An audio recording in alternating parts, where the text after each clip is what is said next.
Edwin Jacob Ellis is watching. Nice. How can you can see who's watching? Oh, he said hey. Okay. Yes, that's how I can see who's watching. When they say hey, I'm pretty sure they're watching. Alright. Nice. So what is Caleb joining us? You mentioned something about Caleb. Caleb said he was, that's his full government name. Edwin Jacob Ellis. So when his mom gets mad at him, that's what she calls him. So Caleb, he mentioned possibly coming on. I mean... Do I know Caleb? Yeah, he goes by Kalipa. Oh, okay, yeah. Kalipa / Caleb. He got on it another time with us, I thought, right? I don't know that he's ever been on... I mean, he's been on my channel before, I think, and he has his own channel. Yes, I moved my office to my new place, and this is the new setup for now. And so, yeah, he's the Runaway Rascal. He's one of 15 children. Oh wow, dang. Yeah. Oh, there's what is the painting behind you? Which painting behind me? That one? That's just something my dad found in the garbage. Shh. He thinks the fact he found it in the garbage and nobody knows is like this big thing where he's like, hey, people think this is really great and I actually found it in the garbage. Nice. If you're asking about this is the photo shoot where I got my picture that I used for my profile pic, and I went and had pictures taken with Duke. So that's Duke. Oh, did Duke pass away? Yeah, I had to put him down 4 years ago. Oh man, I'm sorry. Yeah, that's really he was sad. 14. He was 14. So Wow. yeah. When 2019? Somewhere around then. Yeah. That's when I got happy. Oh. Did you get happy as a puppy? No, she was 6 when I got her. She's 10 now. Oh, okay. Oh wow. Nice. Was she already trained? House trained and everything? Yeah, yeah. What kind of dog is happy? Mine. Nice. Good answer. Alright. Well, I can pray if you want before we start going, or yes, you should pray. Before I forget. All right. Heavenly Father, we come before you right now. I think this time we get to spend in your presence, and we just ask that you permeate this time, Lord, and this just that you fill our minds and our hearts and cause us to focus on you and glorify you and bring all honor to you. And we just ask that you open up our eyes to see new things and direct us. Father, I ask that you just direct us into what you're wanting to reveal to us tonight. In your name I pray. Amen. Amen. Isn't that where they find all modern art? In the trash? Yep. Nice. Nice. Well, okay. So what are we doing tonight, Jason? Yeah, I don't know. Well, I didn't know if Caleb shows up. I guess we can look at that psalm you were talking about. I went and read that today. I can't remember. Psalm what did you? 110? Yeah, we don't have to do that right now, though. I had a few other questions I could maybe bring up. Sure. So what's with these the daughters of, I don't even know how you say it. Zelophehad? Slofchat? Yeah, so the daughters of Slofchat. That is like, I'm just it's interesting because it's just brought up so many times in the first books. Like, it's at least 3 times they bring it up. In Nach, in prophets and writings, or no, just in I think maybe it's in Numbers, in Deuteronomy, and then in Joshua, I think. Oh, it's brought up in Joshua again. Yeah, I know it I comes think up. So it comes up. Was it in Numbers or in Deuteronomy? So the daughters of Slofchad. Yeah, I mean they're very important. So because they say that their father died because of his sin. Rabbinic tradition tells us that. So let me see if I can find Slofchad. Daughters of Slofchad. I should show this on my screen. So, Safaria actually has a whole whatchamacallit on daughters of Tzlofchad. The daughters of Tzlofchad were Tzlofchad's only 5 children. As only men were allowed to inherit their father's land, they were concerned that Tzlofchad's land would leave their family. They petitioned Moses, and God responded that if a man had no sons, daughters could inherit his land. So this whole story is in Numbers 27, and they're mentioned again in Numbers 36. And this is Sifrei is Midrash, and Numbers 36, Joshua 17. There you go. Numbers 26, Sifrei again. Rashi, Numbers 27, Numbers 26, Midrash Tanhuma. The Talmud in Baba Batra, Numbers 27 again. So is it? I mean, yeah. Is it just? I mean, is that kind of the main point, that daughters can inherit if there are no sons, or is there more No. going on? Okay. The main point is actually that they brought a question before Moses that Moses brought before God, and the Torah was changed. That's the big thing about it, is that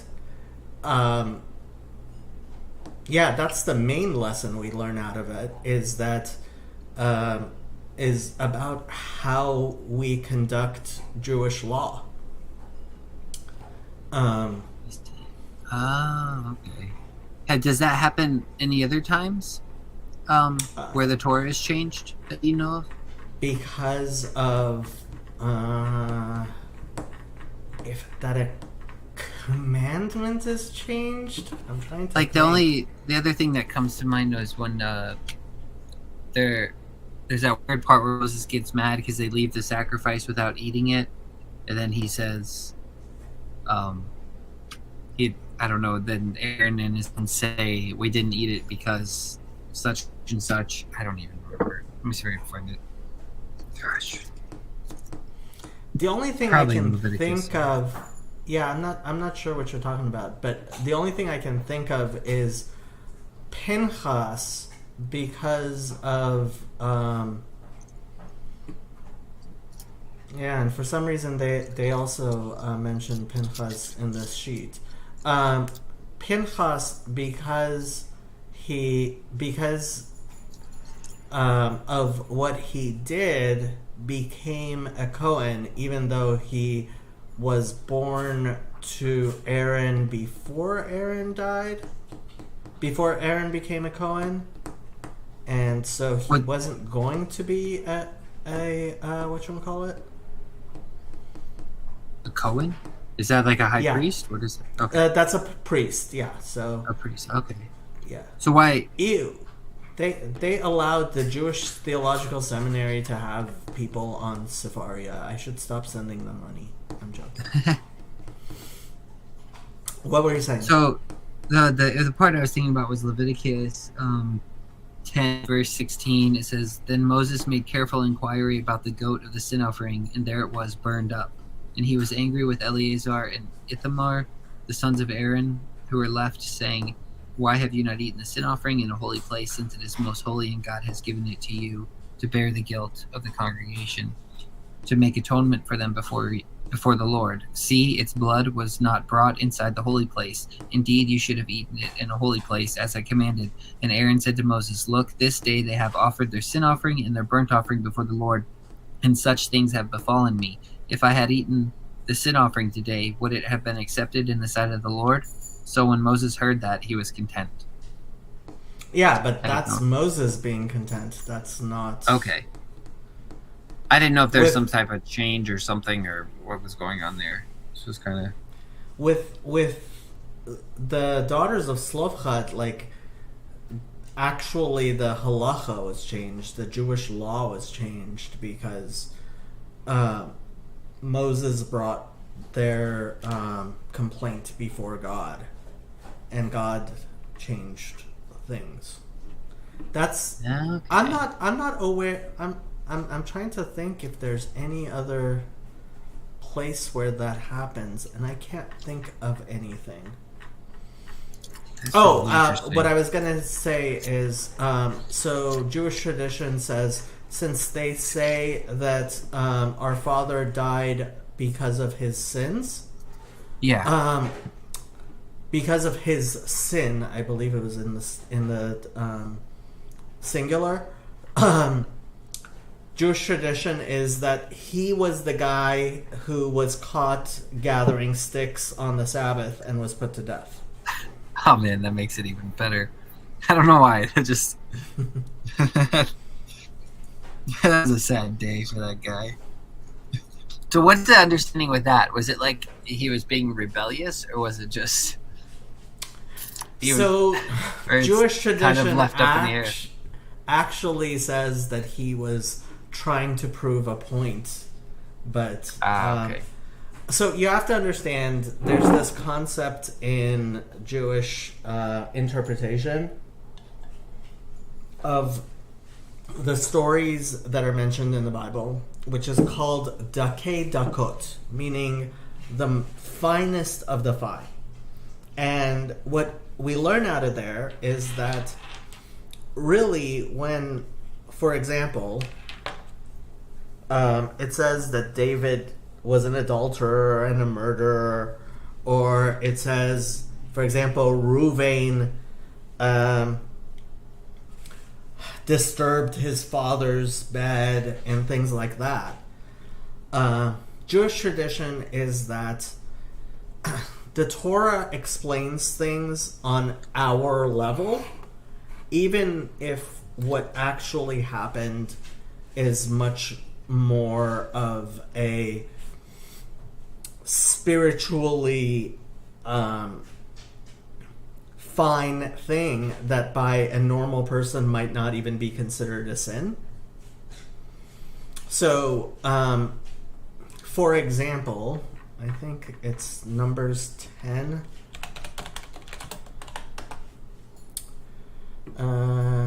No. It's Bamidbar 10. Bamidbar is... What is Bamidbar?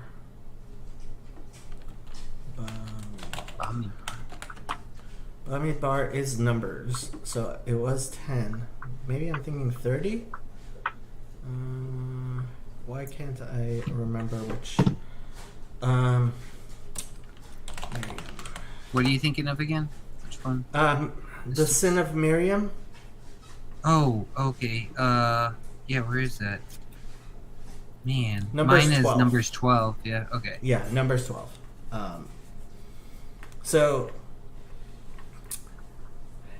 it says that Miriam and Aaron spoke against Moses because of the Cushite wife he had taken.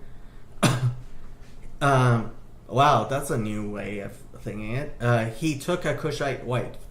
So the rabbis, when they actually explain this, they explain it in a much more fine manner, that it wasn't actually as bad as it seems. And basically almost everything in the Torah itself, ultimately the explanations are much more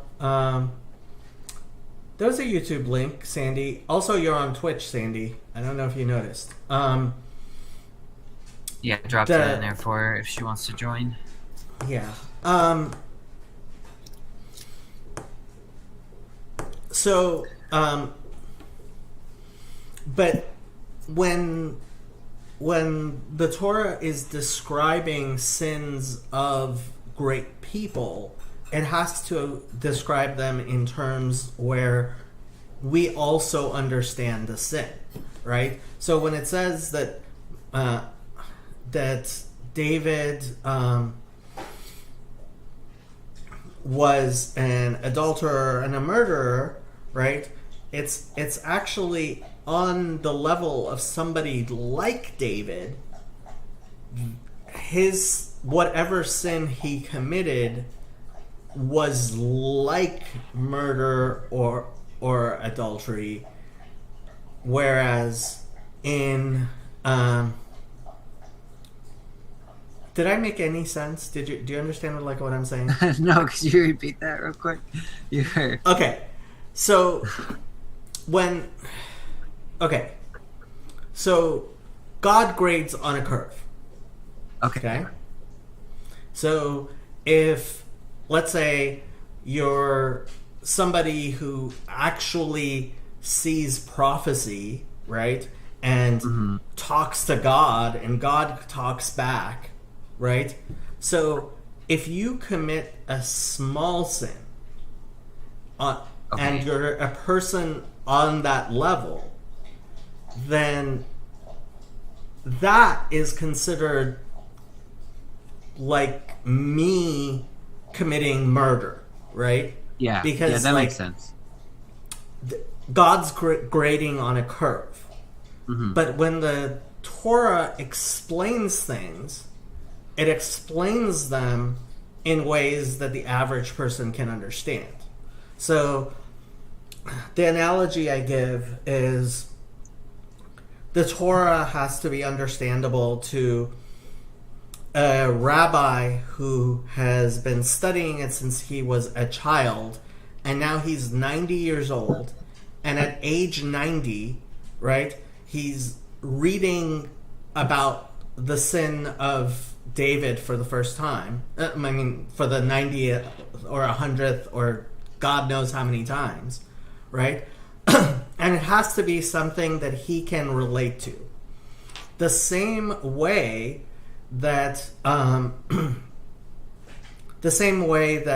so a guy who's in Vegas and he just spent his last dollar that he doesn't have on credit on hookers and blow, right? And he goes back to his hotel room, and there's a Gideon Bible there, and he decides to open it up for the first time and read about David, right? So the Bible has to make sense to both of these people, right? Yeah. So the way we understand it is there's the first preliminary level in which you read the Bible. And then as you pay more attention to the precise details, you get a more and more nuanced view of exactly what happened, right? So the first time you read about David and Bathsheba, right? So it's pretty bad. It's really, really bad. But then when you're paying attention, you'll see that David says to God, I only sinned against you. What does that mean? I only sinned against you. He didn't sin against Bathsheba's husband? Well, the Talmud actually goes and explains like various things. And so, hello, Matthew. I am very glad you found the channel. That's very nice of you to say, and you're very welcome to join us. Sandy says, where does it say he grades on a curve? Luke. It's in Luke. Really? In Luke? It says... Yeah, Luke 12, starting at 42, Jesus gives another parable, and it basically says that. Luke. It 12. basically, doesn't say like those words exactly, great curve, but it kind of gives the same idea.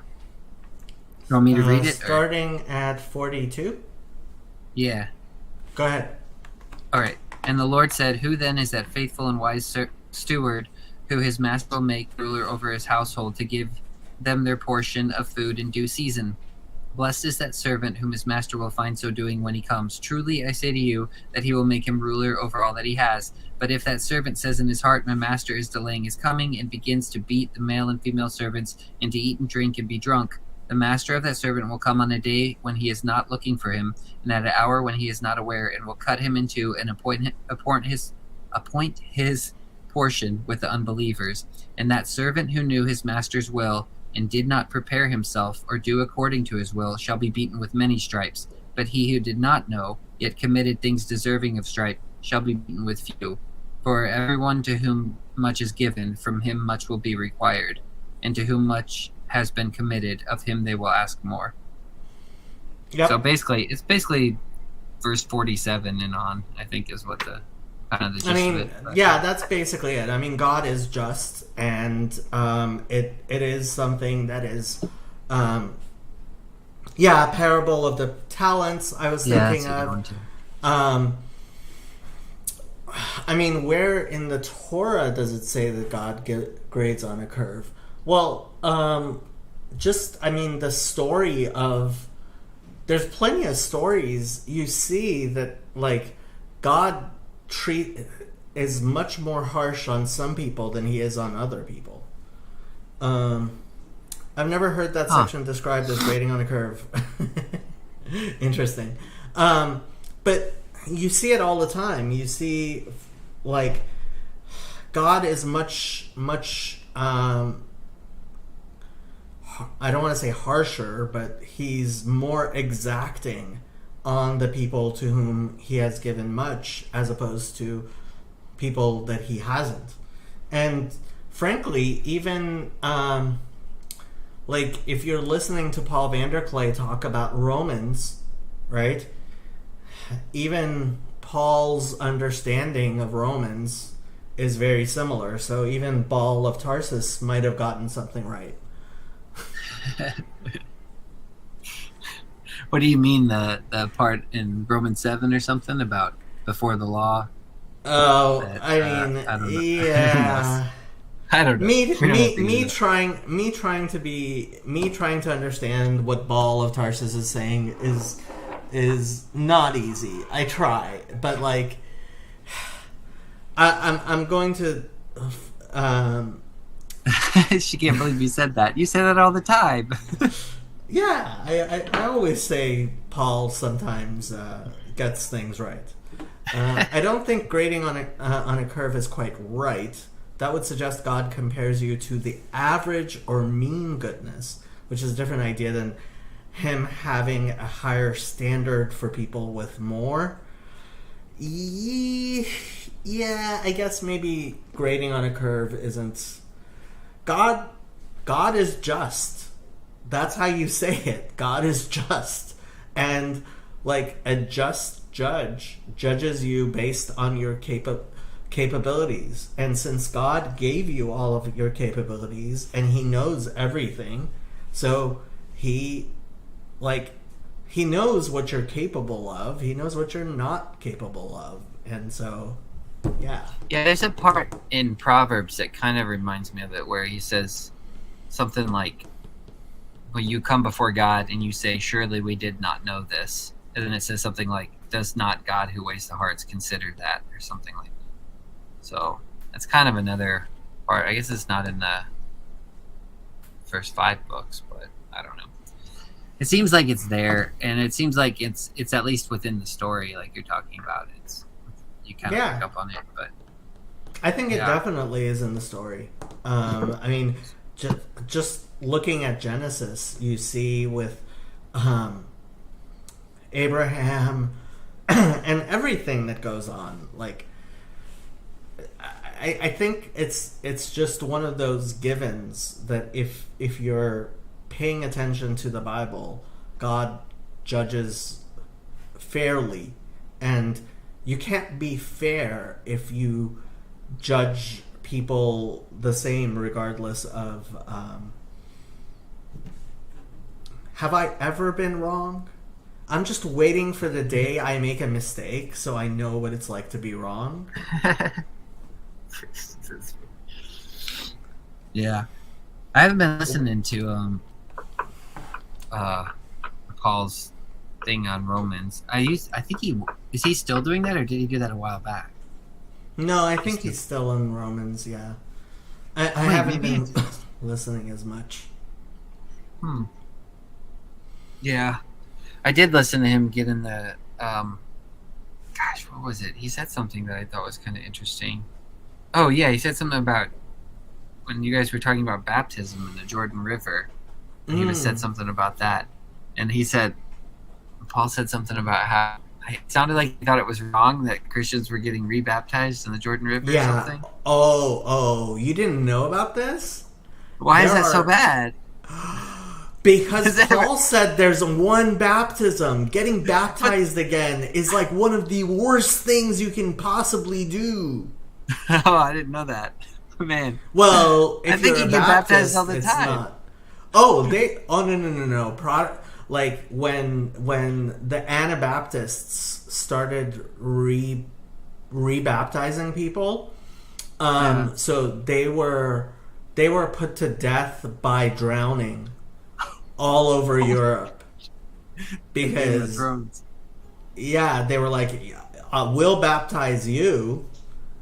Oh man, that's crazy. I just thought baptism was just being submerged underwater. I thought it was just like a in Judaism, like rebirth. Very pious Jews go to the mikvah daily. I used to try to go every week. A lot of people go every week. Religious Jews certainly go at least once a year. But yeah. Oh, So do you know the story of Rav Zusha?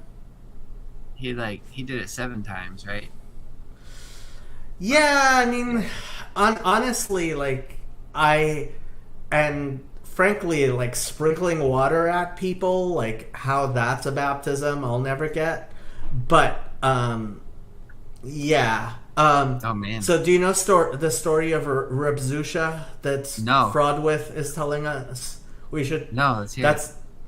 So the Rebbe Reb Zusha was the brother of the Rebbe Reb Melech, Rabbi Elimelech of Lizhinsk, and they are two of the most prominent students of the Baal Shem Tov, of the founder of Hasidism, so Hasidic rabbis.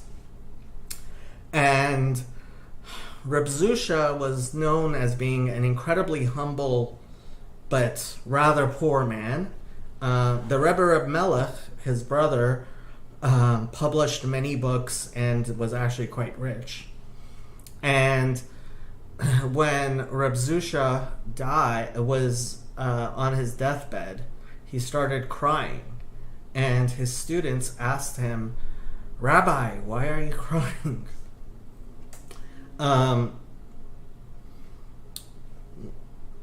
And he said, "Because I am afraid of the day of judgment."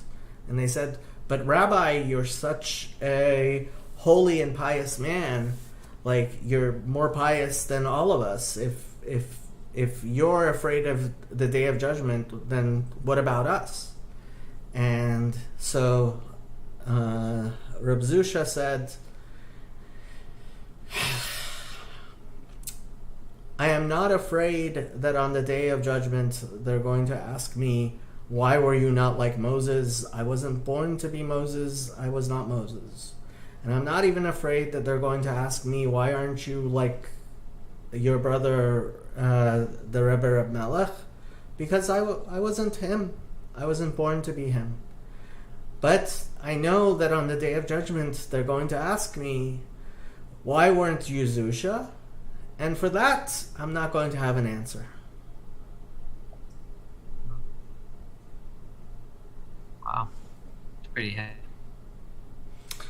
Yeah, Reb Zusha. Reb Zusha was there's several stories of him. There's there's a book which is considered basically the founding document of the Hasidic dynasty that I kind of subscribe to, and it's called Tanya, and the subtitle of the book is how to be an intermediate person. Like, not how to be a saint, not be a wicked person, but just how to be an intermediate person, right? Just and so one of the questions was, which many people ask, is, so why isn't it a book on how to be a saint? Why is it a book just to be an intermediate person? And so the Rebbe Reb Zusha was asked to write an approbation on this book, and I think he actually did write an approbation on the book. I don't know if this is in the approbation. I don't think it is. But he, when he read the book, he said, Halavai Beinani, if only I could be an intermediate person. And of course, he was a very saintly person. But he saw himself as somebody who, if only he could be an intermediate person. But that's one of the central teachings of Hasidic philosophy, is to always, even if you're not, you should always see yourself as if, and it's actually a halacha in Maimonides. He says that a person should always see the world as if it's hanging in the balance, that there's exactly half good and half bad, and if I just turn it a little bit good, then that's going to turn the whole world towards good, and if I turn it a little bit towards bad, that's going to turn the entire world towards bad. And that's one of the basic ethical teachings of Judaism, that you should even if you realize you're actually a putz, you should always see the world as if, okay, I could do something good and make the world be mostly good, or I could do something bad and I could make the world mostly bad, regardless of what your history is. Yeah. I think that even plays into the whole God judges on a curve thing too. Is if you actually become more saintly, you can either become self-righteous, or you can kind of realize, or that there's this weight that kind of hits you where you realize, like, okay, now I'm given more, and now it's almost like you kind of find yourself in that place, like, man, if I could just be a good person. Like, it almost humbles you or something, in a way. It's funny. I was listening to this kind of debate on this channel between Doug Wilson, who's this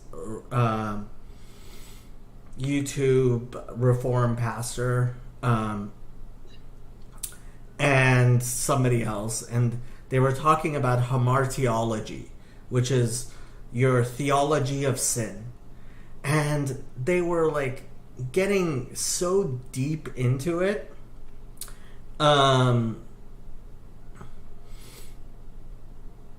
They were getting so deep into like splitting hairs, like, is this a sin you should confess? Is this not a sin you should confess? Is it like, when does it become temptation and it's a sin, and it's when it's not? And it's like, guys, you don't have to, and this was the comment I put on the YouTube video, you don't have to write a PhD dissertation every time you pray to God on exactly the nature of your sin, right? Yeah. You realize, okay, I am the putz that I am, and I have the sins that I do, and you pray to God that tomorrow you'll be a little bit better than you were today. And if you're a little bit better than you were yesterday, then you should be happy. And if you're a little bit worse, then you should try to change that. But like, to sit there and like, they were going into like such incredible, it was just kind of Sounds funny. like a video I don't want to watch. It sounds like one that would just frustrate me. Yeah. I don't know how you sit through those. Oh, I love stuff like that, but it was like Really? for me to say, dude, chill with the nuance, like that's not something I often say. So Sandy says to consider standing where you can see both ways like that and simply turning, having such a weight. I'm not sure I understand what you're saying, Sandy. I think she was talking about the standing on the world, and you can tip it Being either way. intermediary. Yeah. Yeah, seeing So- the world as a thing. Yeah.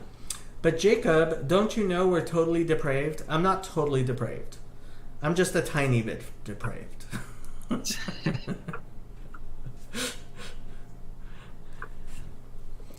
Yeah. Okay, so that was Daughters of Slavchad. Yeah. That was another one that came up a few times too. It was the I don't even know how to say it. Havot Hayer or something. Sure, it's the towns of. It's like Jair. Is how it's spelled. You know what I'm talking about? I can look up the part because that comes If up you a lot tell me too. the verse, I can. I'll get it. I think you asked about this already. Though, I probably once. did. This comes up. I don't know why it's just repeated so much. It's in Judging though. 'Cause I just read it again. That's probably why it's fresh on my mind. It was First Judges or second Judges? what? There's Judges. There's Oh, Judges. sorry, I'm there's- thinking Kings. Oh, okay. Judges. Yeah, there's Where only is one it? Judges. Judges what? Oh, Judges 10 verse 3. 10 verse Oh. 3. Yeah, that's it. Is it which called the town? Well, in a that's Jewish just Bible, one- it's actually verse 4. And Oh, Chavot Yair. yeah. That one just The it comes up more than once. villages of Yair. See Numbers 32:41. Numbers 32:41. Yair, son of Menashe, went and conquered their villages and called them Chavot Yair. Well, it was his name, and he called them that. Okay. That's what I mean. It's just like it's kind of like the daughters thing. It's just like on the outset, like you're talking about. It's like you read it, and I'm just like, okay, that it is what it is. But then it's repeated so many times that I'm like, there has to be a lot more going on here that it would get repeated this much. So Like there's Rashi there's says, little nuggets in there. Rashi says Yair didn't have his own children, so he named the villages after himself as a memorial.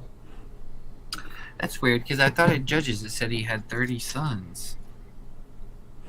What the heck? He had 30 sons who rode on 30 donkeys. They also had 30 towns, which are called Havot Yair. Yair? Hold on. Why is this? Go away. Weird. Go away. I don't know. We gotta talk He had about this. 30 sons who. No, but that. This is Yair the Gileadite, and he had 30 sons. He's not the same guy who named those things. Oh, he's not? Oh. Because These are the called- guy in Numbers is... No, I that thought it was the is. same- Moshe gave Gilad to Machir, son of Menashe. I'm confused too. I don't know. Rashi says... I confused you, yes.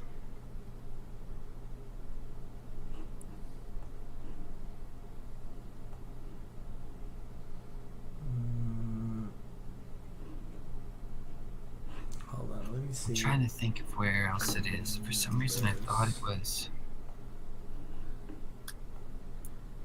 Rashi says...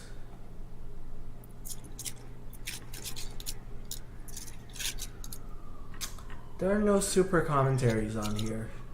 Where's Huh. the Gur Aryeh and the Siftei Chachamim and all the super commentaries I need of Rashi? Where Well, do that's I all right. It find might not be the a- Maharal? Might not be that interesting of a topic. I've just always been curious about it because it's just one of those that it's repeated. So I'm just like, there's got to be some nuggets here that I'm just not familiar with. Gur Aryeh on Bereshit. Why don't we have Gur Aryeh on Torah? There we go. We were looking at Numbers. Numbers is Bamidbar. I think Numbers is Bamidbar. So Bamidbar 3241. 32. There is no Gur Aryeh on that.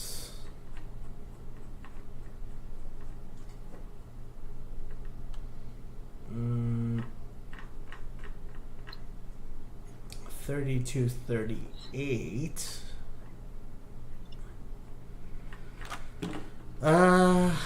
Do they have the Mizrahi on here? Mizrahi. Yes, they have the Mizrahi, and we were looking at what, Numbers 3241? Numbers Sure. 3241. Mizrahi. 38? No. 3241. There's no Mizrahi on it either. Huh. I don't know what to tell Mystery. you. The two a super mystery. commentaries I always go to on Rashi Weird. do not comment. That's strange. And Well, who knows? Maybe it'll get revealed at some point. I don't know. It's just, it wouldn't intrigue me so much if it was just there once. But I think the fact that it's like throughout multiple books, it gets brought up, and it's almost like this weird caveat or side note. It just seems kind of strange that it's thrown in there. And I'm always just been like, wait, here, someone left a comment. He says they're two different people. Gileadite is like calling someone a New Yorker. it is. Gilead. So Gilead is a place. The balm of Gilead. Yes, Gilead. the bomb. You also spent too much time on the Raven, didn't you? On Yeah. the Raven. What Yeah. does that mean? The Raven by Edgar Allan Poe. The poem. Oh no, I have no idea. You don't know that. So I may have heard it. I don't know. he asks, "Is there no balm in Gilead?" Yeah, that's in the Bible though. Yes, but I learned about it because in English class we were like studying Edgar Allan Poe. Oh, okay. Yeah, if I studied Edgar Allan Poe in school, I don't remember it, so I have no idea. Who knows? How I may- dare you? I've heard some of his stuff, but I've never. Chavot Doug Yair only shows up 6 times in the Bible. I don't know why you think it's so big. 6 What? times. What? Numbers Only 6 times? 32:41, Yeah. Deuteronomy 3:14, Judges 10:4, 1 All Kings right, are you 4:13, Is First it in- Chronicles 2. It is in Joshua. Okay, I thought it was in Joshua. Joshua 13:30. That's not a lot. That seems like a lot to me. It's 6 times. It is 6 times. I don't know. But it's the name of a place. Yeah, but it's the whenever it names that place, I think it usually says, that says the guy named this place after his own name or something like that, and so he called these towns. Okay, And and that's I have to qualify. When the Bible says something was named because of X, Y, and Z, that does not mean that that's why it was named. That's not what the Bible is doing. Okay? What's it doing? So, for example, when it says Moses was named Moses because he was drawn out of the water, Mashituhu, right? That doesn't mean that when he was named, like, he was named after the Egyptian name. Or when we say that Egypt is named Mitzrayim, which in Hebrew means place of boundaries, that's not, like, Egypt had a name. It's called Masr in Arabic. And, like, so the Bible actually will give spiritual reasonings for names of things. Mm-hmm. That's not giving you an etymology. That's not saying that, oh, the history is that the person who named it that actually knew Hebrew and understood that that's the reasoning. I just have to make that clear. But that intrigues me more. Like, that's why I'm intrigued by this. Yeah, not because of not because of the etymology.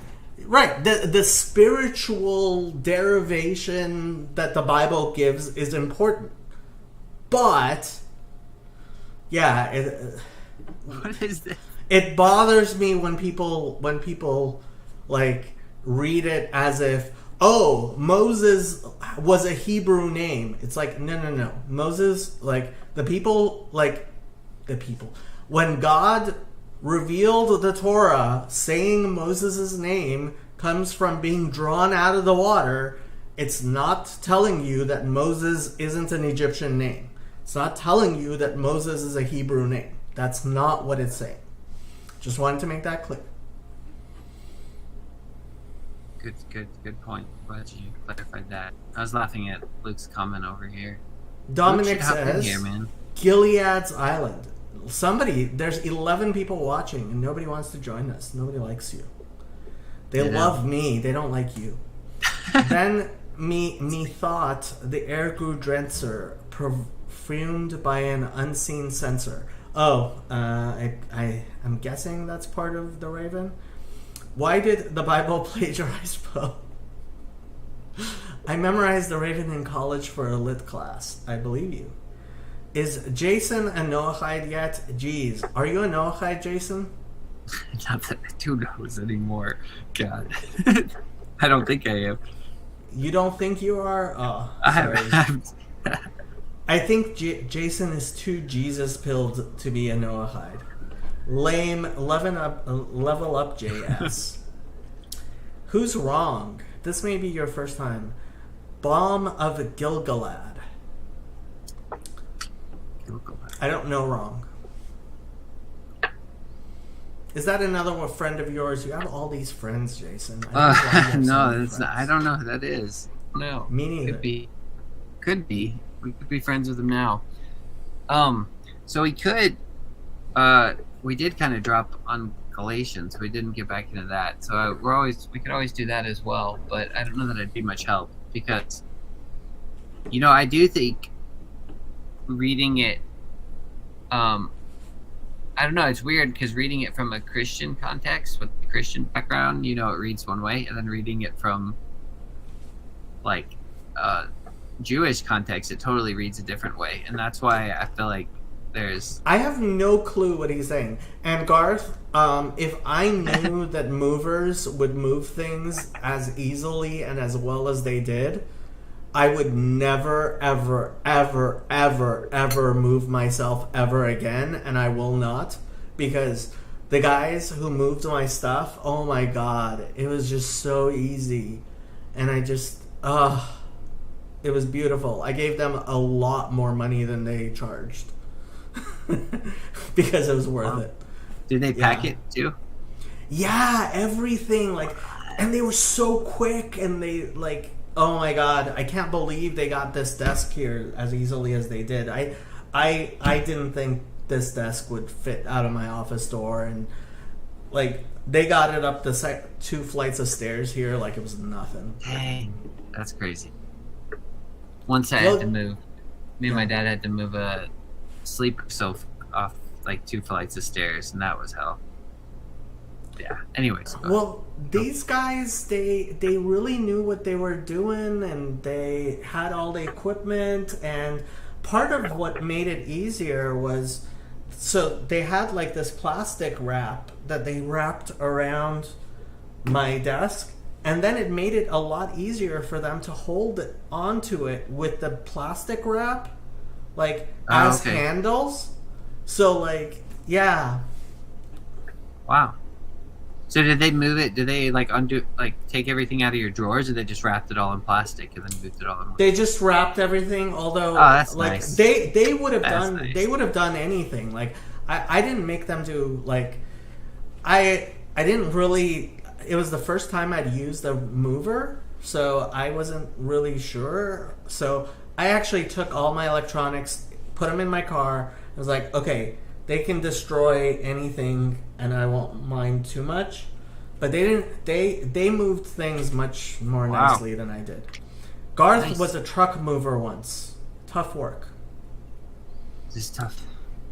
Have you seen videos of Japanese movers? That is real service. I have not. I have no idea who these Japanese movers are. I don't know. I don't know either. Okay, Jason. So, what are we?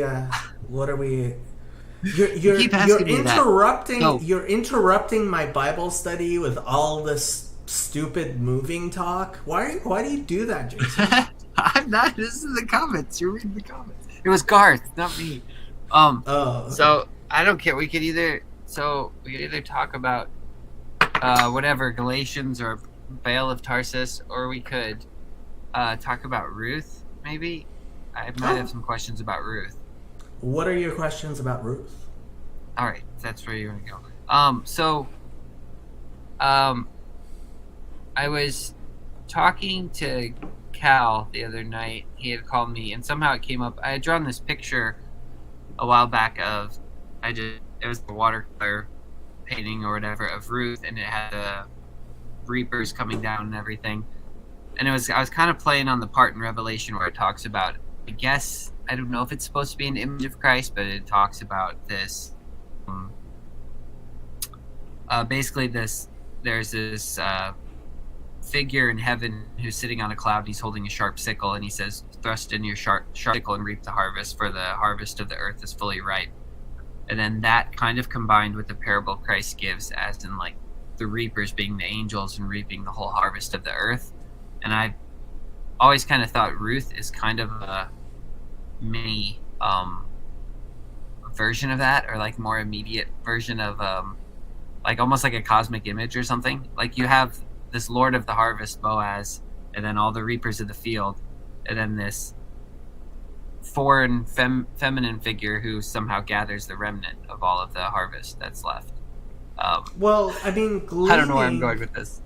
Gleaning. So, there are 3 forms of charity that, as a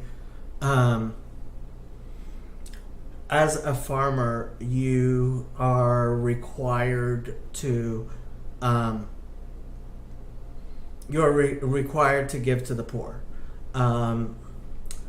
So it's shikha, peah, and lekach, I think it's called. So you have to leave the corners of your field. You can't harvest the corners of your field. You have to leave gleanings of your field. You can't go back a second time, and you have to leave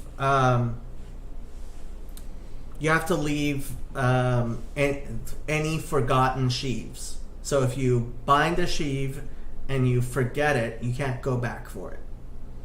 Okay? So I believe those are the 3 forms of things you have to leave. And so the poor were allowed to come and gather those things. And that is what Ruth does. So okay. Yeah, so that same law or logic, I guess, would apply to God then, right? And when he gathers his harvest, he would leave some gleanings for the poor. Well, that's how we explain the existence of evil. Okay, wait. Say more about this. What do you mean? So the idea is, God doesn't. So there are the things which God provides for from his face, and there are things which God provides for kind of like over his shoulder, from behind, as it were, right? And so the idea is that God's good overflows, and that's what allows for the existence of evil. And that's the overflowing, right? So back to Cain and Abel, right? So okay, I see. Why does God allow Abel to continue living? You know, if you haven't Tomer Devorah, the date palm of Deborah, is a Kabbalistic work, and Dr. Henry Abramson, everybody calls him rabbi, but he's not actually a rabbi, he's actually a history professor, has a YouTube channel, and he has a series on the Tomer Devorah, which is really beautiful, and I highly recommend. Yeah, what is this again? Say it one more time. Tomer. Let me find it. On the YouTube thing, I'm gonna look it up here. I've linked it on my Discord several times.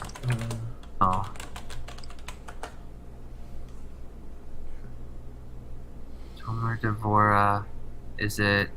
Who was the guy's name again? Henry Abramson. Here, I'm putting the link in the chat. Okay. Free download, Kabbalah of Forgiveness. That's his book on Tomer Devorah. Ah, nice. Cool. Alright, I got it on YouTube. And Sandy says, wait, what? I know what she's referencing. It's probably something I said. Yeah, it was kind of interesting. And then, even when the king of Babylon, so he comes and he carries Israel away. Babylon. There's a remnant that's left that he leaves in Jerusalem, and it's the poor. So there's kind of like this weird thing going on there too, where like there's this, he's leaving the edges of the field or something, or the poor, I don't know, the remnant that's left behind. I don't know if it's directly connected. There just seemed to be something going on there. And here's a question though: does Ruth? Because I know they're supposed to leave the edges of the field for and whatever the second, whatever they don't get the first time is left for the poor. Is it the fatherless and the widow, right? And the stranger. And the stranger. And does Ruth qualify all of those? She's a widow and a stranger. I don't know about being an orphan. I think she was She- too old to be considered an orphan. Okay. Because I know. Before I forget, so this'll blow Sandy's mind, and that's worth it. So in Judaism, we believe in reincarnation, right? And we believe that reincarnation is kind of like when you flunk a grade. And so, That sounds just so awful. well, I mean, if you don't do everything in this life that you were meant to do, God like gives you second and third and fourth and fifth and however many chances to actually. What happens Like- if you kill yourself? You'll- You just Well, actually, gotta come right back. yes, God creates evil, but God doesn't create evil in the same straightforward manner as He creates good. So, sorry, I didn't mean to interrupt. You were talking to Sandy about reincarnation. Well, that's why I had to go look this up. Beit Manos, if I am remembering it correctly. Yes. This is one of my favorite Mishnahs. Hu Haya Omer. So this is Mishnah Avot, Sayings of the Fathers, 422.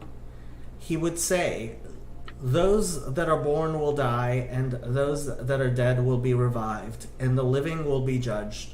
It is necessary to make known and to become conscious that He is God, He is the Maker, He is the Creator, He is the Understander, He is the Judge, He is the Witness, He is the litigant, and He is destined to judge.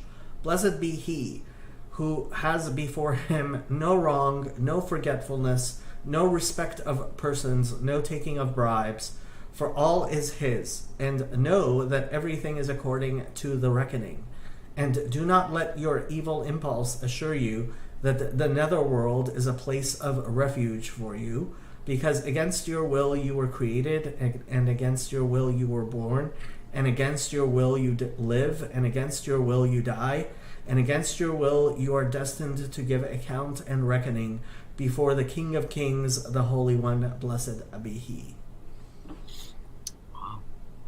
Yeah, I love that Mishnah, and it's actually a lot more beautiful in the Hebrew. Yeah, he says I just read Pirkei Avot. That was my favorite thing. Yeah, it's beautiful, right? But like, and Pirkei Avot is full of like great things. But yeah, this is one of my favorites.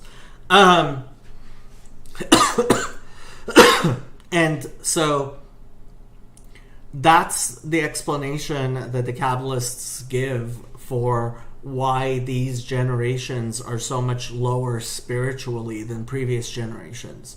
Because just imagine being in a class where almost everybody flunked. Okay. So And like that's us. The generation where because we're the later generation, so Yep. we're the ones that have already flunked before. How is Yeah, it helpful so- if you don't remember anything from your past life? Good question. Just because Rabbi Isaac Luria 500 years ago said that already in his generation fewer than 1 out of 10,000 people were new souls. fewer than one. That's not very many. Yeah, vast majority of people are flunkies like the rest of us. Wait, fewer than one. So wait, how does that work? You just said there was fewer than 1 out of 10,000. Yeah, fewer. So at least 9,999 people out of every 10,000 are. This is not their first life. Oh, okay. I see what you're saying. I see. Huh. Mm-hmm.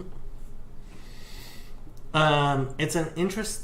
It is interesting how often it says against your will when free will is such a part of becoming a Christian.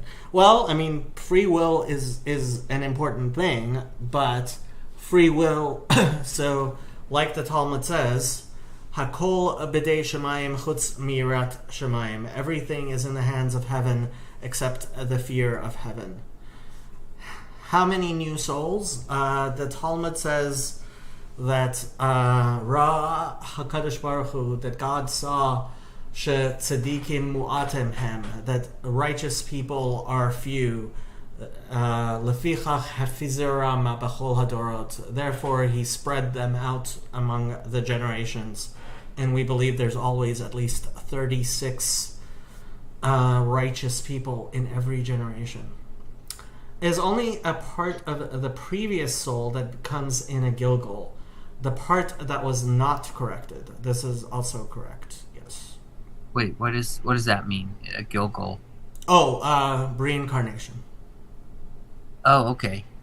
Yeah. Huh. So like, it's you get second chances, but like when it's kind of like, if you get the answer right, you get to keep that answer. But if you get the answer wrong, you get to try again. Yeah, but I swear, what do you do with things like memory at that point? Because, like, what would you do with your family in this life and the way they know you and the way you know them if you had to come You're back taking this again? way too literally, Jason. Well, how's that literal? I mean, why wouldn't I take it literal? We're experiencing it. You're experiencing it, but like, it's the same way as we say that like you're only half a soul, right? Your wife has the other half of your soul. Okay. So like, if you're sitting there like doing fractions and you're like, well, how can I be half a soul? And what if I marry two women? And what if I marry a seventh wife? And then after we get resurrected, whose wife is she going to be? Then Jesus is going to laugh at you and say, stop taking things so literally. Yeah, I guess I see what you're saying. I guess maybe I do. I don't know. I guess I'm thinking, like, if you lose, I would think whatever makes up your soul is part of what you know, like what you actually remember and the relationships you've encountered. So to lose those and to have those wiped clean, in order That's to not reincarnate. what your soul is. Not your memories. This world is fleeting. Your soul is that part of you which is innately and eternally connected to God. Okay, so is there a difference in Judaism between soul and between spirit, or are they the Yes. same thing? So okay. You have hopefully, if you merit it, you have 4 different types of soul: nefesh, ruach, neshama, and chaya. What was it? Yeah. And you have half of those. Your wife has the other half of those. So you kind of have 2 souls, but you actually have 4 halves of souls. Okay.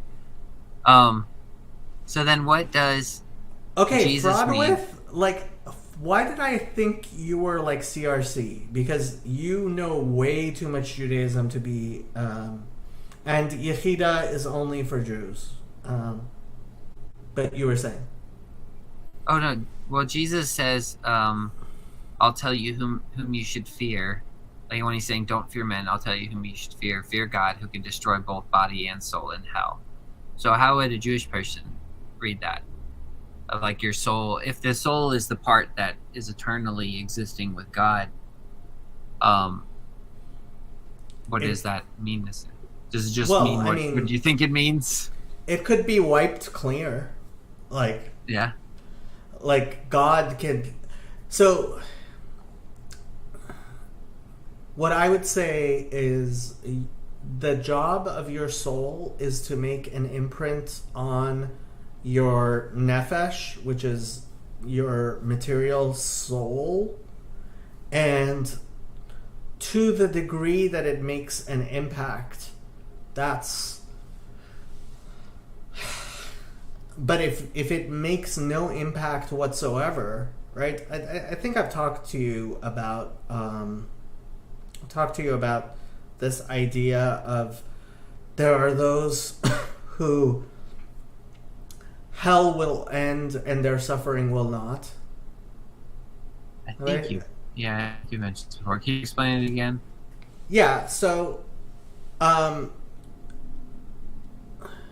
there's this idea that heaven is being aware of the impact that Oh, yeah. your life had in the world, right? I remember All of this, your yeah, good yeah. deeds, right, Mhm. are eternal, and that is recognizing the good,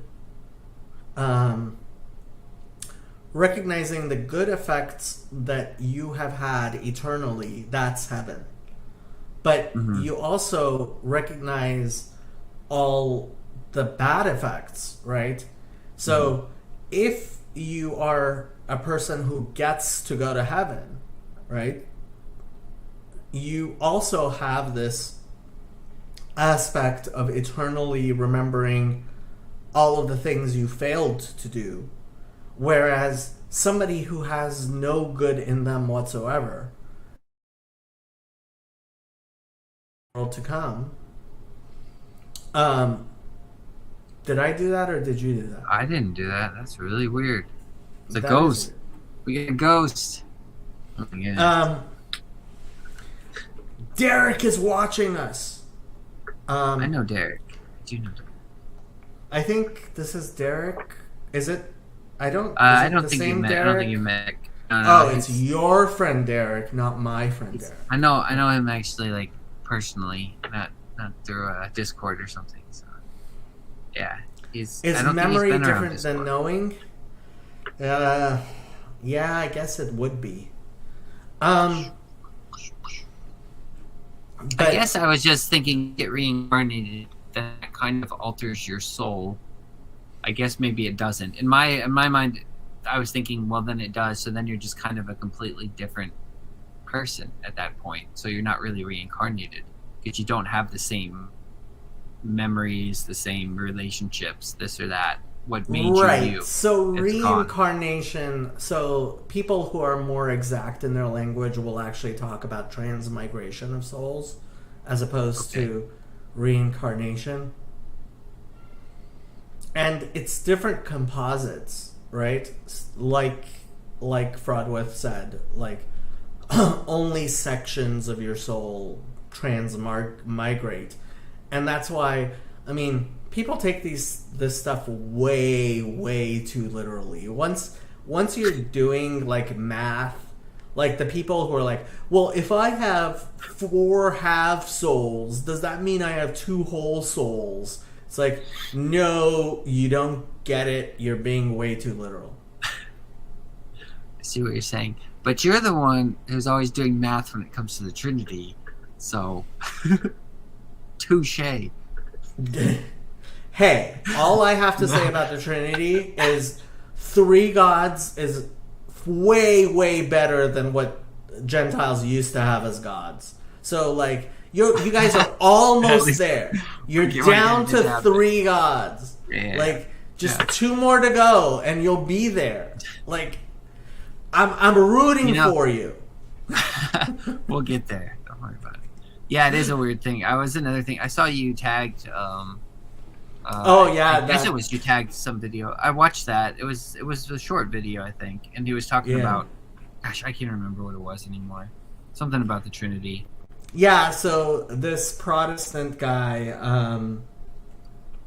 Yeah, this he ended it on some verse, and he read the verse. The way he interpreted it sounded a lot different than what I would have thought. But something about glorify your son the way I had with the glory I had with you before the world began, or something like that. I don't know. Yeah, this is the one. Let's see. Let me do this thing here. Oh, I did the wrong one. There it is. All right. Yeah, Jesus, not God. Yeah, I watched that Yeah. one. Yeah, so he was talking about the monarchical trinity, and I actually found out about this because Dale Tuggy was doing a victory lap on Facebook. Do you know who Dale Tuggy is? No. Because he thinks that going to the monarchical trinity is a step towards Unitarianism. Unitarian. Okay. So were you pleased with this video? I would be much happier if the vast majority of Christians believed in the monarchical trinity than the fully polytheistic trinity. Fully polytheist trinity. What is? So that means just the three you're talking about. The egalitarian trinity, yeah, the Okay. Western trinity. There's as too opposed much. to It's too much for me, man. This Trinity thing. Like I could describe it to you, and I would probably, because I've described the way I perceive it to even other Christians, and then I just kind of walk away, and I'm like, well, I guess I'm not a Christian then, because I would think I probably believe it more closer to the monarchical Trinity thing. But then when he started saying stuff at the end, I was like, I'm not really sure what he's talking about. But then there's all these different terms for it. Like apparently, so this past Saturday, I had this meeting with my sisters about their ministry that they have. So there was like an all-day meeting, and they were talking about that.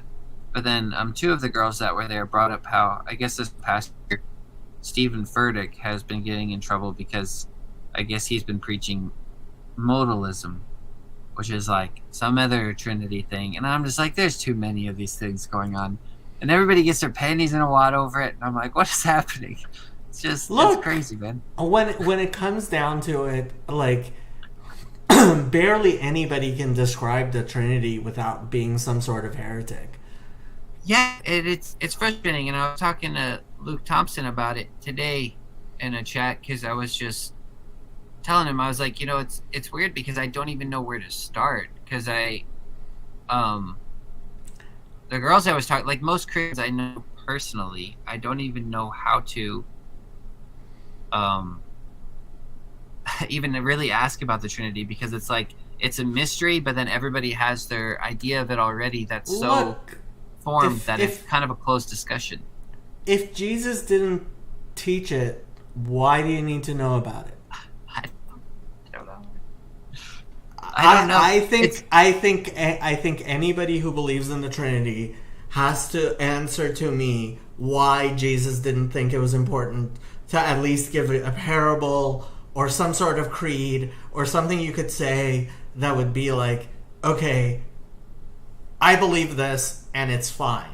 And it's like, no. So, frankly... Well, it's a really weird thing because it's just... that's the thing I run into, I think... I'm not even sure the right way to put it. I guess I just don't even know where to start when it comes to other Christians when talking about it. Because I don't know if I just need to ask certain questions because I'm like... when I was talking to my mom... I don't know if I should air this out there. This was that conversation I mentioned to you where like I had this kind of intense theological discussion with my parents or whatever. But my mom said this statement and my reaction was just like it wasn't bad. Like I wasn't mad or anything. It was just very blunt and I don't know why I wish I wouldn't have said it so blunt because I think she said something like, well, I'm not a part of the Trinity. And then I was just like, you should be. And I was like, I kind of regret saying it like that, but I was just so, and I don't even know why I did. It just came out of my mouth like, you should be. But then it was just, it's weird because a lot of Christians will say like, well, if you believe in Christ, then you're a part of the Trinity. Like most Christians would say that, but then they still have this weird thing in their, I don't know how they can like compartmentalize it because then they have this weird thing where like the Trinity is separate and they're not a part of it, but then they are a part of it. And I'm like, I just don't even know where to begin because I'm like, you talk about the Trinity, but then what do you do with theosis? What do you do with the bride of Christ? Like, what do you do with all these things? I don't know. I agree with you 100%. The Trinity is bullshit and everybody should just stop talking about it. Well, I also recently discovered it's in Hinduism, I guess, as well. They have a Is it? Oh well, yeah. uh, There's Brahma, there. Vishnu, and Shiva. Yeah, idea. I mean, that may be a kind of, yeah, whatever. I don't know. Don't quote me on this. I don't know much about Hinduism. So No, next time I am talking to Hindus, I will say Jason Schweitzer said, Yeah. you believe in a trinity, and if you don't, you're not Hindu anymore. Because Jason gets to decide who's Hindu and who's not. Well, there's this pattern keeps appearing though. Is like, so you have, and it appears quite a lot, and it's this is a pattern of 3. But you have, I mean, you talk about it some too, but not in like terms of Trinity or anything. But you'll talk about like, what is it, justice and mercy? Like there's kind of a right hand and a left hand, and then kind of something in the middle. There are triads. I have nothing against the number 3. I am not morally opposed to the number 3. Right? I have nothing against the number 2 or the number 4 and the number 5. Right? Like, there are things that come in 2s, and there are things that come in 3s, and there are things that come in 4s. And, like, I am not opposed to the number 3. I have no, like, prejudice or bigotry in my heart against the number 3. Yeah. Well, there's because even that joke you told, because you mentioned Christians being one way, and then you have like the Muslims being another way, and then there's Judaism kind of in the middle, and then you told that joke. The correct one, yeah. The three different Jews, how one was like, they saw the guy like shoveling poop on the Sabbath or something. Yeah. And it was kind of a similar pattern of 3, and then in Hinduism, when I was looking it up, there's like Brahma and Vishnu, and then in the middle there was Shiva. That kind of is like, I think the supposed to be something like the unifying force. I don't know. Yeah, there's nothing wrong with the idea of dialectic. There's nothing wrong. What are you doing, Jason? I didn't do it. I don't know what's happening. Why are you ruining everything, Jason? We're talking about the wrong. I think it may be my connection. I'm not sure. I tried, like. I think it's a ghost. You think it's a we're ghost? we're talking about too much stuff here. Getting into too many deep secrets. The things of God. Like the Could spirit be. messing with our connection. Demons. Yeah. Well, I'm glad you like the number 3, because have you seen the School of Rock video? 3 is the magic number. I Check it out. You should check it out. Important theological School of Rock video. Yes. Yeah. Did you ever watch those as a kid? Yeah, of course I did. I watched way. Did too you much. really? I watched Oh, wow. way too much TV as a kid. I watched, yeah. Did you Cloud watch of it when you were- Babylon? Okay. Did that's I the watch one. what? Cloud. What are you just doing, Jason? Why are you ruining everything? I don't understand why it keeps doing. All right, what I do you heard- say? I heard Jews. I heard Jews don't mention the number 3 in their synagogues. Probably If only not, the 'cause rabbis what hadn't hidden the number 3 from Jews, they would come to Christ. That's funny. The forbidden number 3. Oh, so when you, how old were you when you lived in Iran? You were young, right? I think I was 6 when we left. Okay, so you were. So, do you have a lot of memory from there? I have only bad memories. I have all kinds of bad traumatic memories from Iran. So you didn't watch School of Rock over there? No, You didn't the only thing I remember watching was this commercial they had for becoming a martyr. I'm not even joking. Like, there was this commercial that they used to run on TV all the time where like people were going off to the war to become martyrs, and like there were fountains of blood and like little kids trying to sneak into the army but they wouldn't take them, and how admirable it was. And then this person goes and dies, and his family celebrates the fact that he died as a martyr, and they would chant Amadam, which means I am ready to die. Wow, that's intense. Yeah. Yeah, that was children's programming in Iran. Wow. Be glad you never Yeah. lived in Iran. Yeah, I am glad. I met a girl in India that was from Iran, but And you I didn't don't- marry her? I should have. She was probably one of the prettiest girls I've ever seen in my life. But she's So kind why of a didn't you hippie. marry her? I didn't. I just followed her on Facebook. I haven't even slid into her DMs. You're kind of a hippie. You haven't noticed? Yeah, right. I guess so. But she'll post sometimes about all the women's movement that's been going over on there lately. But I don't follow it very much to know exactly what's happening. But I guess there's some sort of liberation happening in Iran. Some sort of liberation. some sort. Okay, so here in Los Angeles, there's a lot of expatriates, and all of them are excited about how, like, things are going to be great, and there's going to be, like, a revolution, and I just don't believe there's really anything there. I mean, I don't, like... A revolution in the U.S.? In Iran. Oh, in Iran. Okay. Yeah, they want to, like... I mean, as a kid, I remember going to the protests. Like, there were protests at the federal building on a regular basis, and it's like, Krish is back. Krish. You remember Krish? I think so. I believe Krish lives in India. He's the guy who could not accept Islam because Islam taught that his parents are going to hell, and he's like, no, my parents are not going to hell. I think he ended up becoming a Noahide. I'm not sure, though. Oh, you should hop in here. Get in here, Krish. I don't know if I met him. Have I met him? He comes from a Hindu family, if I remember correctly. And, That's like, interesting. I think both... Well, I don't know if all forms of Christianity, but I think all the forms of Christianity he took seriously were like, yeah, your parents are going to hell. And he's like, no, they're not. They're good people. And I was like, no, they're not. They're good people. If they're good people. I mean, I don't actually know his parents, but I'm guessing, I mean, they can't be too bad of people. They had Krish. Yeah. He'll get him out of there.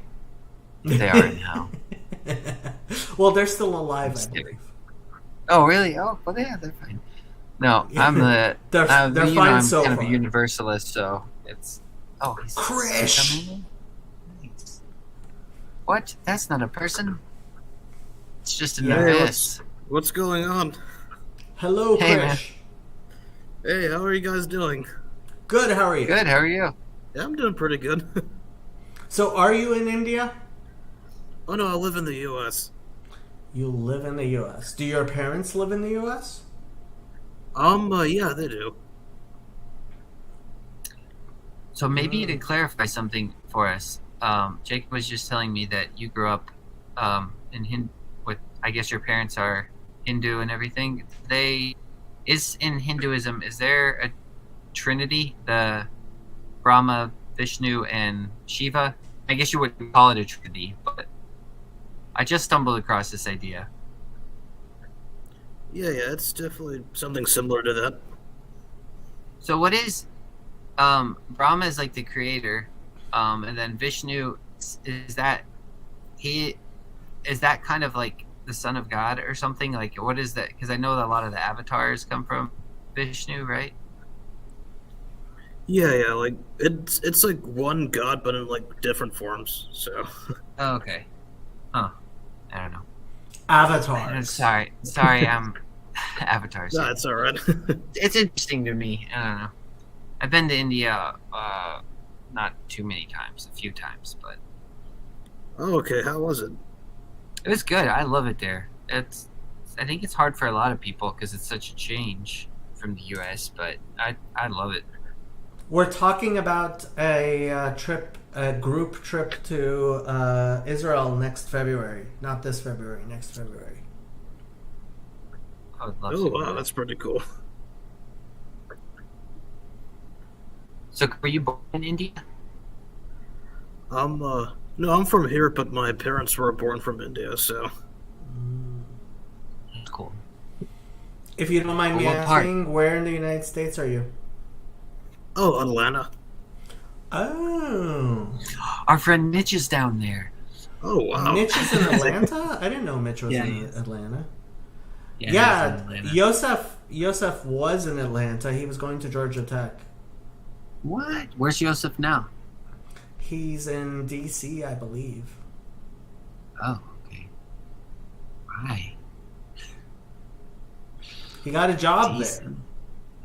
Oh. Oh, wow. Although that's probably better than Atlanta. I don't like Atlanta. Mitch is trying to get me to come there, and I'm like, sorry. Sorry, considered Krish. Atlanta. Sorry, I Krish. would. I would consider going to Atlanta, but like the problem with Atlanta is all my family is here in Los Angeles. So Yeah. I'm just not into cities in general. I like the woods. Anyway, sorry. Didn't mean to kill the conversation. you've destroyed this entire Bible study. I know. So are you So, are you a Krish- Noahide, Krish? Yeah. Sorry. I would probably consider myself to be at this point. Okay. Yeah, for sure. It's yeah. What do you want to talk about the Bible about, Krish? What made you jump into the Bible study, other than Jason saying, "Krish, get in here"? Oh, yeah. Well, yeah, I've been, like, reading the Stone Edition Tanakh. Do you guys know what that is, or? Yeah, do. I have one around here? Well, I have a. Yeah, I have a Stone Tanakh there. Yeah. Awesome, that's awesome. Yeah, it's a pretty good translation. I mean, it's pretty literal. So, yeah. Oh, awesome, What is awesome. that? What is that exactly? It's just a The translation. Stone of the... Edition. Let me You go probably get you this. showed me this before, actually. Yeah, I probably have. Hold on. Huh. So what have you been reading out of there, Krish? Oh, yeah. Oh, yeah, that's the same one I have. Nice. Cool. Yeah, I've cool. been reading mostly Isaiah, so. Cool. Yeah, I believe What you that reading in Isaiah? Sorry, go ahead. Yeah. No, it's alright. Yeah, I've been reading, like, Isaiah 53, which is, like, I believe, like, the Stone Edition Tanakh has, like, the original Jewish text. So. Masoretic text. Yeah. Yeah. Yeah. That's cool. I did an episode on Isaiah 53. It was like 6 hours long. Not sure I recommend it, but I did it. Oh, wow. Yeah, I went through it letter by letter. Oh, wow, that's pretty cool.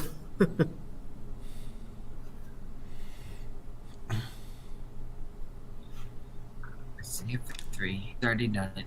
Too bad. I'm just kidding. Okay, Jason. Give us the this condensed Bible at 6 study. hour.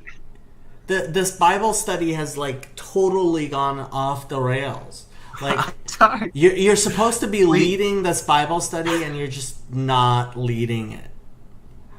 That's why I You're tried to such pull a Christian bad here. Bible study leader, Jason.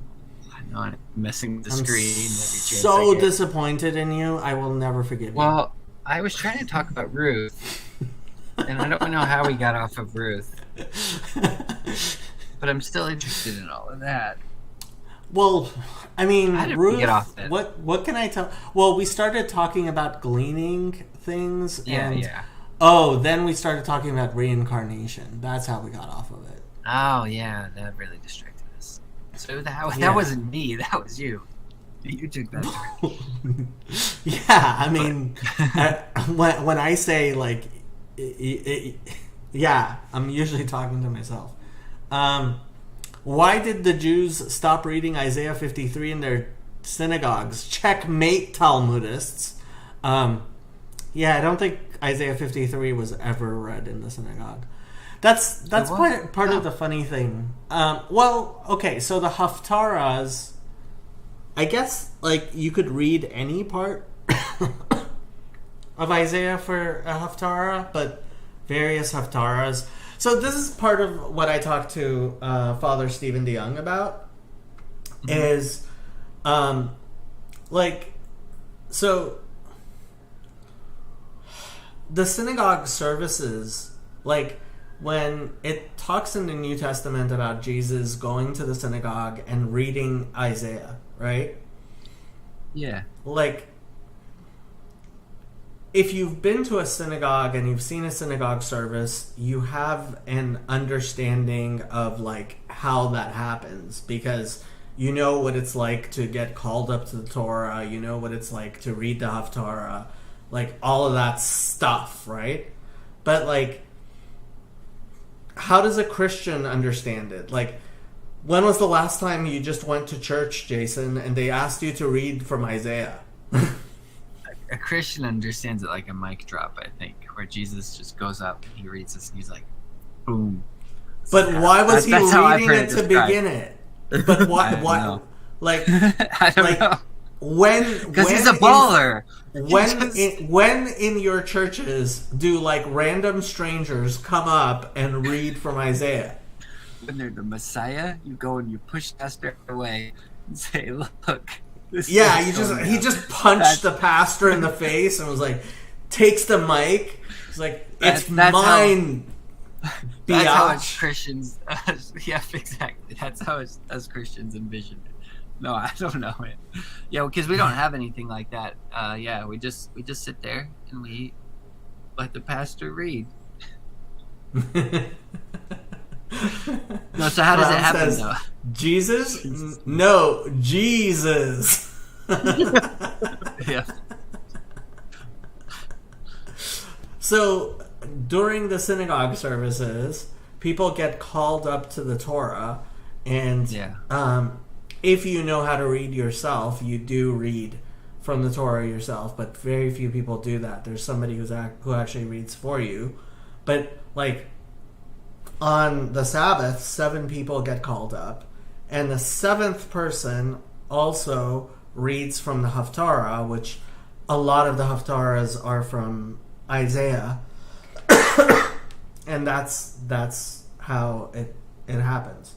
So he was SAC seven, too. 78008 says, congregants are asked to read the Old Testament readings sometimes in Orthodox churches on certain feasts.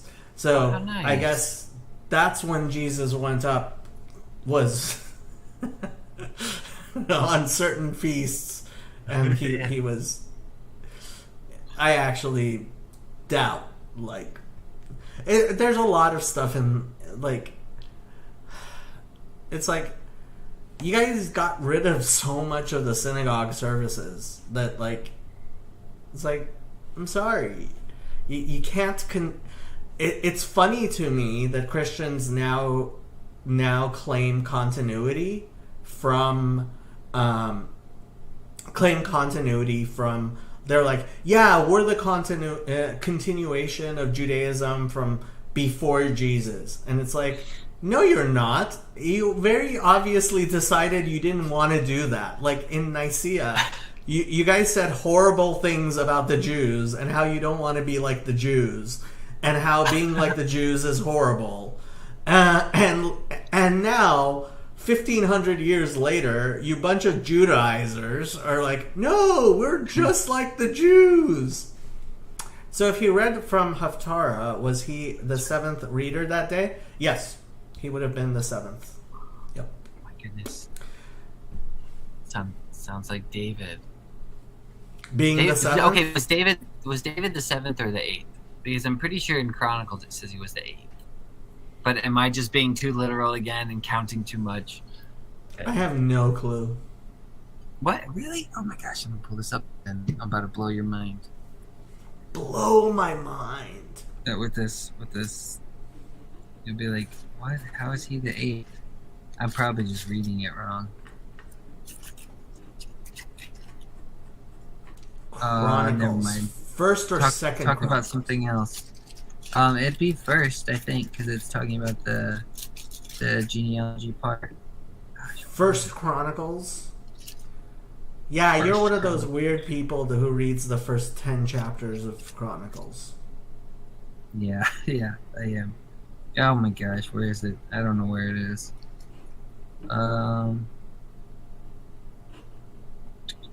If I could find it, I probably won't find it here. Wait, the family of David. I think I'm going too far. Family of Caleb, the family of Edom. Oh, no, it says the 7th here. Gosh. Where was it? See, First Chronicles 2, verse 13. David the 7th. What am I thinking? That it So- says he's the 8th then. I found something on the internet which says Samuel 16:10 clearly implies that Jesse, the father of Israel's King David, had at least 8 sons, of which That's what David it was is. the 8th. But First Chronicles 2:13 through 15 indicates that Jesse only had 7 sons and that David was the youngest. Which text is correct? How many sons did Jesse really have? Sensible solution. Both texts are no doubt correct. You can tell that this is a biblical inerrantist. It is most likely that Yeah. one of Jesse's sons died before making any significant impact. So in Oh. Chronicles, well, Huh. that's what that Christian thing says. But let me see what. I read this book on fairies one time, and it was talking about how the 7th son is the most. Apparently, it's like a common theme. The 7th son, like the spiritual connection. Yeah, or whatever. 7. Yeah, 7 is Gross. considered like. So 1 Samuel 16:10. It says. Thus Jesse presented 7 of his sons before Samuel, and Samuel said to Jesse, "The Lord has not chosen any of these." Then Samuel asked Jesse, "Are these all the boys you have?" He replied, "There is still one younger." So let's see if any of the commentaries say anything about.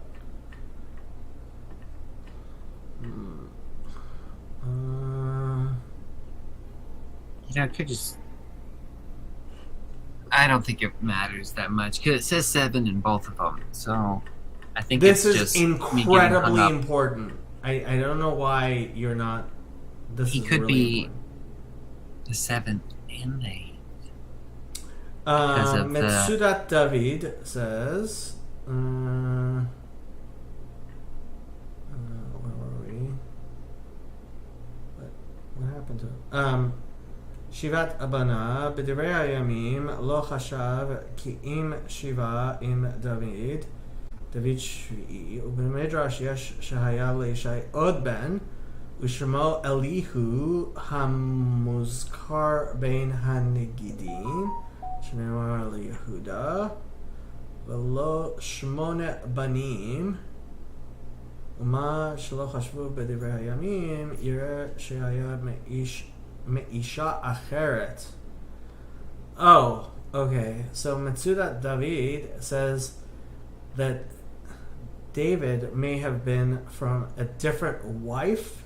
So, oh, I remember this. Oh, right. So there's this rabbinic explanation that the reason why Jesse did not present David was because he had 7 wives from his. He had 7 sons from his first wife, and then he had a second wife, and so he didn't think, he was not sure that she was faithful to him, and therefore he wasn't sure that David was actually his, and that's why he sent David out to the field, and that's why there's the discrepancy and all that stuff. What?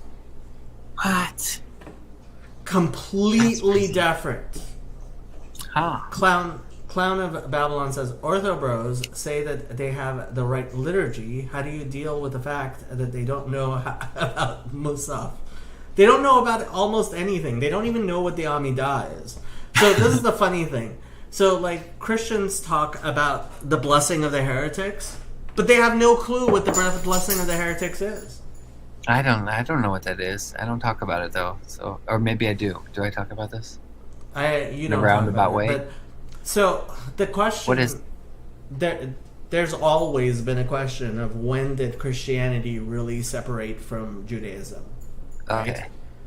And the most commonly given answer is the Jews kicked the Christians out of the synagogue by instituting the blessing of the heretics, because the regular prayers have 18 blessings, but now we have 19 blessings. There's been one added, which is the blessing of the heretics, which isn't actually a blessing on the heretics. It's actually a curse on the heretics. They call it the blessing of the heretics. Yeah. And Okay. so the theory was the rabbis instituted this blessing of the heretics, and that's when the Christians stopped going to synagogue. But when you talk about that theory, you have to know what, like, the 18 blessings are and what the 19th is and what, like, this whole thing is. And, like, when you actually talk to Christians who talk about the blessing of the heretics, they don't actually know, like, what it has to do with at all. Which is, like, for me, like, dude. Did the early Christians go to synagogue? I thought synagogue was for the Jews. See, I mean, I don't know this stuff. Like, I would have thought when Paul goes to synagogue that I guess in my mind I was just thinking it's more. Well, Jesus and Paul went to synagogue, right? Yeah. But so I just didn't know if it would be one of those things where you don't like bring a Gentile into that. Kind of like I'm gonna go to a church now. I can't take communion, and I'm okay with that. But that's just kind of like because I'm not Catholic, you know. So that's why it would seem that, we don't really. I mean, Gentiles can't get called up to the Torah, but so in some of the places where we have dug up synagogues, and there are names, they're like, because people donated stuff, something like 50% of the names were Gentile names. And that's not that they converted. It's because when you convert to Judaism, you actually change your name. So there were God-fearers, there were Gentiles going to synagogue before Christianity. When Christianity showed up, a lot of these Gentiles became Christians, and then when Christianity became the official religion, Gentiles were not allowed to go to synagogues anymore because they would get persecuted and stuff. So anybody who wanted to go to synagogue would convert. But then what happened in like the 1960s and 70s, where a bunch of Christians, specifically Baptists, had this really bright idea, which is, hey, why don't we have churches that resemble synagogues? And they started what's called Jews for Jesus, and they started having synagogue services for Christians. And like almost no Jews showed up, but a bunch of Christians showed up, and they decided they really liked it. And that's how the Messianic movement was born. And then a bunch of those people in the Messianic movement were like studying Judaism, and they were like, damn, like Christianity has this all wrong. And they started the Noahide movement. And that's how we went from 70 years ago, there being 0 Noahides in the world, to now there being like 100,000 Noahides in the world. And like, Wow. yeah. So Huh. we're going back to the time when Gentiles come to synagogue, which has Yeah. been very surprising. Yeah, that's interesting. I mean, so this comment, like, I know that that they were. It's just, I guess it's just in my mind. I didn't know if it was one of those things. Like, I mean, because only the high priest is allowed to go in the holy of holies. So I didn't know if it was kind of one of those things. Like, Synagogue is I very didn't- different from temple service, from the temple. okay, yeah. See, Except- I don't have any context for any of this stuff, so I'm like, I don't know. Yeah, church services include temple stuff in it, but synagogue services, like, so Jesus and Paul were going to synagogue in Yeah. Jerusalem while the temple was still existing. Yeah, okay. So that's why, if I'm remembering right, I'm probably remembering wrong.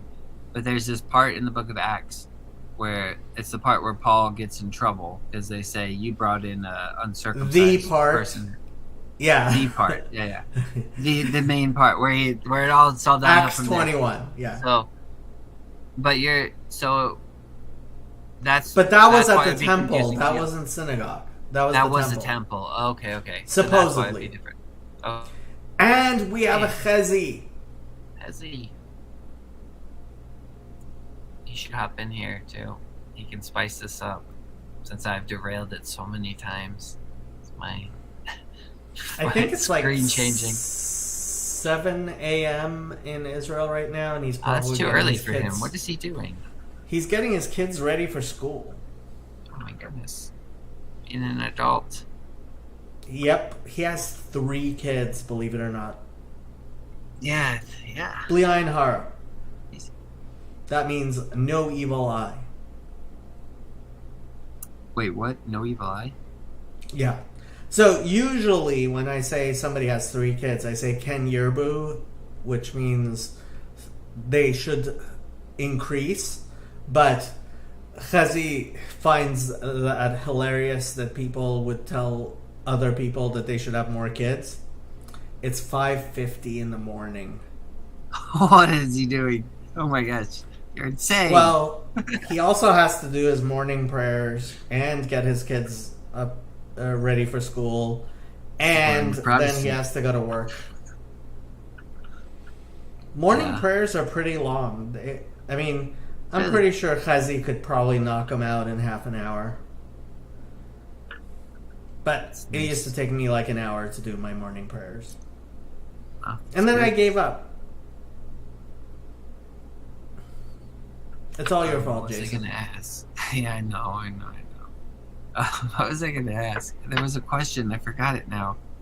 Oh man. Oh, the evil eye thing. So what was that about? That's what he says. Oh, so instead of saying Ken Yerbu, they should increase. You could say Bli Ayin Hara. There should be without an evil eye.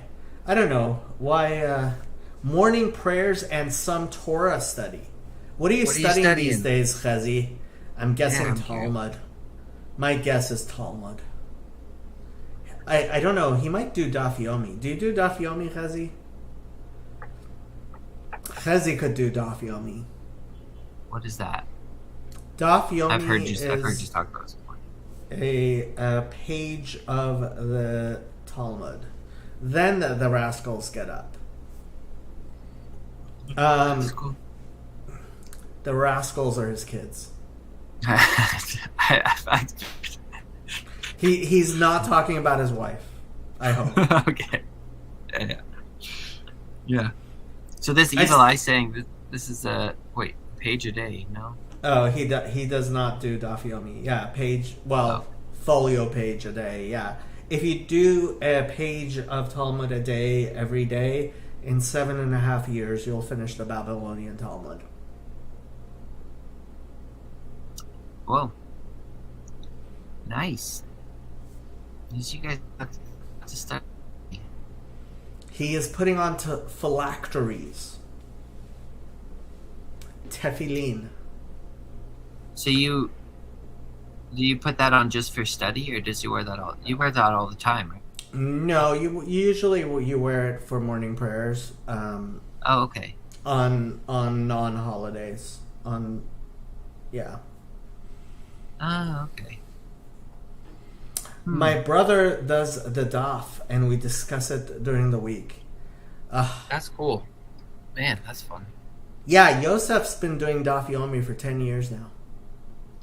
That's maybe where I heard of it. Maybe Yosef told me he was studying that. Nechama also mentioned it, and it was so funny. She's like, yeah, you could do daf yomi in like 10, 15 minutes a day. And I'm like, oh my god, you are such a Beis Yaakov girl. Because... Okay, I do remember you saying that. That's where I heard it. Yeah. I remember you saying that to her. Yeah, she's such a Beis Yaakov girl. She thought you could do daf yomi in 10 to 15 minutes a day. It's like, I have no idea what that means, but I like that you have that term for her. Beis Yaakov is the girls' school that most ultra-Orthodox girls and a lot of modern Orthodox Is it girls go to. calling her a nerd? No. Okay. Like a compliment. It's like a backhand. No, it's not. It's just a school a lot of girls go to. Like, and the girls who go to Beis Yaakov have certain things in common. Oh, okay. Tefillin during Chol HaMoed? Chas v'chalila. But yeah, I'm guessing he does. He does all the Brisker Ashkenazi stuff. God have mercy So what on his was soul. I know this is about to end, but I kind of wanted to ask, what was the thing in Psalm 110 that Caleb was wanting to? We don't have to get into it. Just what was the question again? Like, what didn't he want to bring it up for some reason? Well, I told Caleb, well, you know about my $5,000 challenge, right? No. What? You I'm don't missing know out about on my this? $5,000 challenge? Well, No. it's not just my I'm gonna win. $5,000 challenge. A bunch of rabbis already made the challenge. That's why I feel comfortable making the challenge also. But Okay. $5,000, if you can give me a single prophecy from the Hebrew Bible of the Messiah that Jesus uniquely fulfilled. Uniquely fulfilled. And that was the one? Was the Well, Melchizedek? that Or was how do you- that okay, how was do you say his this attempt. Do you say What? this first? Is it Melchizedek or Melchizedek? Or are they both wrong? Melchizedek is the Melchizedek. Hebrew. Melchizedek, yeah, Melchizedek. All right. That was the one? How did he... I don't know that I would choose that one. I certainly wouldn't choose that one. Let's see. Yeah, I don't know. But that's because Caleb is incredibly Protestant, and he's like, well, the one that Jesus cited must have been the best one. So he went looking through the. No. Alliance and Pearson. That's Psalm 22. No. About the donkeys and Zechariah. Yeah, because he was the only person to ever ride a donkey into Jerusalem. Yep. Yep. There's all those... What is the 30 donkeys we just mentioned earlier in Judges? Yeah, nobody ever rode a donkey into Jerusalem. So Ever. why is that a thing? Can I ask that question? Why is it because it's a lowly animal? Is that why a lot of the judges and kings rode donkey? Well, I mean, Is it a sign of humility or something, or what is it? But Grizz said he wants to, if he goes next year, he wants to ride a donkey into Jerusalem. So, I mean, Kabbalistically, the Kabbalists say that chamor, it refers to materiality. And so there's actually a lot of like interesting drushas on that. I should show you and donkeys are in fact good at protecting sheep. That is true. Yeah. kick away the coyotes. They do. Okay, we No. should say the ending prayer. We don't have to end, but we should pray. Let's make Krish do it. No, I'm just kidding. Yes, I Krish. can do it. You have to pray for us. I can do it. Yeah, for sure. That's, Okay, Krish. he's been sitting there so quiet. All right. Yeah. Pray! All right. Dear Heavenly Father, thank you so much for Jacob and Jason. They're very wonderful. And like God, thank you so much for this opportunity for us to like continue to like learn and grow and move our faith forward. And God, what I ask you is that you continue to let us like grow in knowledge, and that you continue to let us know the truth, and that we're not blinded by falsehood and like all the deceit of this world. And God, like I ask you to humbly bless these two gentlemen. They're very nice. They've been really helping me a lot today, and like most specifically Jacob, like he's been leading me into the truth. He's been helping me in my religious journey, and yeah, God, I really, really, really am grateful for them, and I hope that you continue to bless me and bless them abundantly. In your holy name, amen. Amen. Amen. That was really nice, Krish. Thank you. Thank so you. much. Yeah, no problem. Homer, material thing. Is that's Hamor. the word for donkey? Is that what that is? Yeah, so Okay. I'll pull up one of my favorite teachings of the Baal Shem Tov, if I can remember. So strange. The Baal Shem Tov, but it's Robetz. I think. So Robetz. who is Fraudwith, by the way? Have I met Fraudwith before? For some reason, I thought his father is a CRC pastor, but I might be misremembering because he seems to know a lot about Judaism. Alright,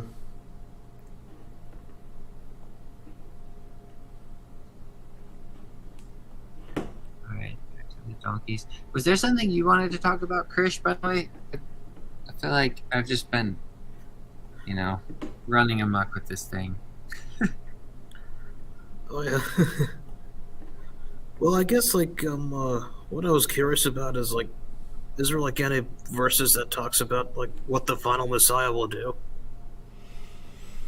Ooh, yes, there are, but let's do this donkey thing, and then we can do that. You are misremembering, Jacob, and I don't know a lot about Judaism. Just what I have read. I am an Orthodox Christian. I see. To be honest, I've just met so many people in the past few weeks and months. It's like it's hard to keep everything.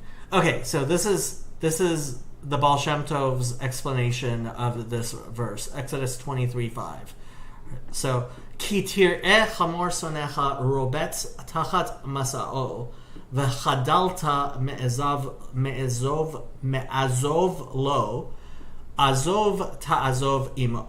So the plain translation of it is, if you see the donkey of your enemy lying under its burden, and you might not want to help, but you should make every effort to help him. But this is how the Baal Shem Tov explains it. Ki tir'eh, when you are shown, chamor, materiality, that's how he translates donkey. Sonecha, it hates you. Rovetz tachat masa'o, it is crouching under its spiritual burden. V'chadalta, and you have failed me'ezov lo to how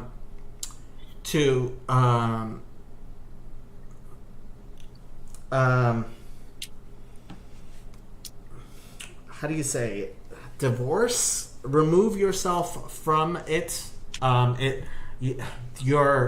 sonecha, that which hates you, the materiality, the unspiritualness. Azov ta'azov imo, you should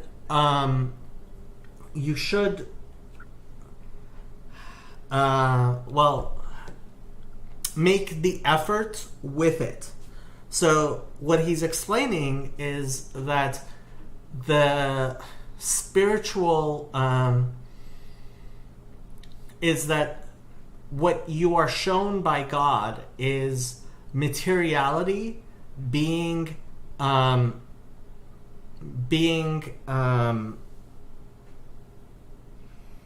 crouching under the weight of spirituality, and it is your responsibility to help rectify it to what it should be. Did any of that make sense? Mm-hmm. Yeah, that was good. The That makes Hebrew sense to me. says it much more clearly. Yeah.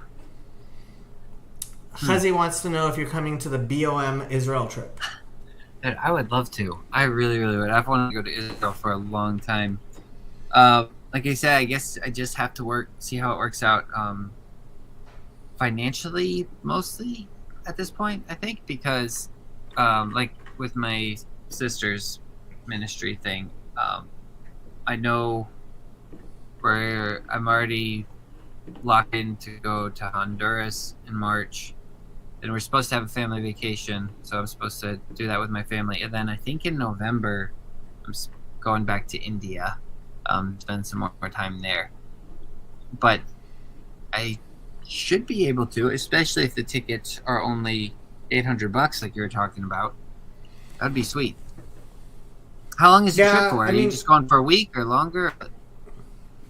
Well, You don't know. So I'm thinking right now that we have a Shabbaton on Shabbat in Jerusalem, and if people want to do more or less, they can. But we can just have Shabbat in Jerusalem, and then, like, if some people want to come earlier or some people want to come later, and people can plan however they want around there. Yeah, that'd be cool. And you would probably, I mean, how much is a flight to New York from where you are? Oh, I don't know. Like, I want to go to New York. Yes, but you could probably, I mean, if we do it in February, you should be able to get round trip tickets from New York to Israel for under $1,000. Oh yeah, that's cheap. That's cheap. Yeah, I'd like to do that. It'd be a lot of fun. I wanted, because I normally try to do a fast at the beginning of the year anyway, and for a while now, I'm always been like, I keep thinking, and I'd love to just go and spend that time over in Israel or something. This would be after that time, but I'd still love to go there anyway. That sounds like a blast. I have no idea what Sandy means by this reminds me of reading Halachic Man. So there are many prophecies, especially in the prophets, of things that will happen on when the Messiah comes. This is one of my favorites, Zephaniah 3:9, right? For then I will make the peoples pure of speech, so that they all invoke the Lord by name and serve him with one accord. The Bible doesn't actually refer to the Messianic king by the term Messiah at all. There's lots of messiahs mentioned in the Bible, but none of them are actually the final Davidic king. So, for example, Saul is called the Messiah of God, and Cyrus is called the Messiah of God. And we're actually very... so if you read Maimonides, especially the Laws of Kings and Wars, chapters 11 and 12, which is where he talks about this stuff, he actually cites this verse twice. And there are verses which talk about how the world will be, and there are things which have indications for example, the resurrection of the dead, and what am I thinking of? There's that verse which talks about. Is it Isaiah? Casting out the dead? No, I was actually. Although that's. Yeah, there's that as well. Ben Yechidi. What's the like qualifying characteristics for it to what are the characteristics for a verse to qualify about the end of Well, the it age has to Messiah say that it has to actually say that it's about the, like, there are plenty of verses that actually talk about. So here, this is Zechariah 12, right? Okay. And it says, "In that day the Lord will shield the inhabitants of Jerusalem, and the feeblest of them shall be in that day like David, and the house of David like a divine being, like an angel of the Lord at their head. In that day I will all but annihilate all the nations that came up against Jerusalem, but I will fill the house of David and the inhabitants of Jerusalem with a spirit of pity and compassion, and they shall lament to me about those who are slain, wailing over them as over a favorite son, and showing bitter grief as over a firstborn. In that day the wailing in Jerusalem shall be as great as the wailing at Hadad Rimon in the plain of Megiddo. Megiddon. The land shall wail, each family by itself, the family of the house of David by themselves, and their womenfolk by themselves, and the family of the house of Nathan by themselves, and their womenfolk by themselves." So there are all of these things where it talks about that day, Bayom Hahu, right? And things like what will happen to the house of David and that type of stuff, right? And it's very clear, and it has all these prophecies, none of which apply to Jesus. So the kind of the thing you maybe look for is what that day is kind of what you like, a future day, something like that. Well, first qualification for a prophecy is it has to be a prophecy. It has to say, this is what God said about what will happen in the future. Yeah.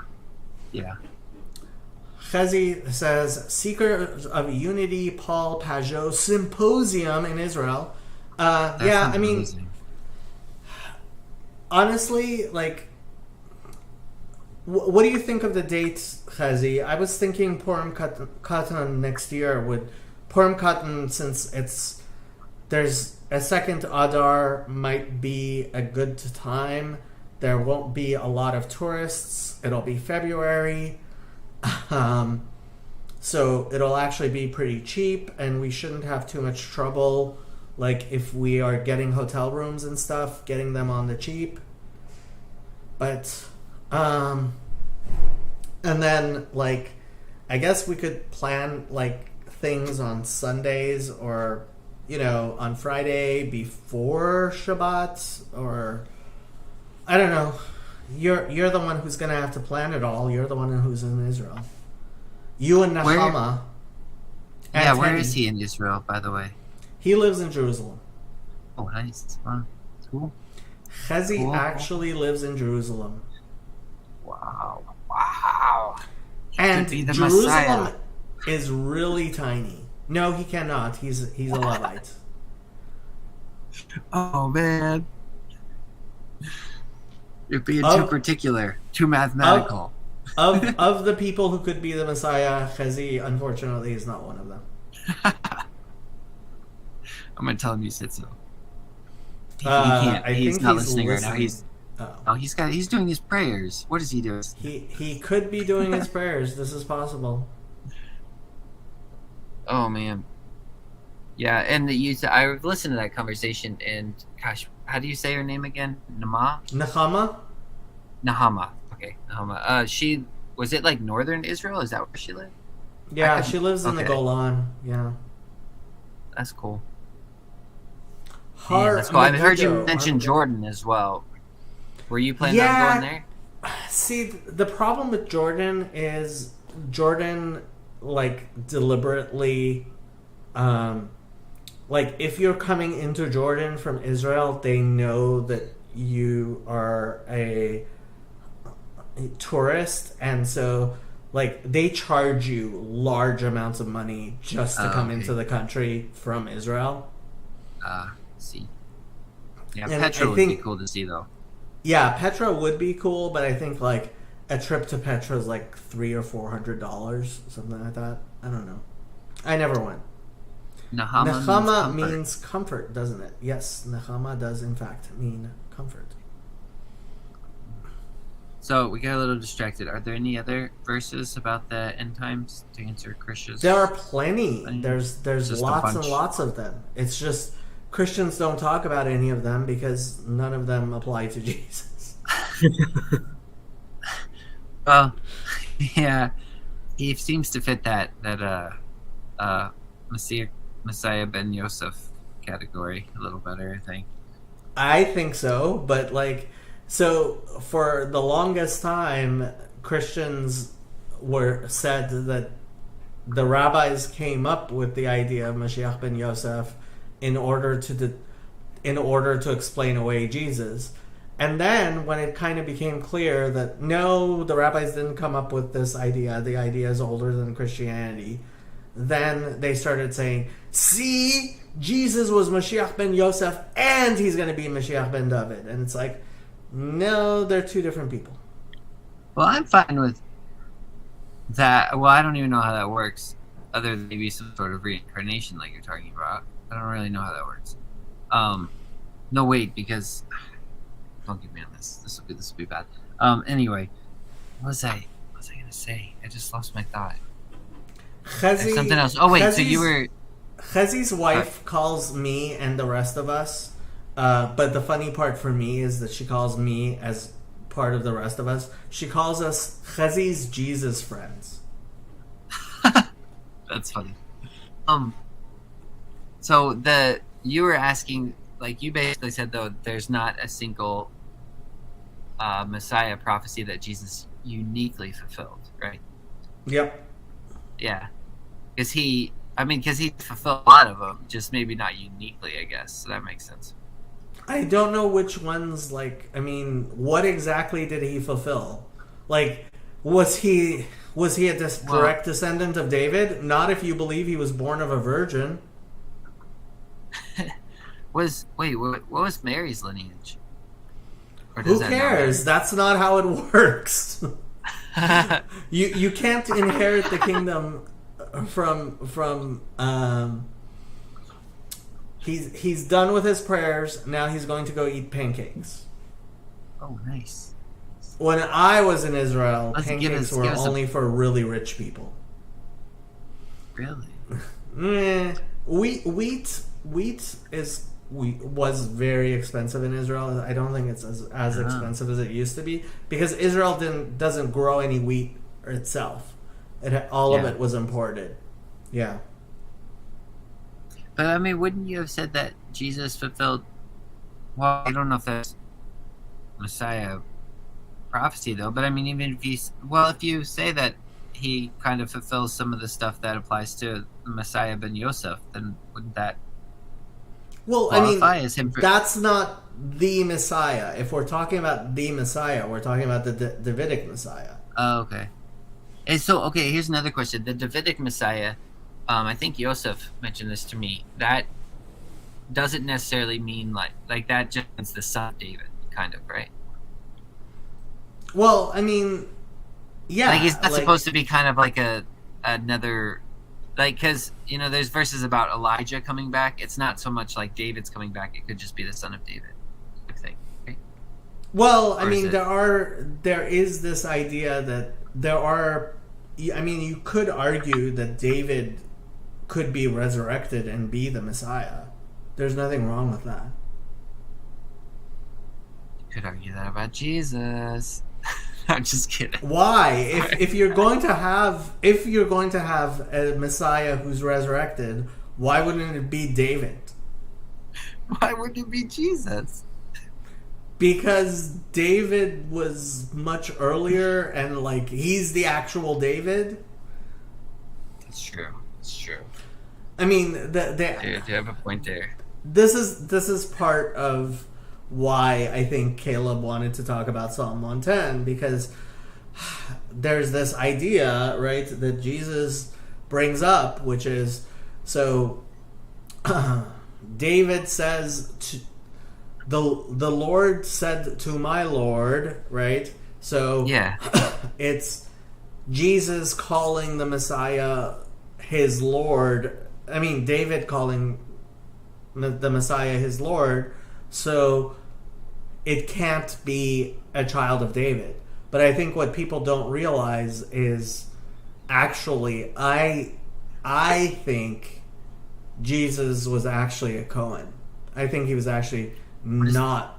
I think he was a priest. I think his family was a priestly family. I don't think it was a Davidic family at all.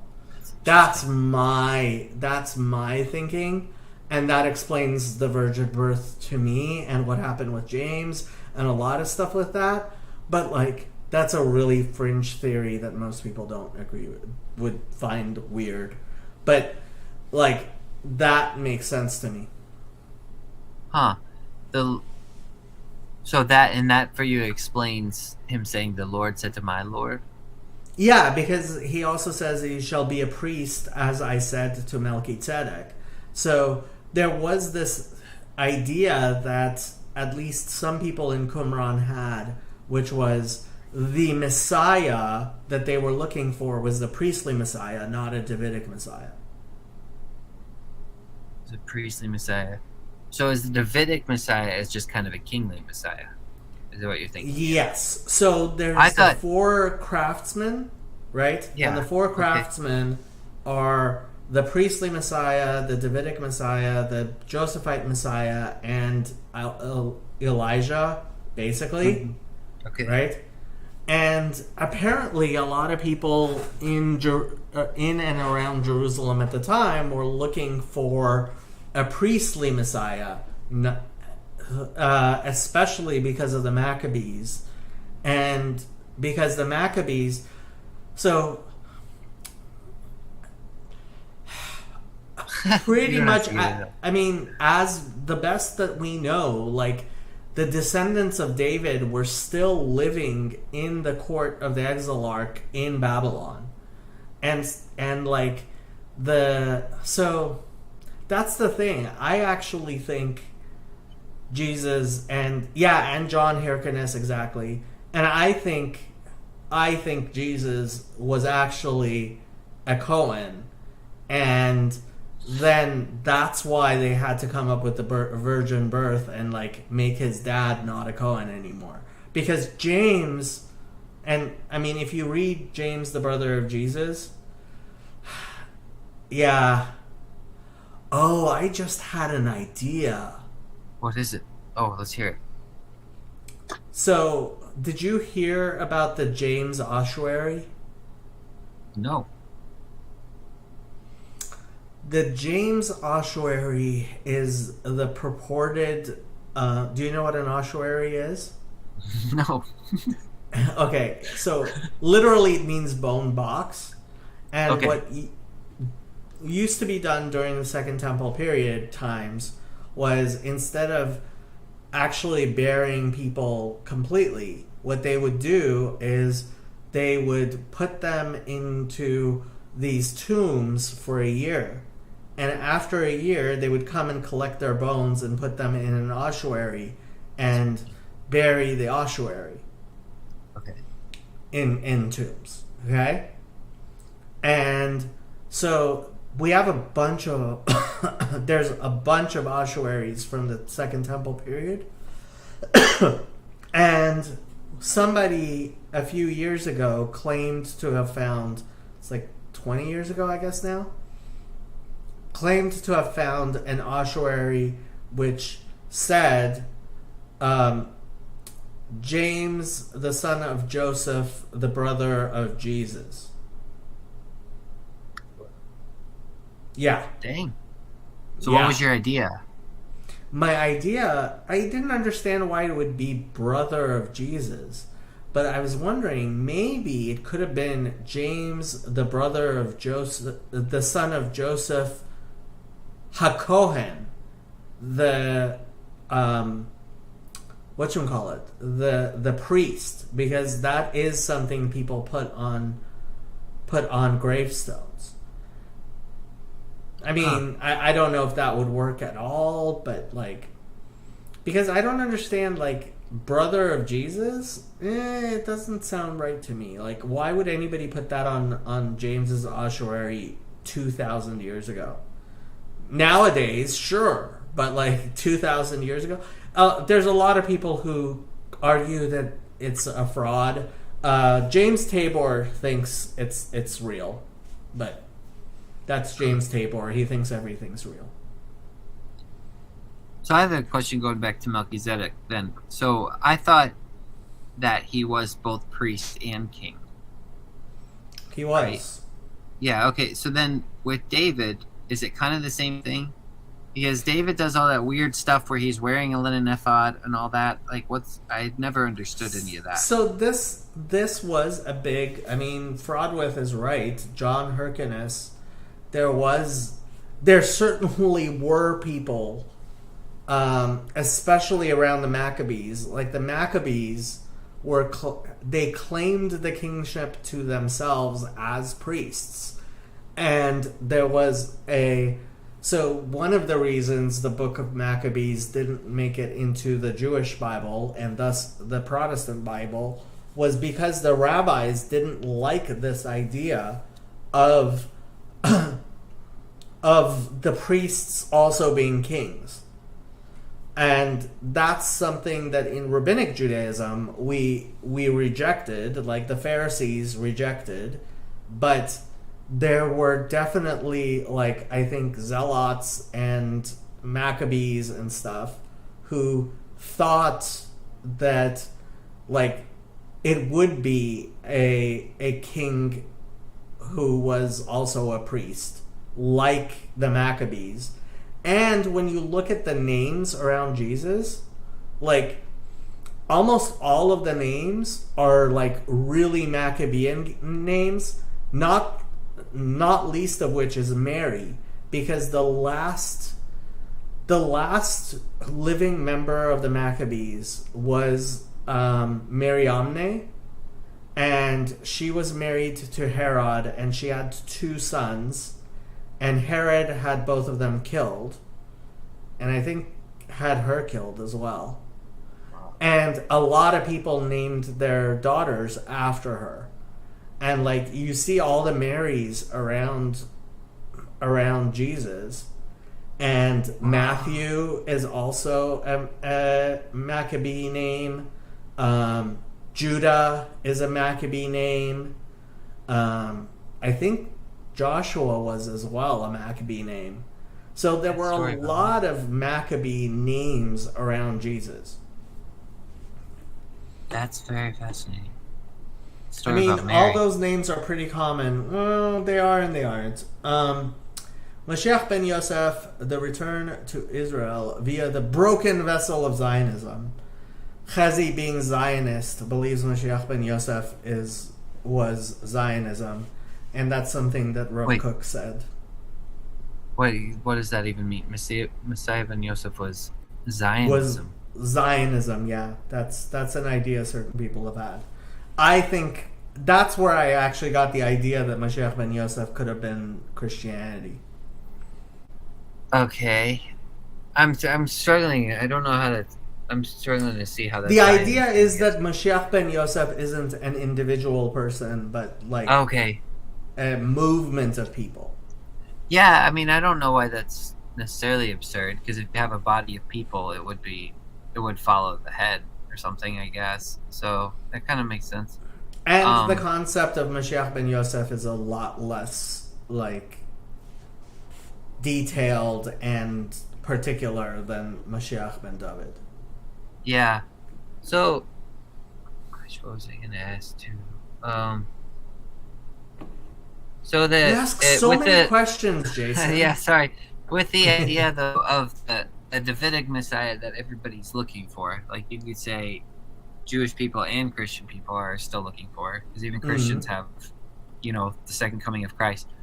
Whatever, there was this figure we're still looking for. Is that person king and priest as well? Like the very thing that the rabbis kind of push against? No. The Jewish idea of Mashiach ben David is not that it would be, but like the book of Hebrews certainly seems to think that it's Messiah and priest and stuff. Melchizedek. Yeah. In Revelation, it says the same thing too. It says, "You as priests and kings to our God," or something like that. I think it says it twice in the book of Revelation. I guess I was just curious because in Ezekiel, it talks about at the end. It talks about this. I think he says, "I'm going to make David your king," and then there's this weird part where I think he's going. It talks about him going through the temple, but I don't know if he goes into the Holy of Holies or anything. But I don't know if he has a priestly role. I can't remember. All that stuff is like I said, it's kind of foreign to me. I try to read it, but I didn't necessarily. Oh, bored. What'd you do to Krish? Jason, you're constantly ruining everything. I know. No, I'm going to mess with the screen some Fraud more. says, interestingly, there's a prayer that Mashiach ben Yosef should not die. Think about that regarding Zionism or Christianity. Yes, and according to the Arizal, when we say Et Samach David, we should have in mind that Mashiach ben Yosef should not die. And that is one of my ideas, yes, regarding Zionism and Christianity, that they will be purified and become whole when they return to Judaism from their idolatry.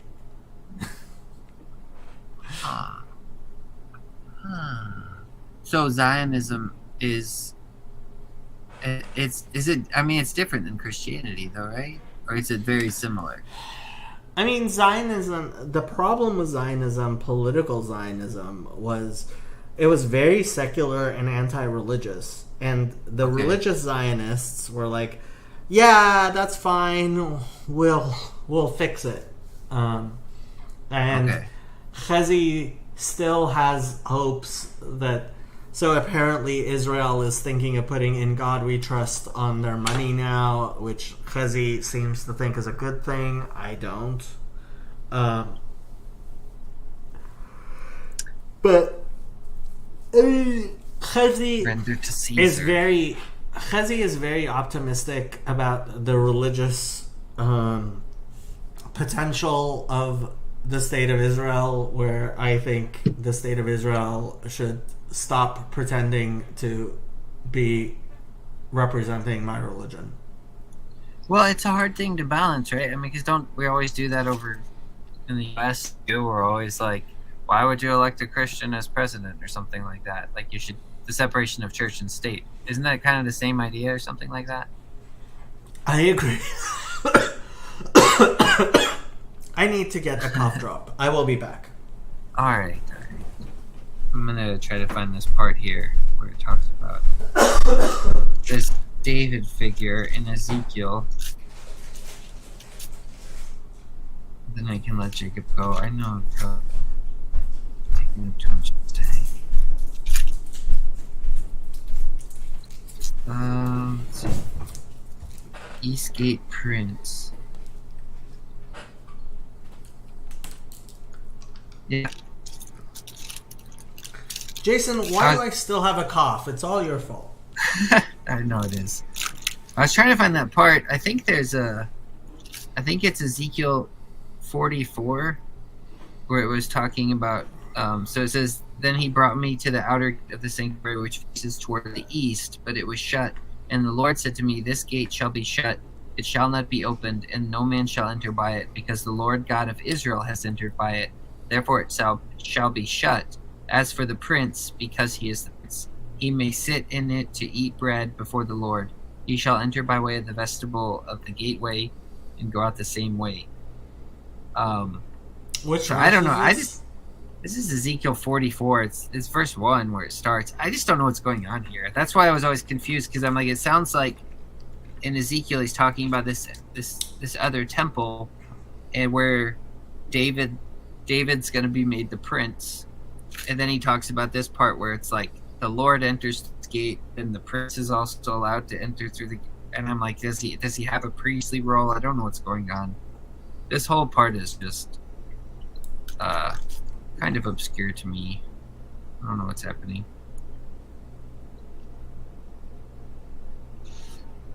Sorry, you still got a cough. I was sick over the weekend as well.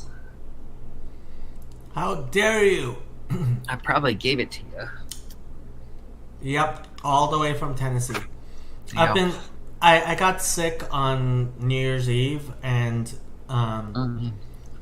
yeah, the cough has still been lingering. Sorry about that. I will never forgive you ever. What'd you do on New Year's Eve? Did you party? I stayed home, What? even though I'd bought tickets to go out. Oh no! Where were you gonna go? A friend of mine was photographer at some performance, so I was gonna go with her. That's a bummer.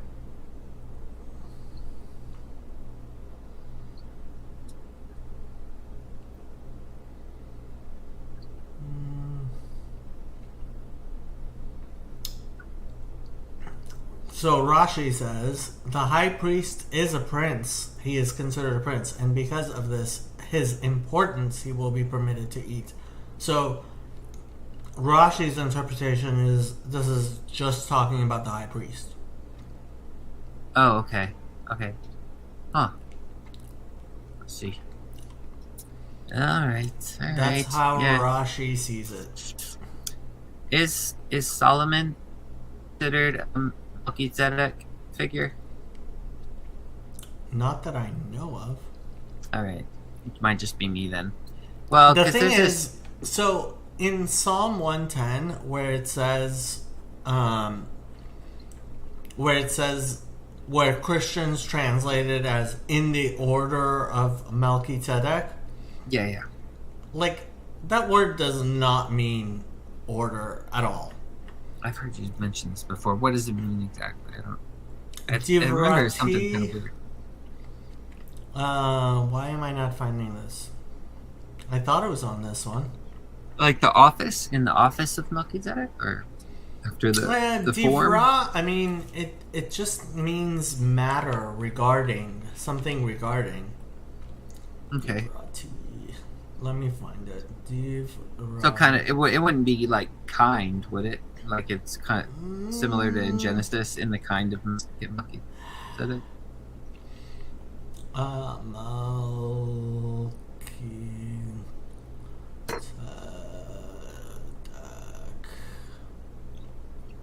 As he said, Ezekiel was Why a did priest. I not find it?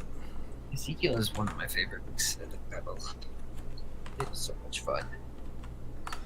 I once heard there was this Christian group that was decided to go through the book of Ezekiel and smoke marijuana as they did it, and I was like, if there's a book to do that, that might be one of them. It is a trip. Psalm I have not done that, though. 4. Why did I not find it when I was looking in Psalm 110? 4. Oh, because they translated it that way. Okay. Actually, why don't we do this? Psalm 110:4. Bible Hub.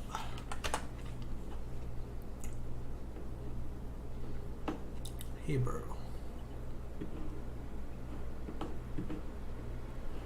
Okay, so you see it says Al Divrati Melchizedek. And this word Divrati, cause, reason, manner. Okay. The cause, in the cause or the reason or the manner. Yep. Okay. I'm not sure what to do with that exactly. It doesn't. Yeah. It seems like it's kind of the That- same thing. If you say in the manner of Melchizedek, I would think it'd kind of be the same as like the order, right? I don't know. I don't know. Yeah, but like Order of Melchizedek, like the Mormons now have a whole priesthood of Melchizedek, which is supposed to be like Okay, so how related to Melchizedek is there just seems I think I brought this up to you before. There's this weird Okay, I have to little show pattern. you this. what is this? Zach pasted this. He's Jacob during Bible study. Nice. Because I'm wearing a beanie. That's Ronald Reagan. Oh. What was I gonna I forgot what I was gonna ask now. Oh, there's so the king of Jerusalem, that's why I asked about Solomon and where in my mind I thought he would I still kind of hold him as somewhat of a Melchizedek figure because it seems like the king of Jerusalem is there's because what does it say in Hebrew? In Hebrew it says Melchizedek priest, and he says what it means. It's king of Salem, so king of peace and king of right or priest of righteousness or king of righteousness or something like that. And then when you get to the book of Joshua, there's when they're about to take the city of Jerusalem, there's like some he's from the nations, but the king over Jerusalem at that time is also called, I think, Adonizedek or something like that. Adonizedek, yeah. Yeah. So it's this weird. What's going on there? There's this weird pattern of like the king in Jerusalem is also a king of righteousness, sort of thing. Yeah, he's a righteous king. And Chezi says, Jason, yes, Ezekiel was a priest. And Ethan, Fraudwith is right. Gematria does not have a 0. So they don't, but they have a 0 at 10, right? Well, kind of. If you do Mispar Katan, which is when you keep on adding until you get to a number that's single digits, Yeah. you kind of sort of end up with that, but I think that's only as a place, as a placeholder type thing. Okay. So In Mispar Katan. In Mispar Okay. Katan, you have to end up with 1 through 9. And, like, that's not... Gematria, actual, like, simple Gematria is, like, whatever the number is. So there's no 0 in Gematria. That's interesting. What is the That I know of. huh? I'm not exactly a huge Gematria expert, but yes. Oh, I have an unrelated Bible question I was going to ask you because you brought up that beanie picture, and this came to my mind. Have you ever seen Life Aquatic? Do you know Wes Anderson, that director? No. Oh man, I thought you might have seen his movies. I was going to ask you if you had a favorite Wes Anderson film, but if you don't know, might not have seen any. I have no clue whatsoever. Where's that? I found a Hebrew Gematria calculator I liked. This is the Gematria calculator I like. Okay. Let's look at this thing here. So, for example... Gematria method, something equals 0 is what it's showing right there. Wait. Now that says 240. That's because I put in Moroni and the Mispar Oh, let's pull this up. Krish, Musafi it's totally cool, is man. 304. I forgive you at least. Jacob probably does too. I'm sure he does. He'll blame it on me. It's all Jason's fault, always and forever. So, what are we doing here? We got a calculator? The 10th plague is a remainder, I guess, in a kind of way. I was just showing Ethan how I came up with Moroni being a demon. One of the ways. What? What is this? You haven't listened to all my stuff about Mormonism and stuff and Latter-day I Saints? don't think so, but if you're talking about demons, I'll give it a listen for sure. Yeah, I've been talking about demons.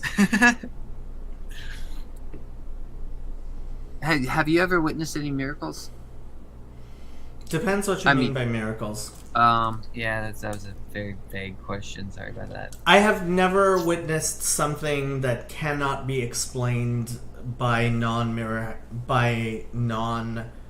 like that somebody who's a skeptic can't just explain away.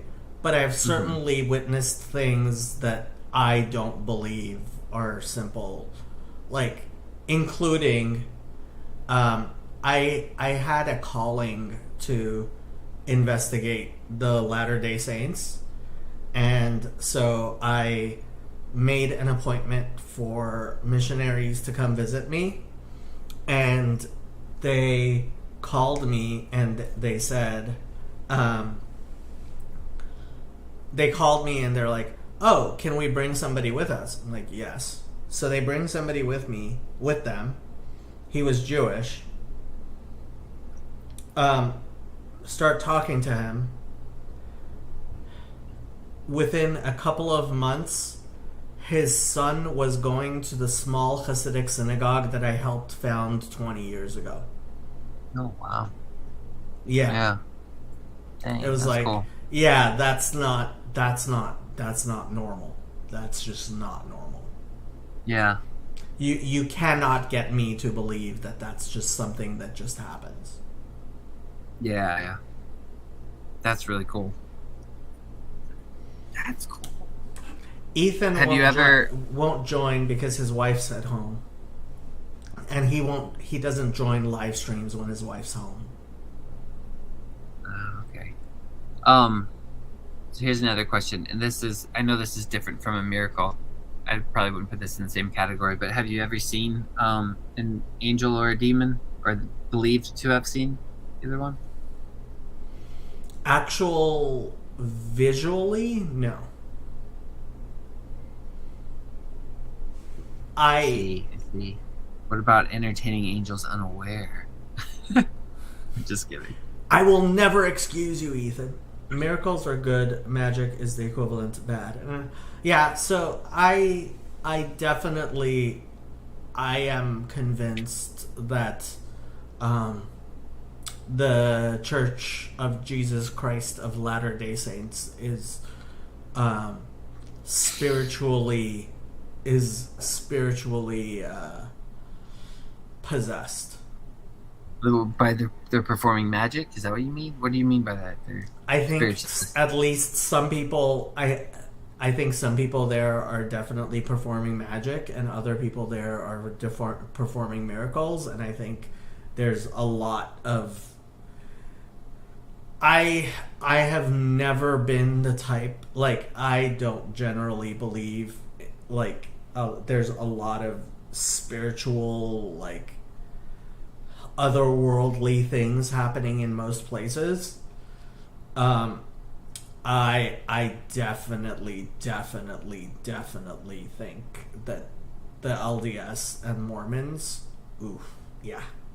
there's like serious spiritual stuff going on there. Huh. Could you say more about this, or is it too like? Oh no, confidential? I made lots and lots of videos about this. I mean, I heard you say some stuff about it, but I don't know, like, I mean, is it There just are parts things- of their doctrines or something? No, or is no, it no, just- no. There are things going on there that I could only call necromancy. Whoa. Okay.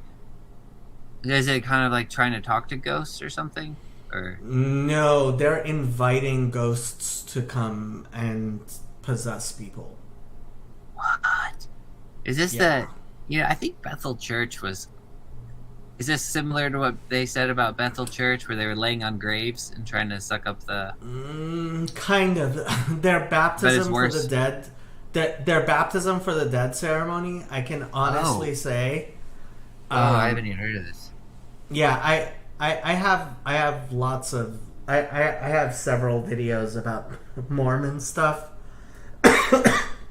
It's here. I can. Ooh. Well, now you've piqued my interest. I need to go to. I made learn a some, video. learn some necromancy from the Mormon Church. Yeah, like honestly, like I would say. Do you still go? I don't. I've been finding excuses not to go.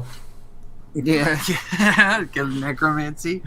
Might be one. Well, that's look- probably what's been messing up our screen all night. You've got some ghost around here. I said it was a ghost. I'm just kidding. I'm giving you a hard time. I mean, maybe I should still be going, but I haven't been going, and I kind of yeah. I mean, it's a whole other topic, but it's one that's been kind of interesting to me, and I talk about it more within, I guess, like some circles of Christians that kind of grew up in churches that are similar to the ones I grew up in, because I grew up in Word of Faith Church, and it's a lot of stuff that they do there. I mean, a lot of it is healings, and people get healed, but I think it's different than magic, but it looks very, very similar to magic when you get down to some of it. Yeah, but you have to understand from the things I know about Judaism, the only way I can explain members of the LDS knowing to do the rituals that they're doing in the ways that they're doing it is supernatural means. So there's this video I have with Ethan, ex-Mormon, destroyed with facts and logic. I think I watched that one, actually, yeah. What did I do? Latter-day Saints and Sinners. That was one of my Mormon stuff. Hey,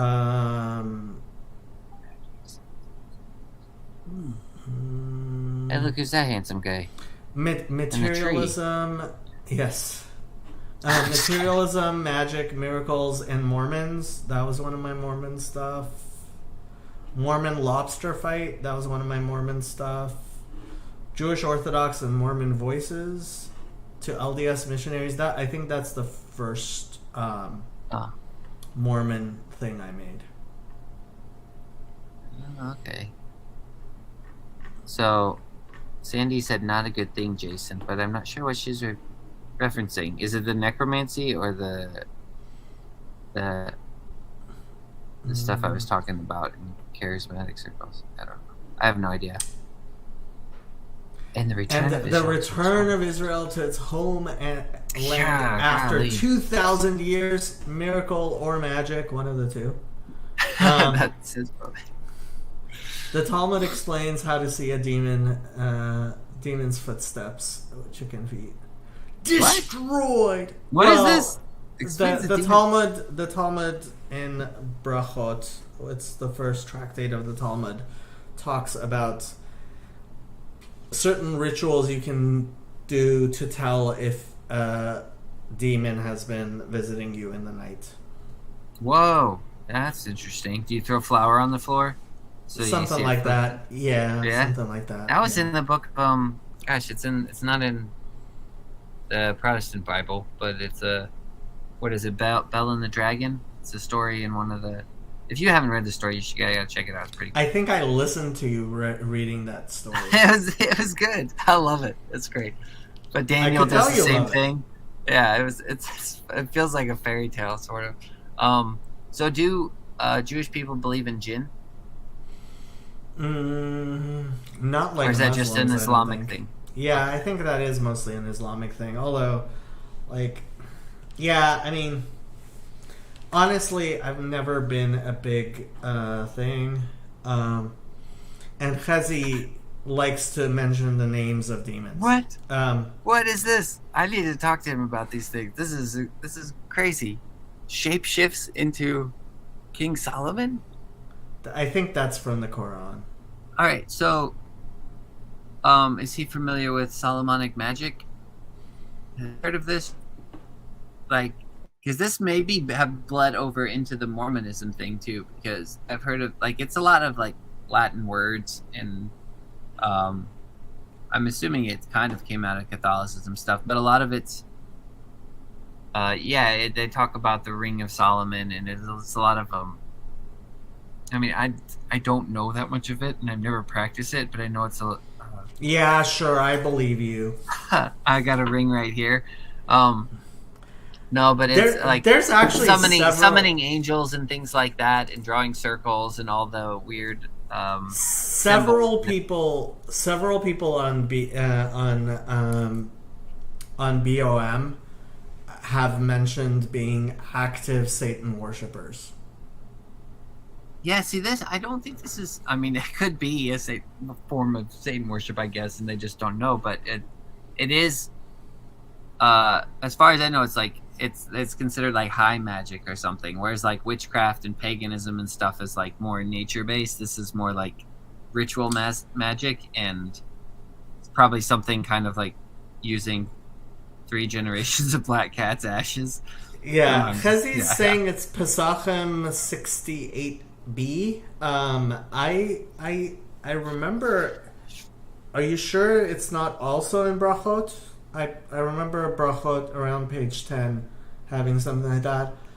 Fraudwith says that charlatan I am very, very unhappy anybody has anything to do with. Justin Sledge on the Esoterica channel does a lot of Solomonic magic type stuff. What's the Esoterica channel? I don't even know what this is. I'll check it out. It's a channel with a bunch of subscribers and lots of people who shouldn't be reading it. Well, I think it comes from. I thought it came from a Jewish year where Solomon eventually like had power to command demons and cast them out and all this stuff, and had power over all these things. And it says that he was wise beyond all other men, and he had all sorts of knowledges, and he had all those wives. Look at Pesachim, crazy story. So do you want to actually look up the tractate Pesachim 68b? I'm totally fine with it unless you've got somewhere to be. I've already kept you for 3 hours, so I have nowhere to be. I did my homework for today already. I was a good boy. And if people want to go to my Substack, they can read the absolutely ridiculous postmodernist thing I wrote. So while you're looking this up, Hezi, I'm curious, what is your favorite Wes Anderson film? Because I saw you posted over there that I think he was talking about those movies. But all right, while you're looking up this Pesachim, how do you say that? Pesachim. Pesachim. All right. Yes. It literally means Passovers. It's the tractate on Passover. And what is... I don't see any dead cats yet. Something. Charlesworth Old Testament. Alright. Fraudwith said, I read something in Charlesworth's Old Testament pseudepigrapha that had to do with Solomon and the demon Hezi mentioned. The Testament of Solomon or something. Pseudepigrapha. That sounds familiar too. Hezi said he uses the demons to find the Shamir to build the temple with no metal tools. Okay, I'm looking at 68b. Am I looking at the wrong place, Kazi? Because I'm not finding anything about cats. Oh, is he being serious about the cats? Whoa. Yeah. Oh, man. 3 generations. My goodness. Yeah, I kind of remember that from Brachot 9, I believe, but he's telling me to look at 68b, and I'm not finding anything in 68b. It was really interesting. I probably get too interested in this stuff, I guess. Like I said, I describe myself as a pagan mostly, so, you know. We'll get you to Noahide soon. Alright, I'll stick with paganism for now. Not necromancy, though. I'm not going that far. No necromancy. Stay away from the necromancy. You know, I think I'd be too scared to do some Solomonic magic anyway. Knowing me, I would break the circle and it would all go wrong, and the demons would come pouring in. It'd be a bad time. Yeah, are you That's sure? Ashmad. Because Brachot 66a is the one with the ashes, and I think it's the ashes of cats. Thank you, Jacob. Stay away from necromancy, Jason. Alright, Sandy. If you insist. I won't go playing around with the dead. I read something in Charles Worth's Old Testament superhero. You read that already. Demons to find the Shamir. I have no idea what you're talking about. Good night, y'all. You're my favorite Ethan in Reno. He's Good night, the only Ethan I know in Reno. Okay. Nice. I don't know anybody in Reno. Where's Reno anyway? I should know Reno this. is in Nevada. It's up. Okay. It's up near Sacramento. Yes, Krish, you are definitely my favorite Krish. You are also the only Krish I know. Has he said he's maybe go through another? Gittin 68b. See, Psachim 68b is very different from Gittin 68b. They're completely different books. Oh man! Okay. All right, let's hear some of this magic thing. Okay. Soft speech can break a bone. Ashmedai saw a blind man who was lost on the road, and he brought him to the correct road. He saw a drunk who was lost on the road, and he brought him to the correct road. He saw the joy of a wedding celebration, in which they were celebrating, and he cried. He heard a certain man say to a shoemaker, "Make me shoes that will last for 7 years," and he laughed. He saw a certain sorcerer performing magic, and he laughed. When Ashmedai arrived there in Jerusalem, they did not bring him before Solomon until 3 days had passed. On the first day he said to them, "Why doesn't the king want me to come to him?" They said to him, "He drank too much and was overcome by drink." Ashmedai took a brick and placed it on top of another brick. The servants came and told Solomon what he had done. Solomon interpreted the action and said to them, "This is what he said to you through this allusion. Return and give the king more to drink."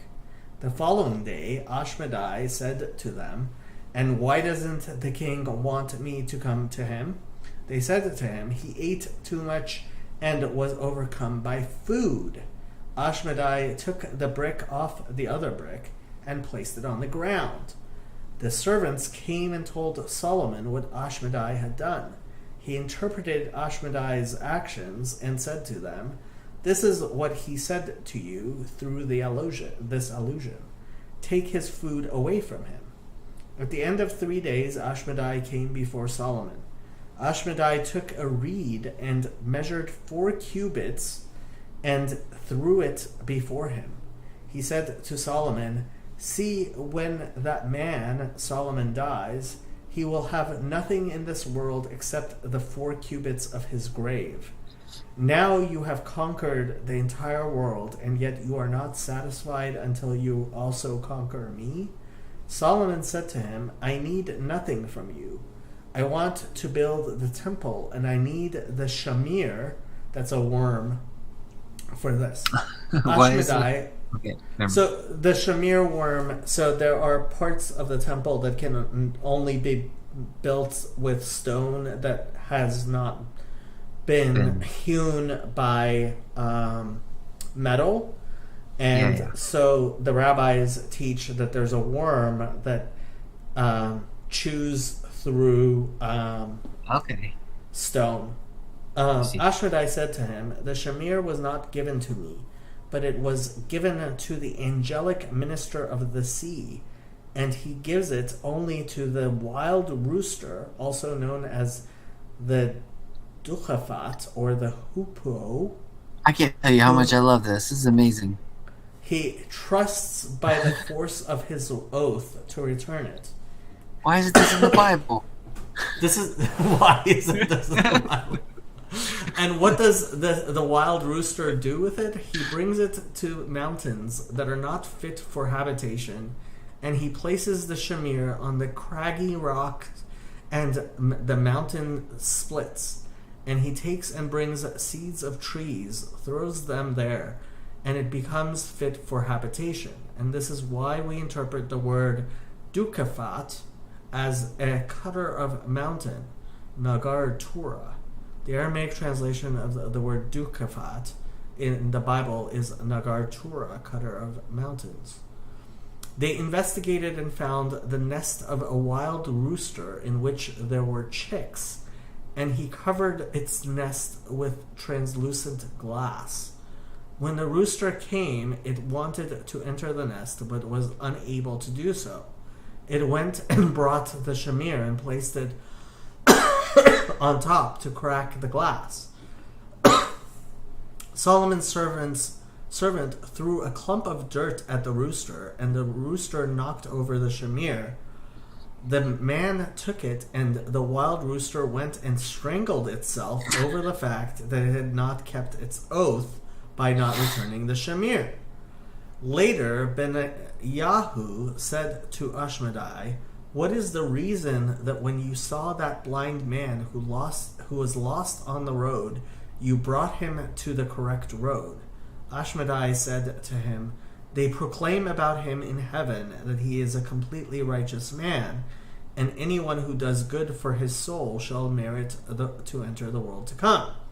Then Benayahu asked, what is the reason that when you saw the drunk man who was lost on the road, you brought him to the correct road? Ashmedai said to him, they proclaim about him in heaven that he is a completely wicked man, and I did good for his soul so that he will consume his reward in this world and not have any reward in the world to come. Benayahu continued and asked him, what is the reason that when you saw that joy of the wedding you cried? Ashmedai said to him, I knew that this man will die within 30 days, and his wife is required to wait for the Yavam, the husband's brother, who is a minor, to reach the age of 13 years, the age of majority, so that he can release her through chalitza, the ritual through which the Yavam frees the Yavama of the Levirate bonds. In addition, he asked, what is the reason that when you heard that man say to a shoemaker, make me shoes that will last for 7 years, you laughed? Ashmedai said to him, that man does not have 7 days to live. Does he need shoes that will last for 7 years? Benayahu then asked, what is the reason that when you saw that sorcerer performing magic, you laughed? Ashmedai said to him, because he was sitting on the king's treasury, Bey Gaza, let him use his magic to throw what there is buried underneath him, to know what there is buried underneath him. Solomon kept Ashmedai with him until he completed building the temple. One day he stood with Ashmedai alone. He said to Ashmedai, it is written, for him like the lofty horns of the wild ox, Numbers 24:8. And the sages say in explanation of the verse, like the lofty horns, Ketoafot Re'em. Okay. These are the ministering angels. The wild ox, these are the demons. In what way are you greater than us? Why does the verse praise your abilities and powers over those of human beings? Ashmedai said to him, take the chain engraved with God's name off me, and give me your ring with God's name engraved on it, and I will show you my strength. Solomon took the chain off him, and he gave him his ring.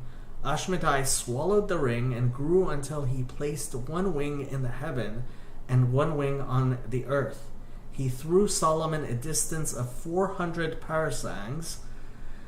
With regard to that moment, Solomon said, what profit is there for a person through all of his toil under the sun? With Solomon deposed from the throne, Ashmedai took his place. With regard to the verse, and this was my portion from all of my toil, the Gemara asks, what is the meaning of the expression "and this"? This expression is always an allusion to an item that is actually in his hand or can be shown. Rav and Shmuel disagreed with regard to the meaning of that phrase.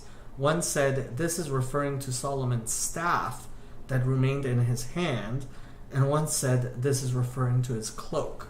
Solomon circulated from door to door collecting charity, and wherever he arrived he would say, I, Ecclesiastes, was king over Israel in Jerusalem. When he finally arrived at the Sanhedrin in Jerusalem, the sages said, now an imbecile does not fixate on one matter all of the time, so what is this matter? Is this man perhaps telling the truth that he is Solomon? The sages said to Benaiyahu, does the king require you to be with him? Benaiyahu said to them, no. They sent to the queens and asked, does the king come to be with you? The queens sent a response to them, yes, he comes. They sent a request to the queen, check his feet to see if they are human feet. The queens sent a response to the sages, he always comes in socks, and it is not possible to see his feet. The queens continued discussing the king's behavior, and he demands of them, the queens, to engage in sexual intercourse when they are menstruating. And he also demands that Bathsheba, his mother, engage in sexual intercourse with him. Once the Sanhedrin heard this, they understood that this was an impostor and not actually Solomon. They brought Solomon, gave him a ring and the chain on which the name of God was carved. When Solomon entered, Ashmedai saw him and fled. The Gemara adds, and even so, although Ashmedai fled, Solomon was fearful of him.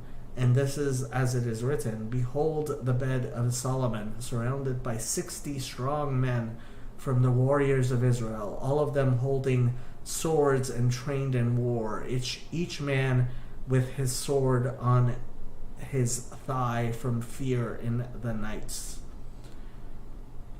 Yeah. We could keep on going, but it's a good bedtime story.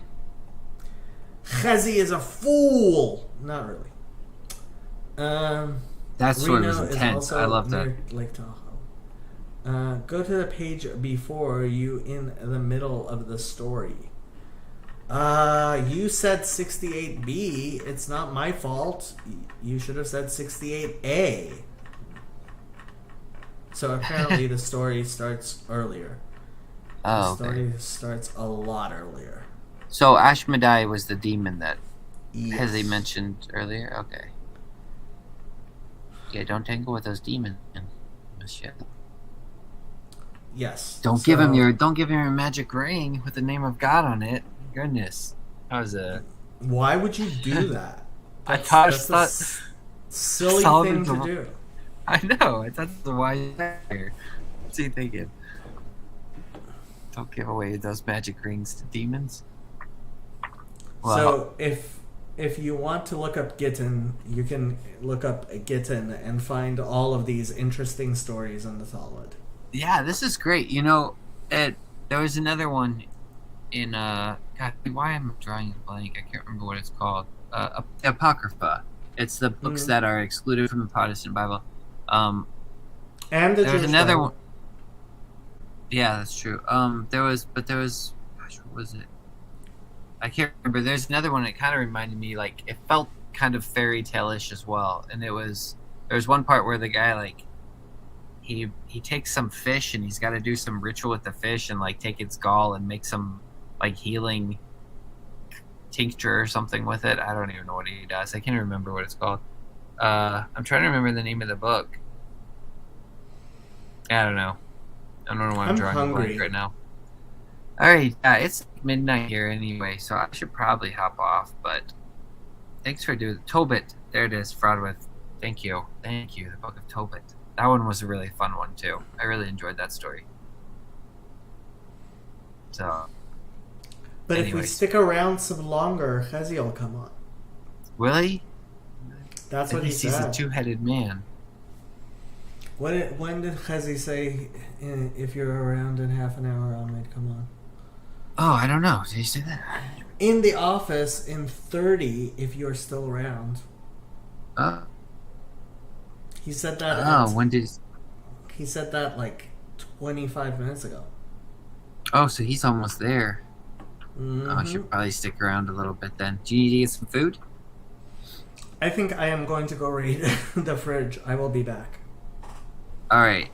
Vegan food is so good. Y'all should try it. Jacob left me. He left me. I don't know what to do at this point. I don't have the Book of Tobit, or I would read it. Let me see. I was reading in Judges, and those feel kind of like a little bit strange. Wow. Let me see here. Where's that? I was at Yeftah. That's how you say it. Trying to think. I'll read a short one before he comes back. I don't know how long he'll be gone. Except I don't know how to say these names, so don't. Let's see. Fraudwood said, I just read Tobit for the first time the other day. Yeah, this is good. I like that story. I don't have it on me right now. Otherwise, I'd start reading that because that one's fun. Belle and the Dragon is fun too. Oh, Jacob's already back. I don't have to read this thing. At least I think he's back. Yeah. But yeah, if you have the Apocrypha, I suggest Belle and the Dragon. That's like 2 chapters tops, but it's good. He's back already. What'd you find? The fridge is not that far away. This is Greek yogurt. Oh. Never been a fan. You don't like Greek yogurt? No, I don't know why. It's Go-Gurt or nothing. Have you ever had Go-Gurt? Go-Gurt? You don't What's know? Go-Gurt? Oh my god. Okay, it was kind of a joke. It's when they started putting yogurt in like to-go packs, and they had all these commercials of like kids jumping on the ceiling and they're eating.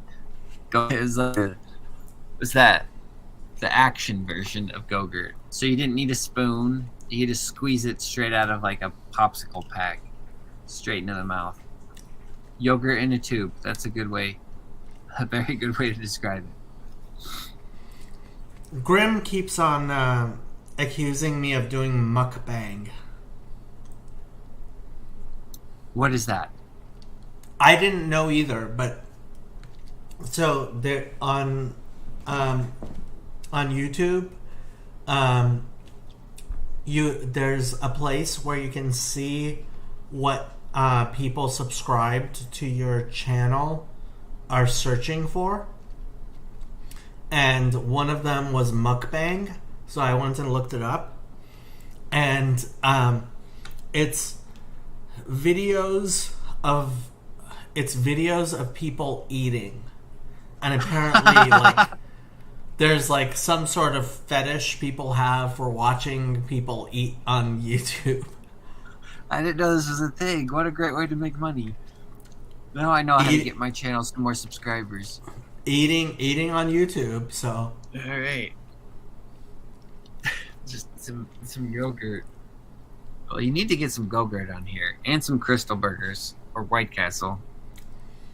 That's where it's at. Or that other burger you told me about. I can't remember. The double. I can't remember. The In-N-Out. yeah. The scripture burger. I officially don't eat unkosher food on camera. Officially. Oh, okay. That's probably good. I have shame. That's not unkosher. That's beef. First it has to of be all, killed a certain way. Yes. Second, cheeseburgers are not kosher, even if the beef is correctly slaughtered. Why? Why is that? Is it because the cheese is with the beef? Is it the whole mother's milk thing? Mm-hmm. I didn't know if it went that far. Like I wasn't sure if it was just milk. Or some people talked about butter. You can't cook the meat. Oh, with butter. any type of. So if you actually visit Chazi's house when you go to Jerusalem, you will see that they have separate dairy and meat dishes, separate ovens, separate all kinds of stuff. So what does a Jew do with a charcuterie board? Nothing. There's just It's either dairy or meat. You don't. You can't. Okay. You wait can't combine them. You wait 6 hours after eating meat before you eat dairy. Really? Oh wow. Yep. That's crazy. That's very sad in some ways. Why? It's I don't actually know, because there's all kinds of beautiful symbolism behind it. It's a very tasty combination sometimes. It's cheese and the meat together. So It's you can't not have like pepperoni. you can't anyway. have it. You I can know. have it. That's true. I can. I could do that. But now with all the vegan options, you could just get like some sort of vegan. What is Chazi trying to put in my chat? I don't know. I don't even know how to copy it now. How do I copy this? Nope. What did I do?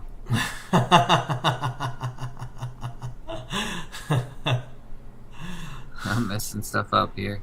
Does that mess up your screen too? Or we'll blame it on the ghost. So here it is. So progress. Rabbanut, the chief rabbinate, makes kosher flesh meturbat. What's meturbat? I'm guessing it's laboratory. Says Jacob, you won't like this. Yeah, I probably won't. What is it? I don't know what's happening.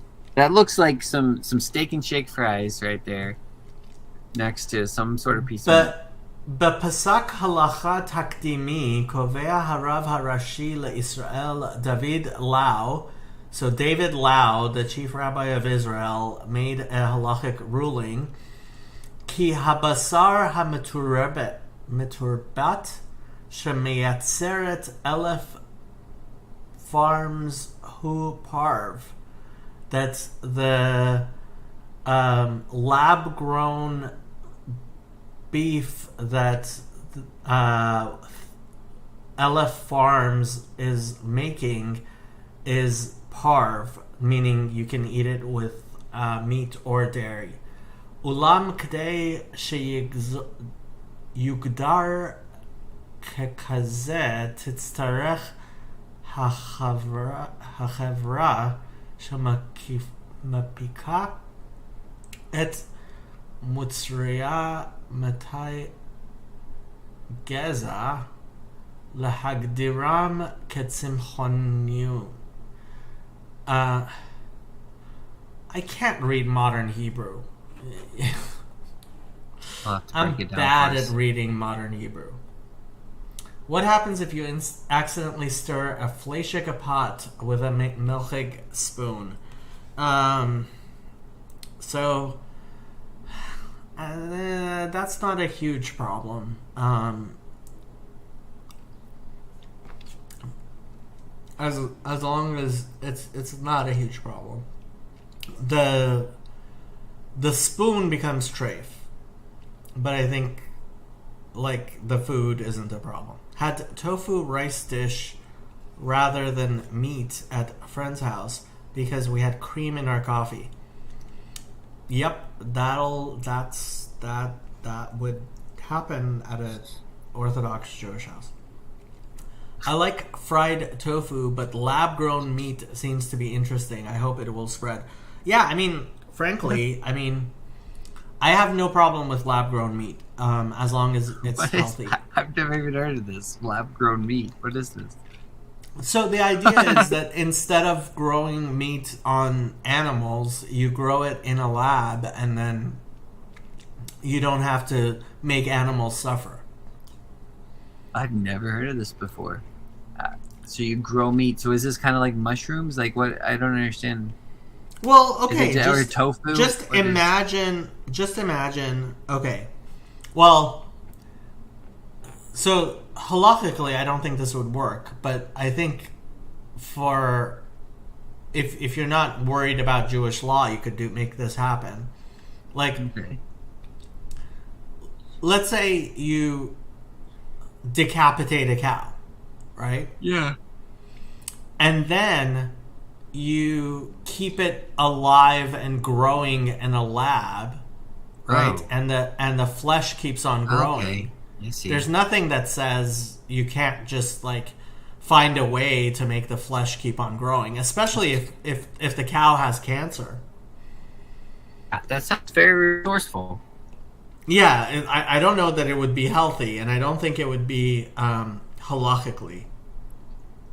How's lab-grown meat work with regard to halacha? That's the question. The problem is you have to actually kill, like, ever minachai is a problem. So like what I just described, I don't think is a halachic thing you could do. But when Chazi comes on, we will grill him because he's the Yeah. rabbi. So, what is the symbolism of the "Thou shalt not boil a young goat in its milk"? So, dairy is considered mercy, right? And kindness. Whereas meat comes from death, right? It's life and death, mercy and severity or justice, right? Okay. So we keep these two things in their proper place. Now, you're allowed to have dairy and then have meat, but you're not allowed to do it the other way around. Why? Because, like, the death requires a period of passing, but Like you can have fermentation. life before death. And, like, there's all kinds of, well, in Hebrew, ki gavar aleinu chasto, and things like that. So, like, this symbolism of life and death between meat and milk and red and white, it's something that's like, it's all the way through in Judaism. It's actually pretty interesting and like, Yeah, yeah, that's really interesting. Pretty I'd love cool. to hear more about that. Yeah, because I feel like that symbolism would scale across a multitude of things. It's really interesting. It does, and it does so beautifully, but it's like you have to get into the particulars. See, this is the interesting part. Like, this is where I scream at Chazi. He has, like, for me, like, okay, you follow the details of Jewish law, and then afterwards you get an explanation which shows the beauty of something, and it's like mind blowing. It's like, oh wow, that's really cool, right? Yeah. But if you are only willing to do those things which sound cool to you, and you're like, then it's like you never get that experience of like later on, like.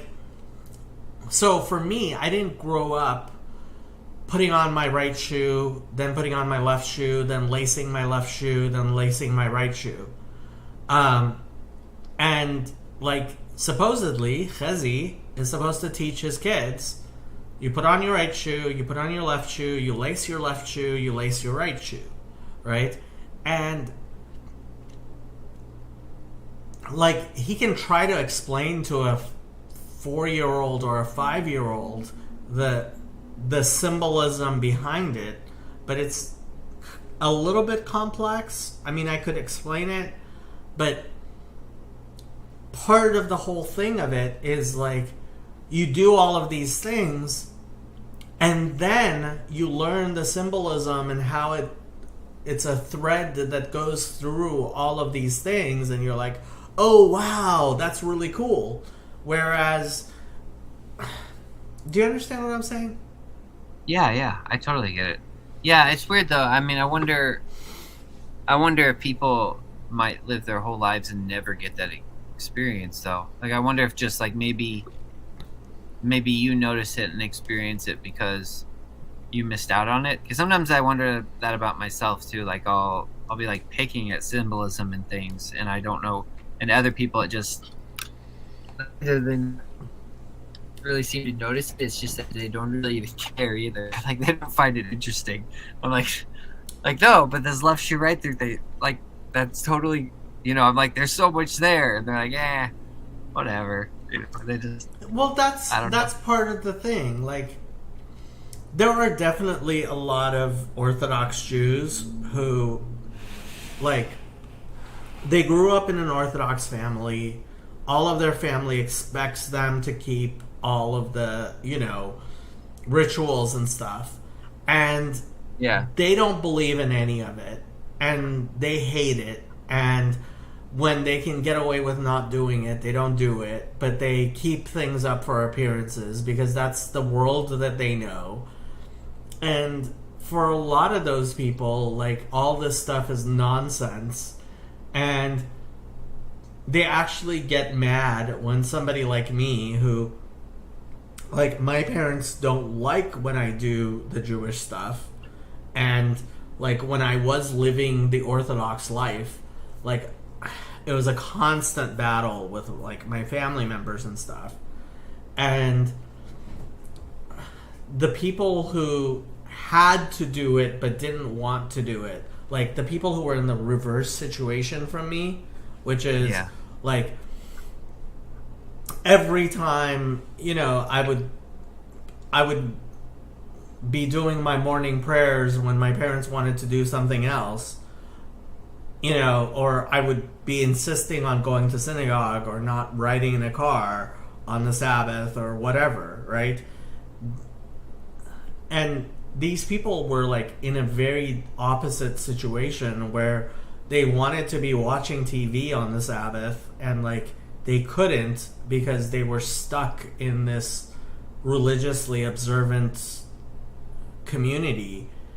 Like, those were the people, and that's where a lot of the tension between, I don't know if you remember like me and Chezi and Nechama talking about BT versus FFB. BT is Baal Tshuva and FFB is from birth.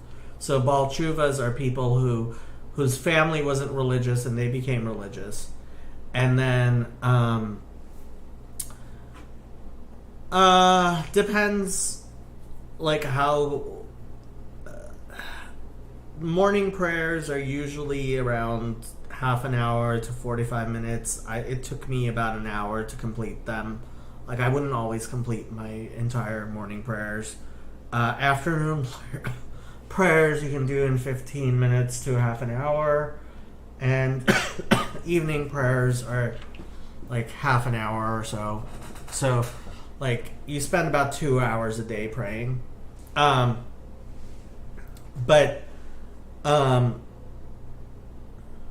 BT so is- BT yeah. is the people who were raised not religious and they become religious. And the FFB are people who were raised religious, and there was a lot of conflict because at least some of the FFBs resented the BTs, and some people it was. I could see that. The fact is, wherever you go, you notice that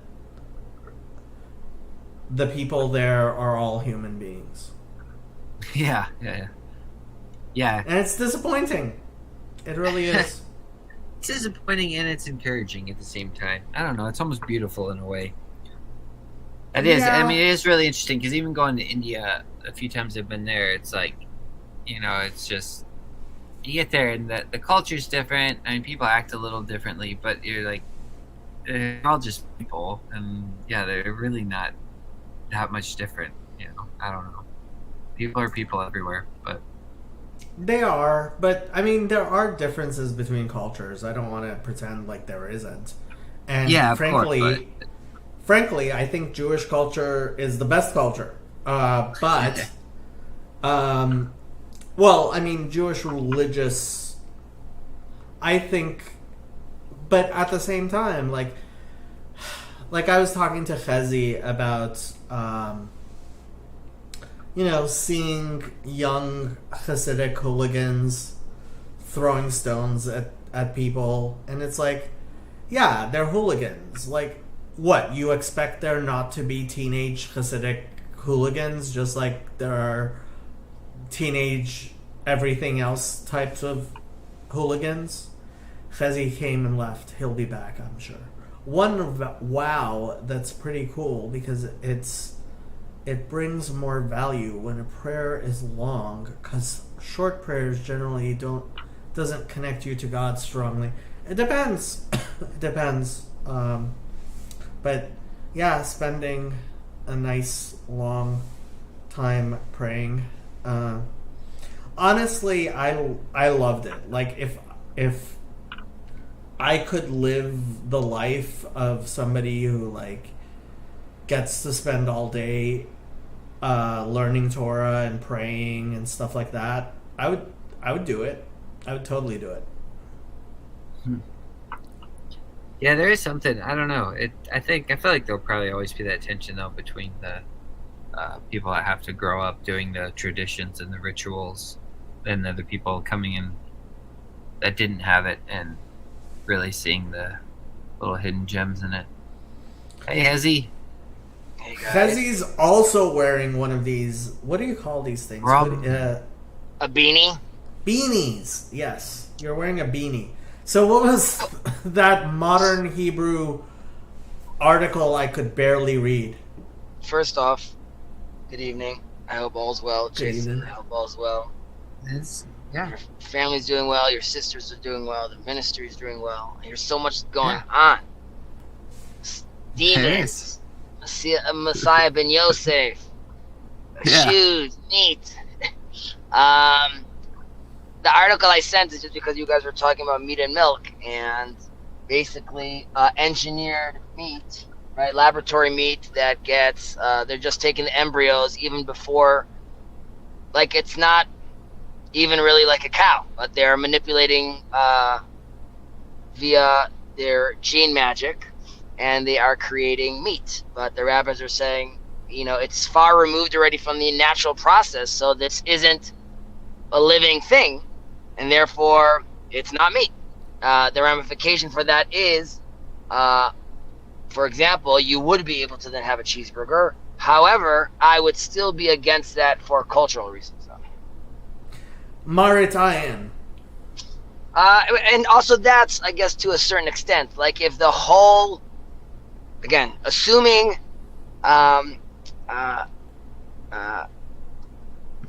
the community is a pious community and being, let's say, a righteous community, if they decided altogether that they are going to do so the halakha, the Jewish law, also knows how to accommodate, like, sort of, quote unquote, the wisdom of the masses, and see how to adapt also accordingly. So you're not this rabbi. It's a pretty big breaking news sort of decree, because it is a paradigm shift. However, I would argue that most probably he's not going to give his sons like a cheeseburger now on that basis. He would say that, yeah, if someone doesn't know, if someone's like stuck abroad and they need to do this, so this would be sort of a more lenient attitude to allow one to deal with his dietary restrictions. So is this the chief rabbi who went to prison, or a different one? No, first of all, he was the chief rabbi. He's no longer the chief rabbi. There was a chief rabbi that I actually had a Rosh Hashanah meal with that did go to prison, because he also actually was playing around with meat and kashrus, and it's very sad that people in that position played such political games, but they're political pundits. I don't see them as thought leaders. And this Rabbi Lau, his nephew is Rav Benny Lau, who is some of the Orthodox community would now probably consider him more, let's say, more progressive, but he's fairly open-minded. He had his congregation. He was a rabbi in a very big congregation in Jerusalem, synagogue called Nachmanides, the Ramban Shul, and he had a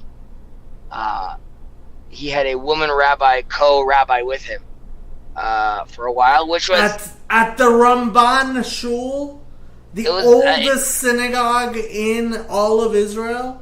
No, it wasn't old. It's another Ramban Shul. It's one in. It's not the one in the old city.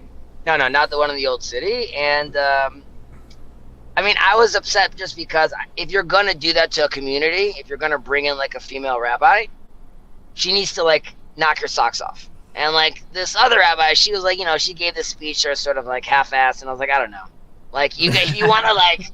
It needs, like, you can't, like, you're going to ask the community to sort of, like, accept this right now. It needs to be, like, sort of demanding of their attention, I guess, in a certain extent. But she's actually talking about something deep. I mean, it was a few years ago, but I don't think anyone in the community really understood her. Excuse me for a second as I leave my car.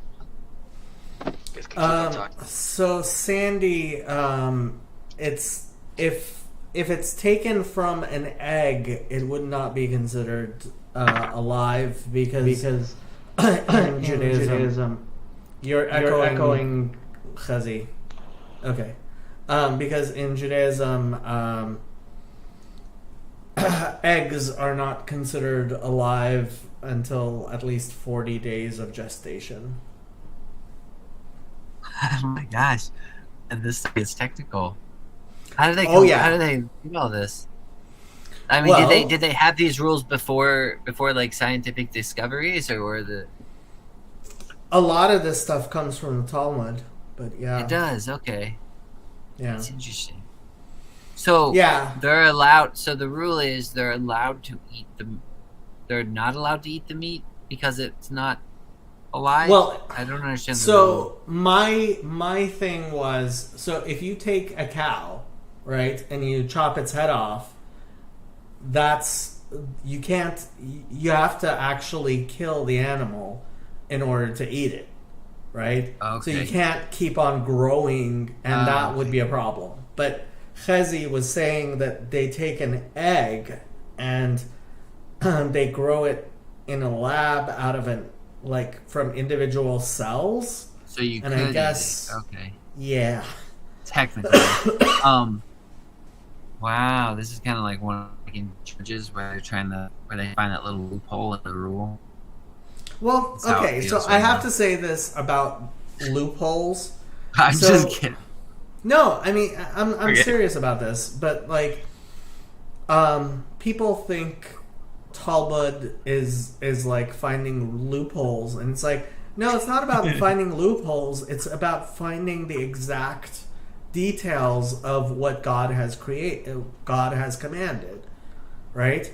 And if the detail is, right, that this is life and that isn't. So, for example, I guess I could use the example of turkeys, right? So turkeys come from the North America, and the Bible has a list of birds that are not kosher, right? So how do you know that a turkey, whether a turkey is kosher or not, right? And like there was a debate and like questions and all kinds of stuff, and ultimately what happened was the vast majority of Jewish people were eating Orthodox Jewish people were eating turkey. And so now it's kind of become accepted that yes, turkey is kosher, right? And that's I was being somewhat facetious when I said loophole, but I think it's sad. What you're talking about sounds kind of related to what Mathieu Peugeot was talking about, like kind of the feminine asking the question or something. Like you have the truth, the Talmud, there's things that are kind of set, and then you have these other things that arise that kind of bring a question that you got to deal with. And how do you incorporate the truth into that question, sort of? So you eat turkey. I like turkey. Pretty good. I think that's a beautiful sentiment that you said. If I'm understanding you correctly, Jason, about Mathieu Peugeot, and can you mention that again? You said something about the question is the feminine. You said. Yeah. That's what. Have you listened to some of his stuff a little bit? I listened to some of his stuff, and this also has to do with the renewal of tradition in general. Yeah. It doesn't. You can't just renew based on like some new information and just like have like a new link to the tradition, which I think Jacob would agree with. However, my attitude is the tradition is the masculine, okay, and Knesset Israel, the congregation of Israel, represents the feminine, and you can have. And this also has to do with the verse in Hosea about you will no longer call me Baali. You will call me Ishi. You will no longer call me Baali. As in, both mean husband, but one means more about ownership and one means more about a partnership. And at that point, it behooves us to via the tradition and our connection to the roots, sprout new leaves, new flowers, new fruit. And that has to happen, though, when we recognize and see in ourselves as a wife and no longer someone subservient to. Obviously, we're still subservient to God, but the idea is that we are co-creating together with him. So as long as the co-creation and the traditions are constantly tethered to the past, then I believe you can have a tradition innovation. However, many rabbis are very nervous to do so for understandable reasons. Yeah, it's terrifying because when this. Well, go ahead, Jacob. No, I just wanted to ask, do you think that law with putting "In God We Trust" on the money is going to pass? Probably not, just because Israelis and Jews in general are very unruly, and they don't like. I don't want to say like that kind of nonsense. Like I just don't think it's gonna fly. I think Israel itself is already sort of religious in its own ways. Like I don't think people feel like the need to have that on their money. I specifically think it was amazing in America that happened, just because it's, you have like capitalism and like a material thing you were talking about earlier about the donkey of Messiah, like Chamor is Chomer is material stuff. So having God's name stamped on top of that, to me, is like that's the elevation of that material thing. I don't think it's seen like that anymore. I don't think like a little kid gets like $1 from his mom and he looks at it like, "In God we trust." Like, this is amazing. But I do think that subconsciously that is. How would you explain a Kiddush Hashem in English? You would say a sanctification of God's name. Yes, so I think that is a sanctification of God's name, like on a global scale, on like an international scale. So those are all, again, those are indications to me of like the amazing times we live in, because it took, the way I feel at least, that Judaism was waiting sort of like 2,000 years in exile for the rest of the world sort of to catch up in a certain respect, with regards to like its own morality, where then we could see like we're a lot more aligned. But like elements like the for all intents and purposes, the world power being America, recognizing God, I think was like a huge sanctification of God's name.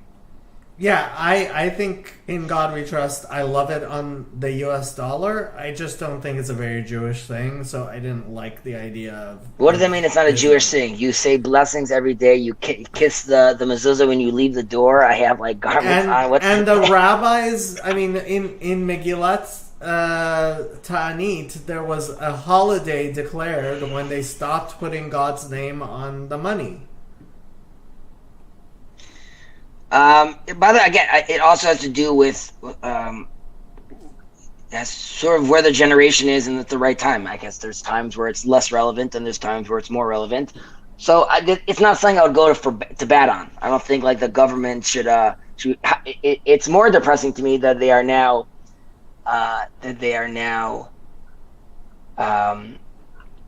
they just instated a law with regards to. What do you call chametz in English?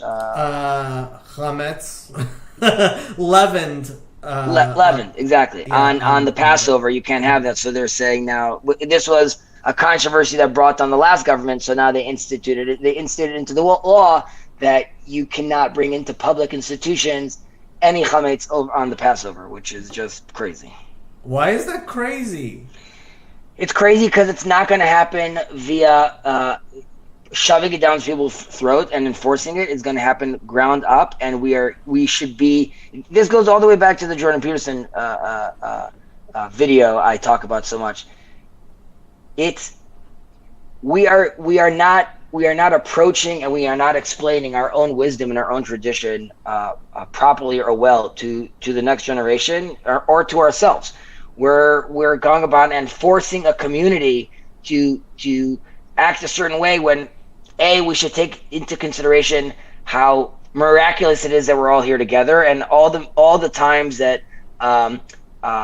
infighting has caused to the destruction of our nation. Secondly, the fact that this is the most religious version of Israel, basically since the time that there's kings. Okay, so there's more Torah study than ever before. There's more institutions than ever before. There's more recognition than ever before. So you also want to go to the rabbinate and be like, just take a chill pill, guys. You know, you guys are winning. It's going well. Like it's like so forcing on religion and their version or their interpretation of that religion when they're very well aware of the different interpretations that exist within our tradition is just and turning it into policy with you're going to get arrested now with ramifications of fines. It's just that is a bastardization of what I believe what God wants, and I also think is just a very unhealthy way of educating a community. Specifically, you could say generally with policy, but that's how law works. But when it comes to Jewish law, it's just it's a desecration of God's name, I think. I agree with you 100%. Zionism was a terrible idea. Nope, that's not at all what I said, but it's okay. Jason, with regards to that demon story that Jacob so graciously read out, so it gets pretty nuts. So that's when they say allegedly Solomon is writing Kohelet is what's Kohelet? Kohelet is Jacob. Ecclesiastes? Ecclesiastes. No, isn't that Divrei Yamim? No. Divrei Oh, yeah, Yamim is Chronicles. Chronicles, right? Okay, Ecclesiastes. So that's when Solomon is writing Ecclesiastes. Apparently, when he gets removed from the temple because of this demon Ashmedai, and he's going around letting people know that he's the king, and everyone thinks he's like some sort of beggar. And the way they find it out is he tells one of his servants that trusts him, I think, or he talks to some people in the city, and he tells them to go see if King Solomon is he sleeping with his wives during their purity, during their time of purity, which he shouldn't, but he is, and does he ever take off his socks? And the answer is he never takes off his socks, and the reason is because the feet of the demon is always connected to the earth, and he can never transform that into something divine because it's always connected to the material and earthly over here, and he has chicken legs, so he always has to have them covered. But then when they find it out, Solomon walks in. Does Solomon walk in, or does Ben Yehoiada walk in? And he shows him the ring of Solomon, I believe. Either way, they manage, like, he runs off and he disappears. But it was definitely a crazy story. When I was a little kid, my brother would always scare me that Ashmedai was under the bed. And one time I was under my bed. So funny. I was under my bed getting something, and my brother said, Ashmedai's there. So I quickly ran out. But the hook, there was like a piece of metal under the bed that grabbed my shirt, and it wouldn't let me out. And then I was like, oh, holy crap, like he is there. It is. This is happening. And I ran out, I ripped my shirt, and I was like, this is traumatizing. How old were you? This happened last week. No. When did this happen? I must have been 5. Oh my god, that's So great. it was a long time ago. And That's with terrifying, too. with the black cats, Oh yeah, what was it's this like about? you take 3 black cats, and then you have to take, it's like the 3rd black cat in a row. You have to take the placenta, I think. You have to burn it. Then you have to look through.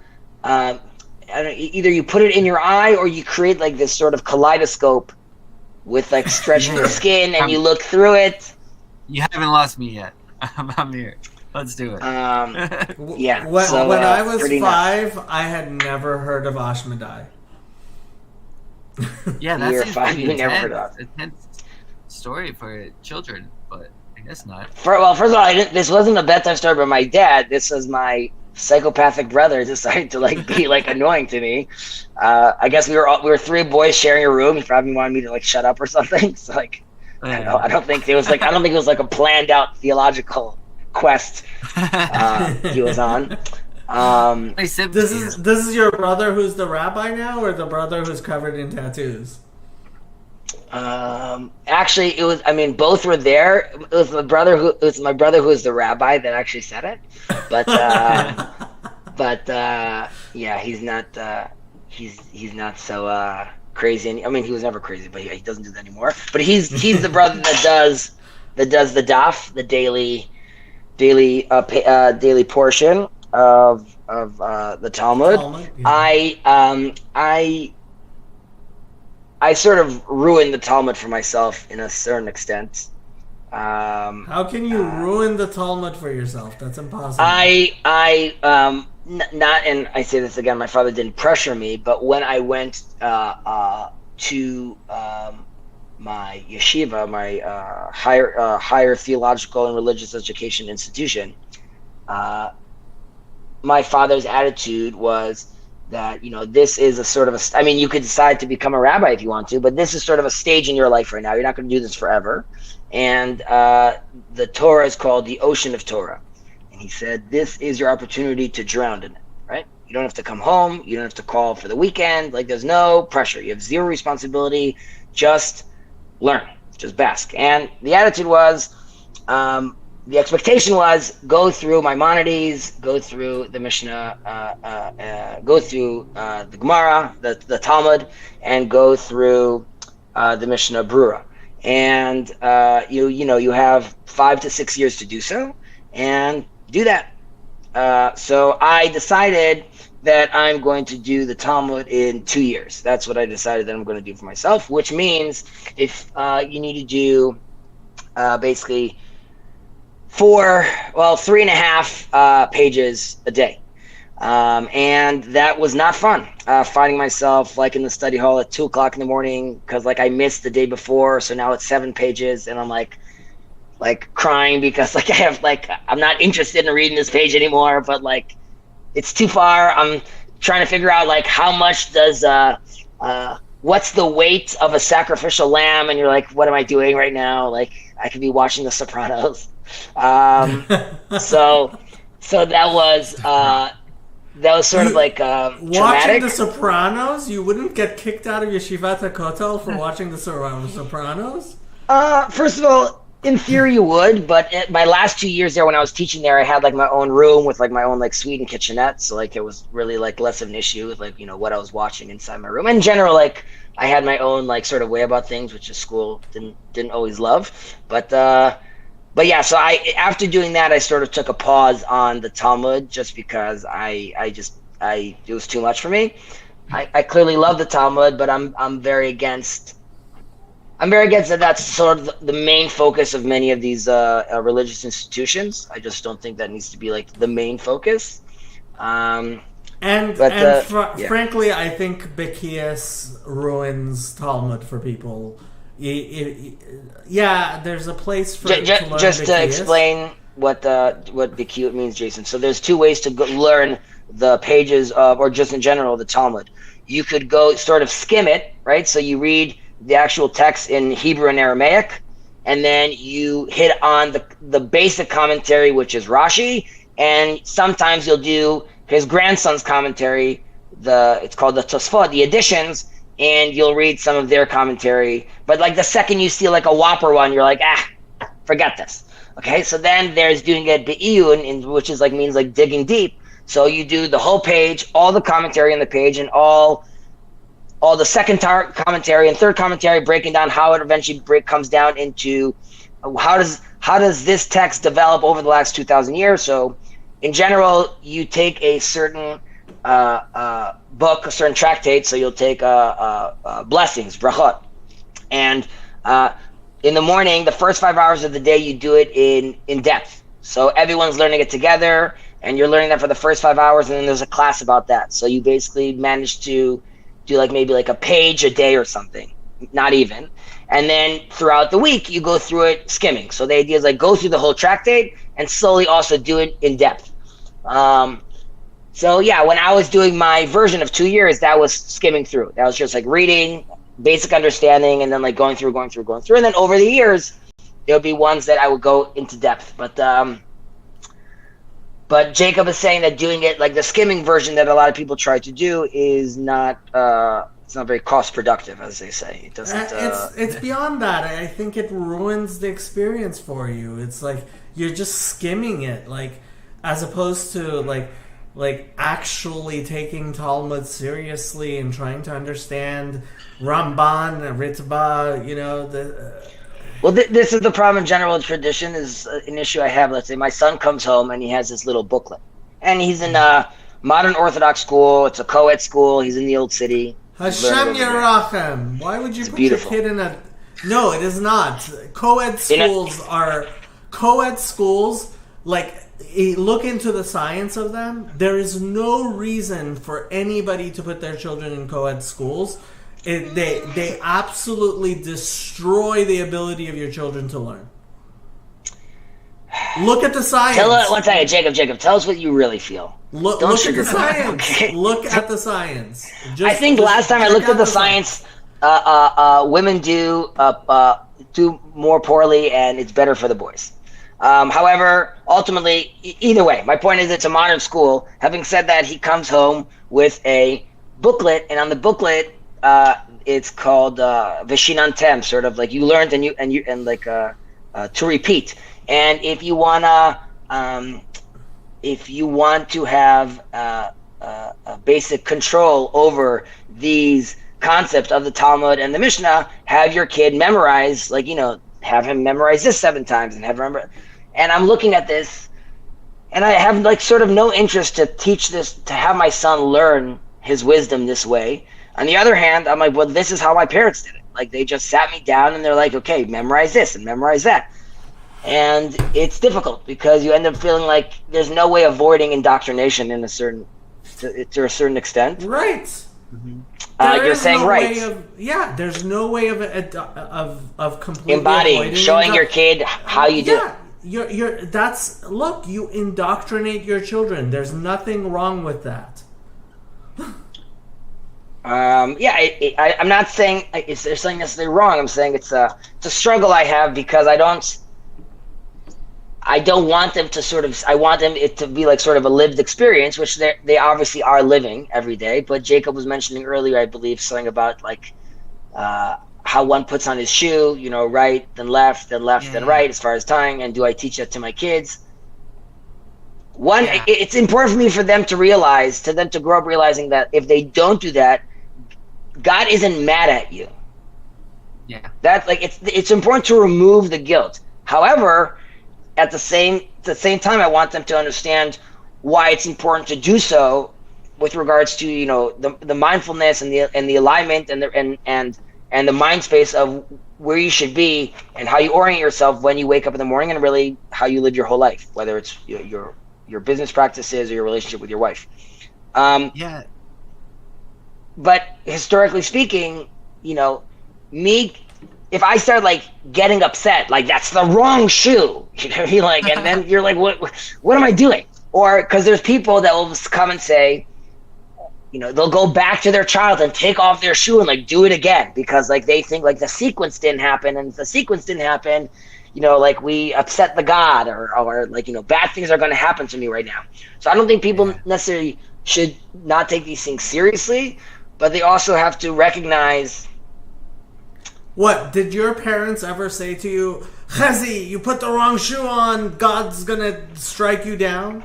So first of all, not in that language, and I had like a more. My mom was very.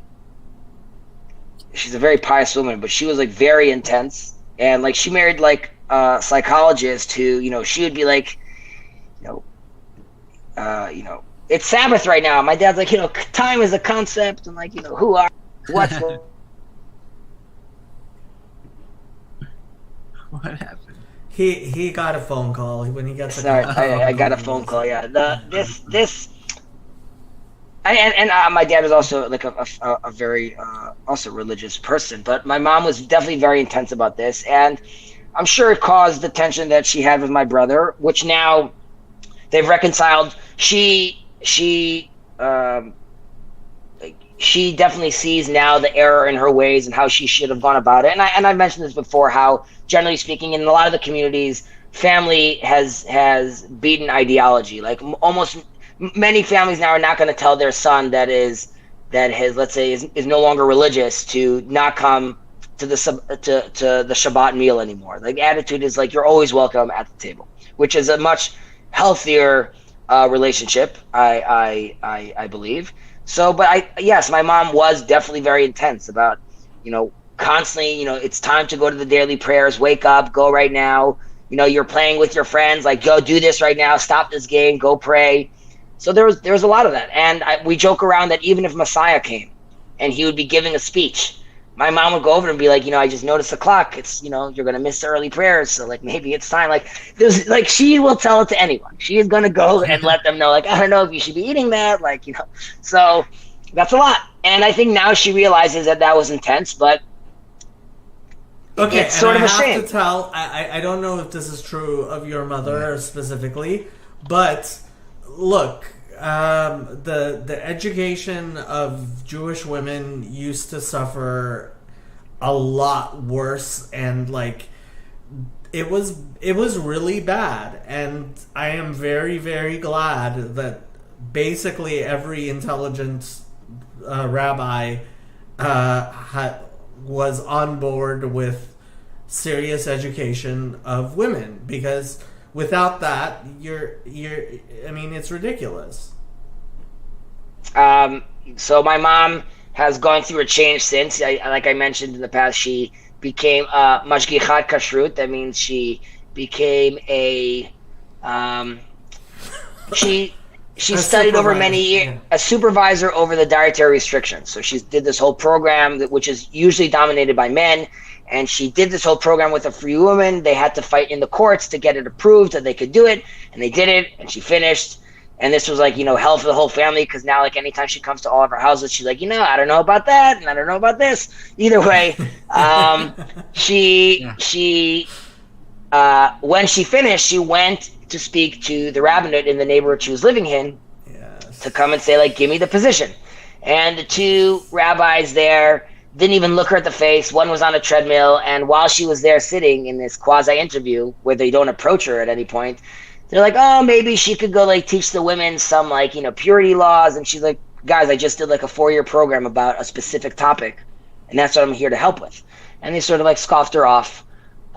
So, I think she also had, like, a wake-up call. But, Jacob, you'll be happy that she came to me 2 days ago, and she said, you'll never believe this verse I found in Maimonides.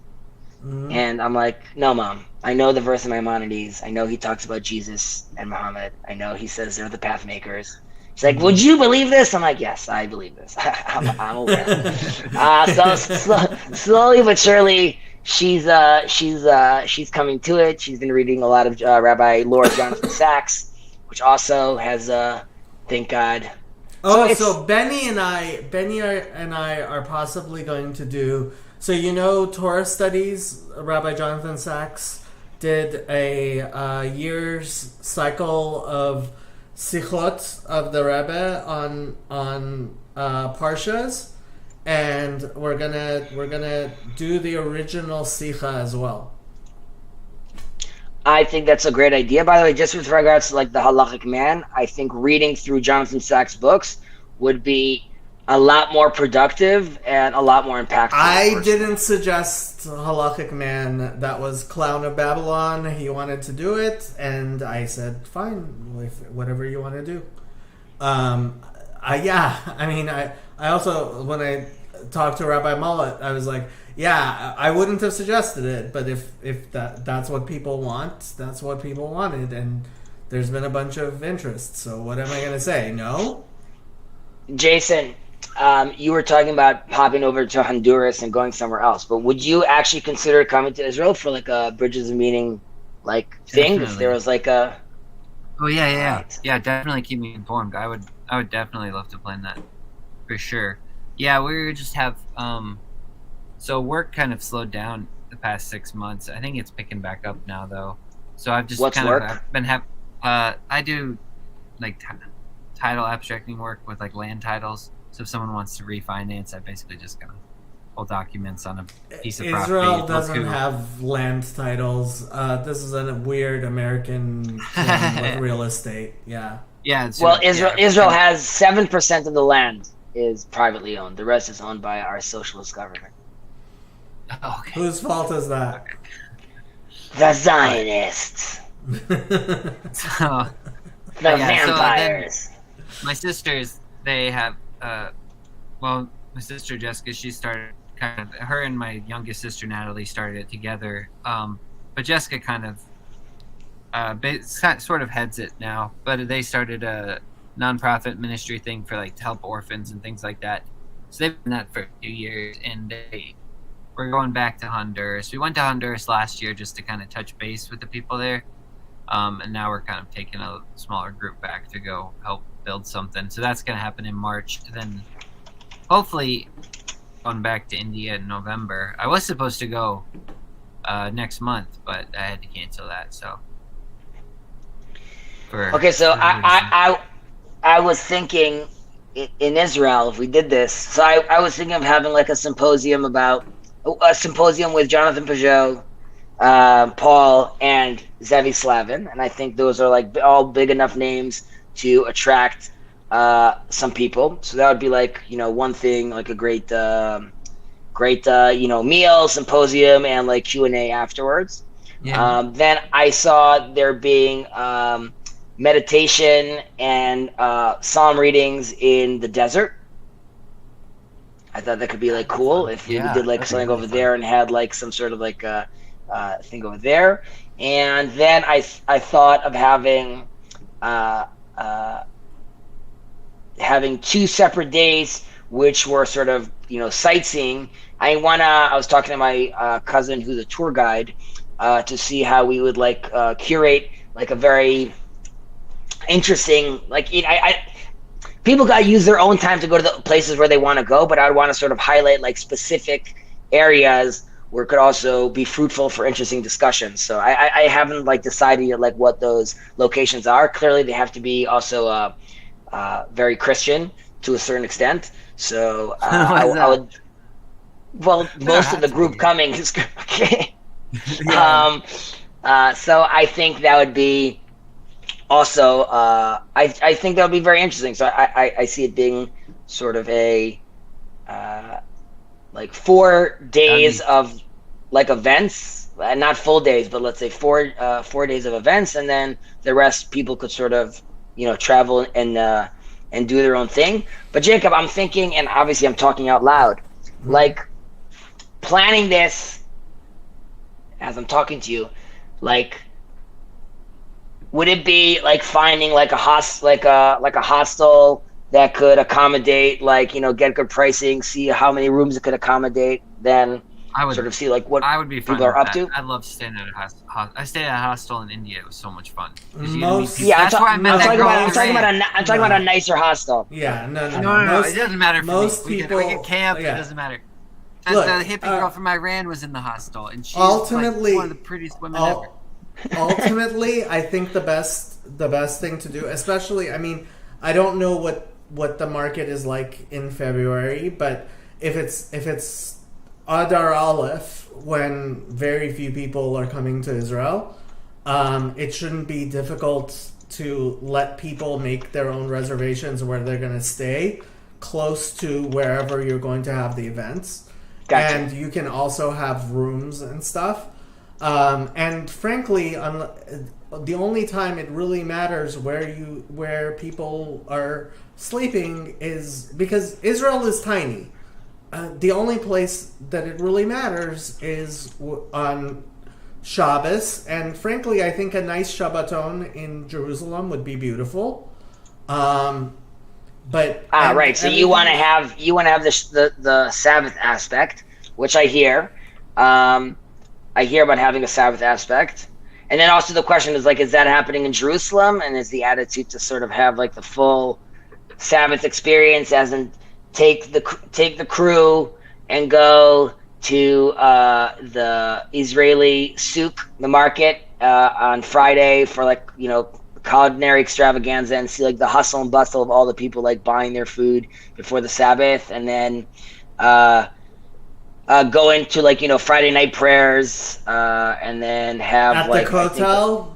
Come on, you gotta go to the Kotel for Friday. Friday night prayers at the Western Wall, and then I would say, you know, there's a meal, and then on the Sabbath day there would be lecture / little tour of some areas, which I also think could be cool. Depends what people want to do, and frankly, I mean, if Bill Schlegel does come, I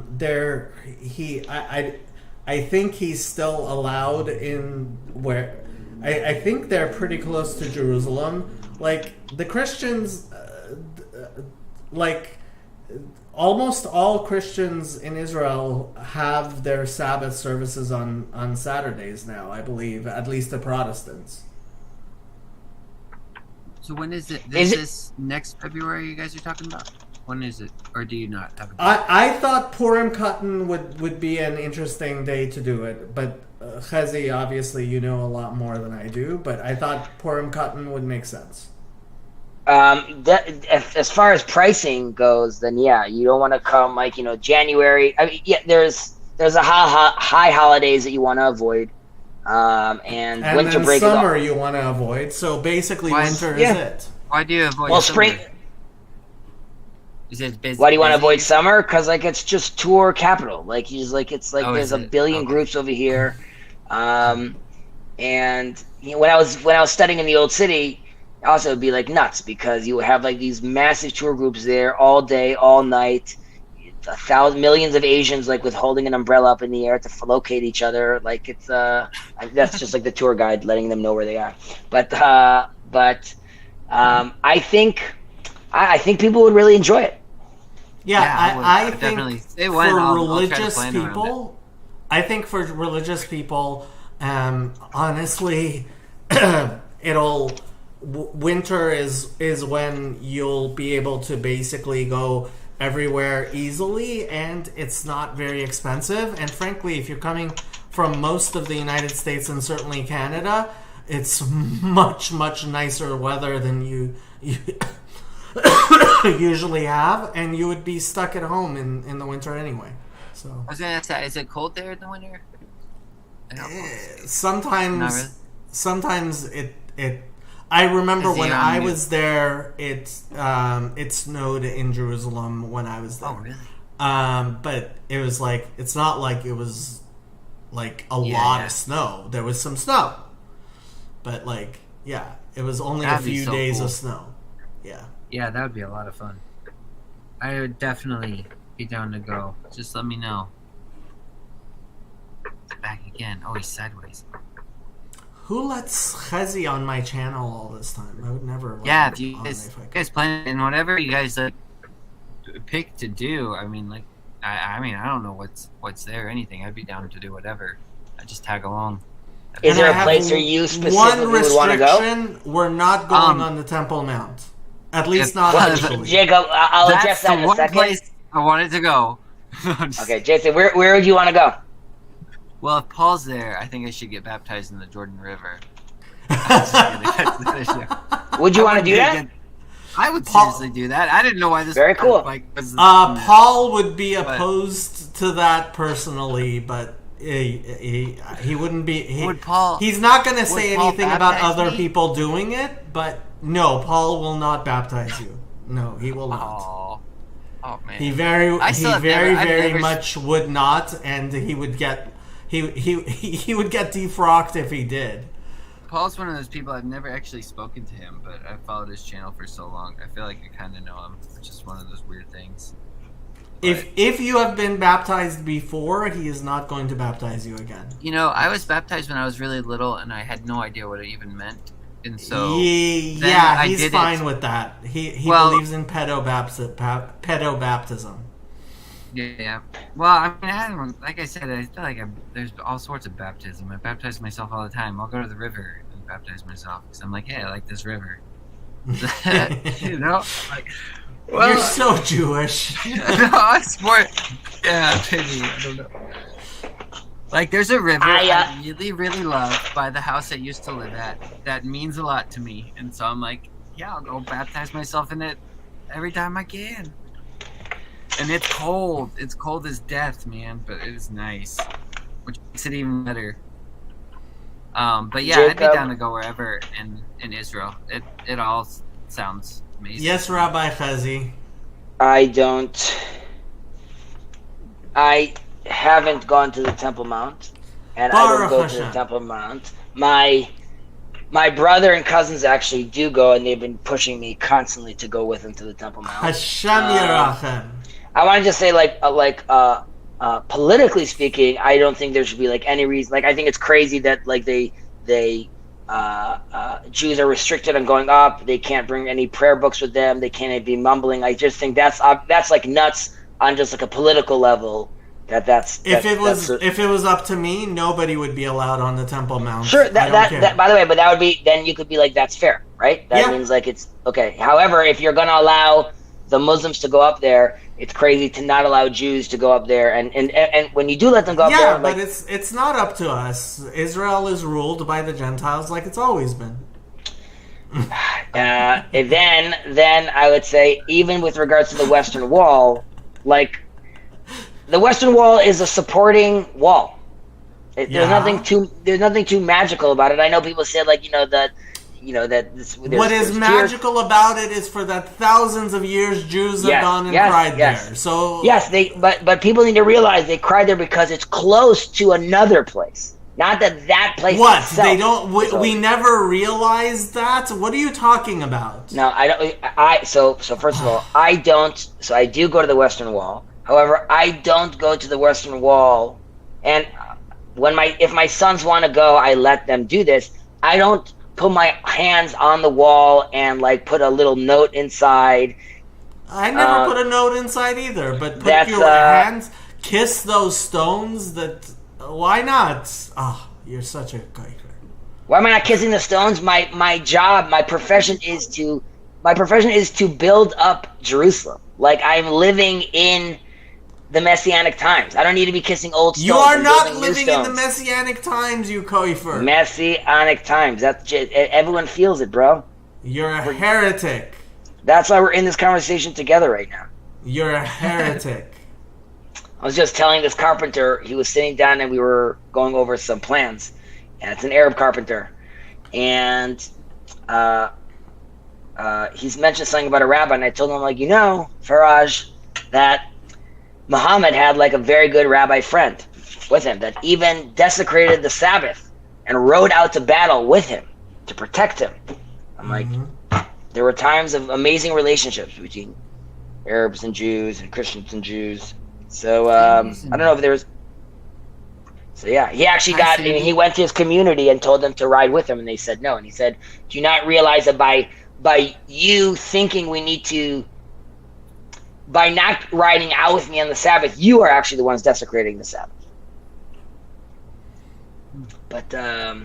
Hey, I have a question. This might be kind of unrelated. So, it seems to me like, Hezi, you're kind of somewhat involved in. Are you involved in like the decisions that happened over there?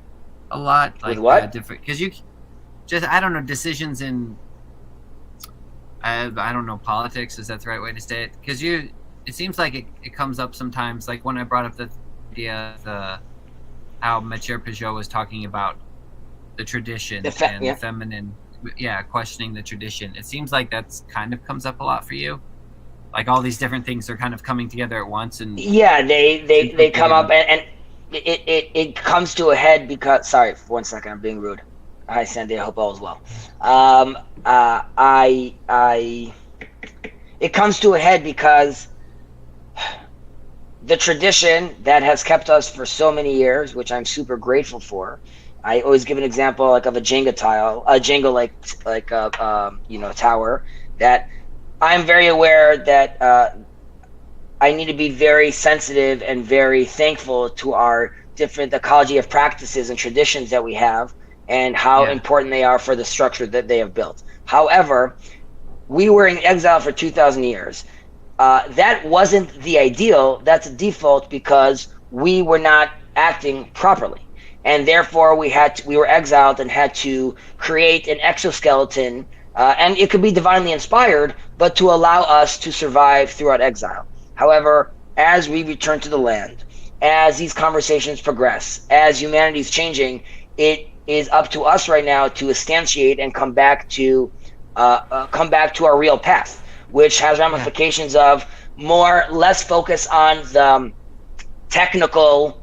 I don't want to say less focus, but less, let's say, stressing the technical and the masculine form of the body of this exoskeleton of religion via exile, and now raise up the feminine and our connection to the land.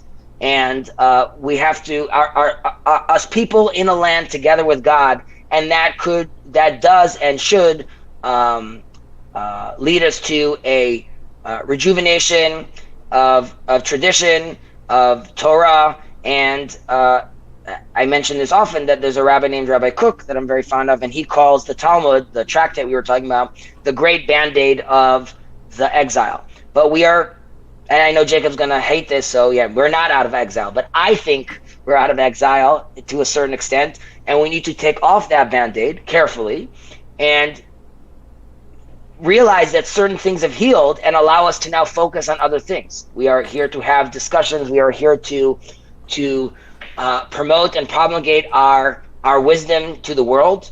So some of that has to happen. Like a perfect example of this would be, I mentioned to Jacob before that the movement of the Noahide movement only becomes relevant during this time, because the Noahites as a people need the nation of Israel for them themselves to be recognized, because they work in tandem. And for the Noahites to be able to create a community and a version of a Noahite religion, they require the Jewish nation to approve of that and to recognize that. And it's been 2,000 years since we had the opportunity to even see ourselves as a nation, to allow us to start figuring out, okay, what would this actually look like if we were trying to do so? Clearly, we're still fumbling. But when I talk about miracles, like a 6-day war, coming back, revigorating our language, instituting these things, like this is, if you showed this to anyone 2,000 years ago, he would be flabbergasted. He'd be like, this is the most phenomenal thing in the world. So, and I mentioned this to Jacob, that I see us, there were promises made to the fathers, and we are the sons here to collect, and we are here, our sons here to manifest these things. And that's why the tradition is something that's very sensitive to me, because clearly you need the tradition and you want the tradition. However, you also have to realize those traditions themselves weren't always there. Some of these traditions were adapted. Some of these traditions were innovated. So I am constantly pushing local rabbis here to at least get their wheels spinning with how would they want to change. So when I post this thing about the engineered meat, that would be an example of someone saying, okay, I'm making a decision. I'm making a decree. X would now, I don't think anyone, it says in that article that the ultra-Orthodox are not accepting this. That's fine. They clearly wouldn't. But 10, 20, 30 years from now, they probably will. And that's sort of how that happens. To answer your question, whose question? Chezi, Jason's? Okay. Jason's question, yes. Chezi isn't actually what's called a posek, a rabbi who decides such things. But I'm not a rabbi at all.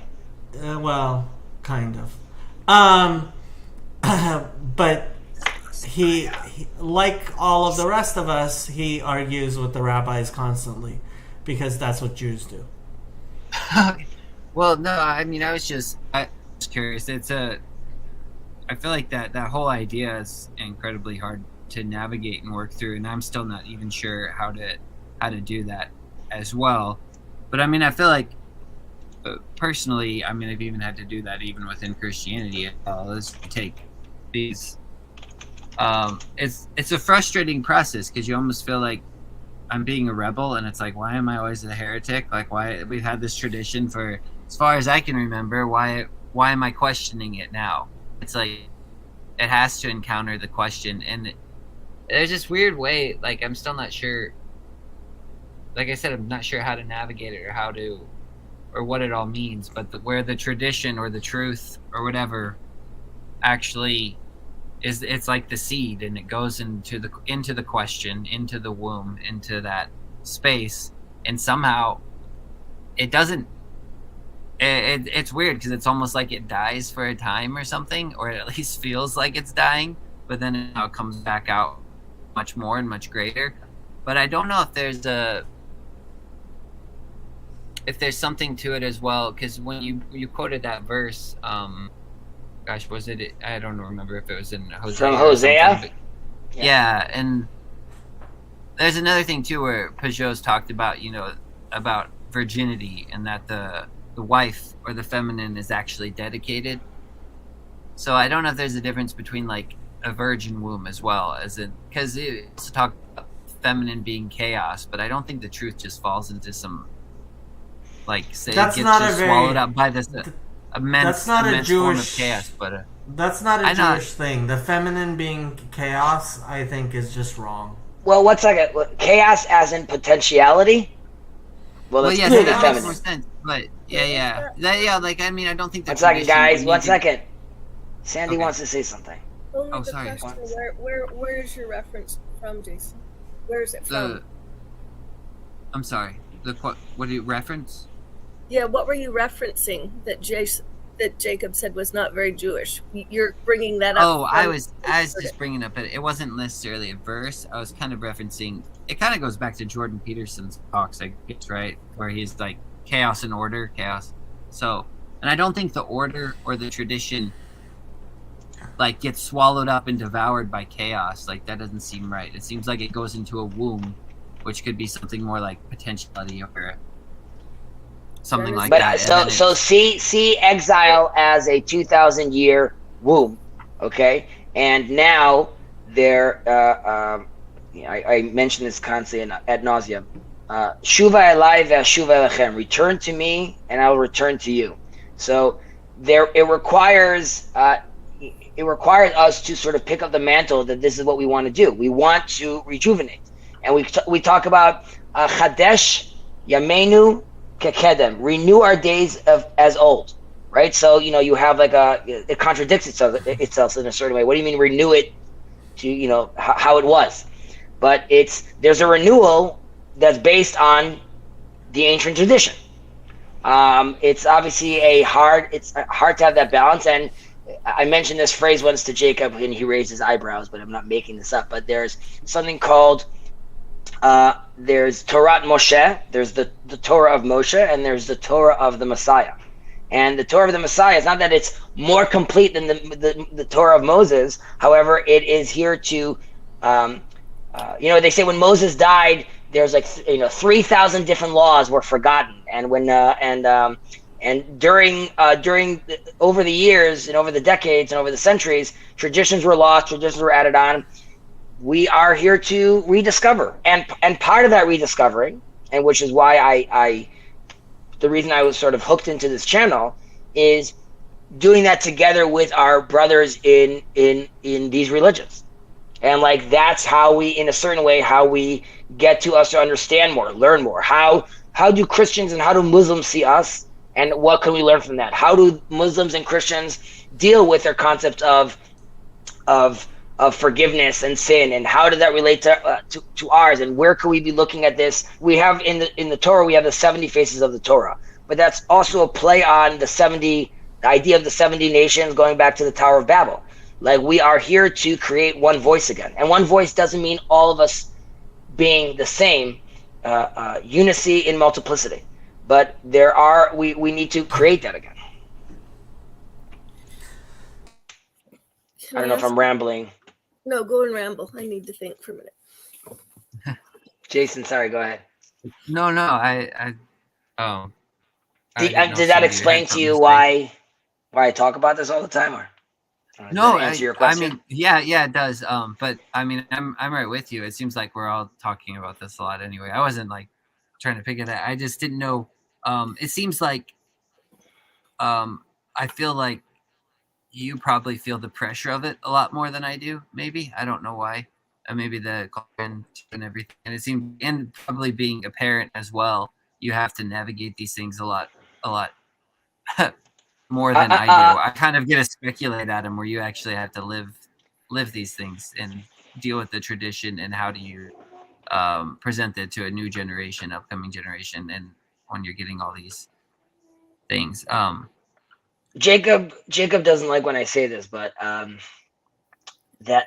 part of the reason where I feel a sense of urgency is because of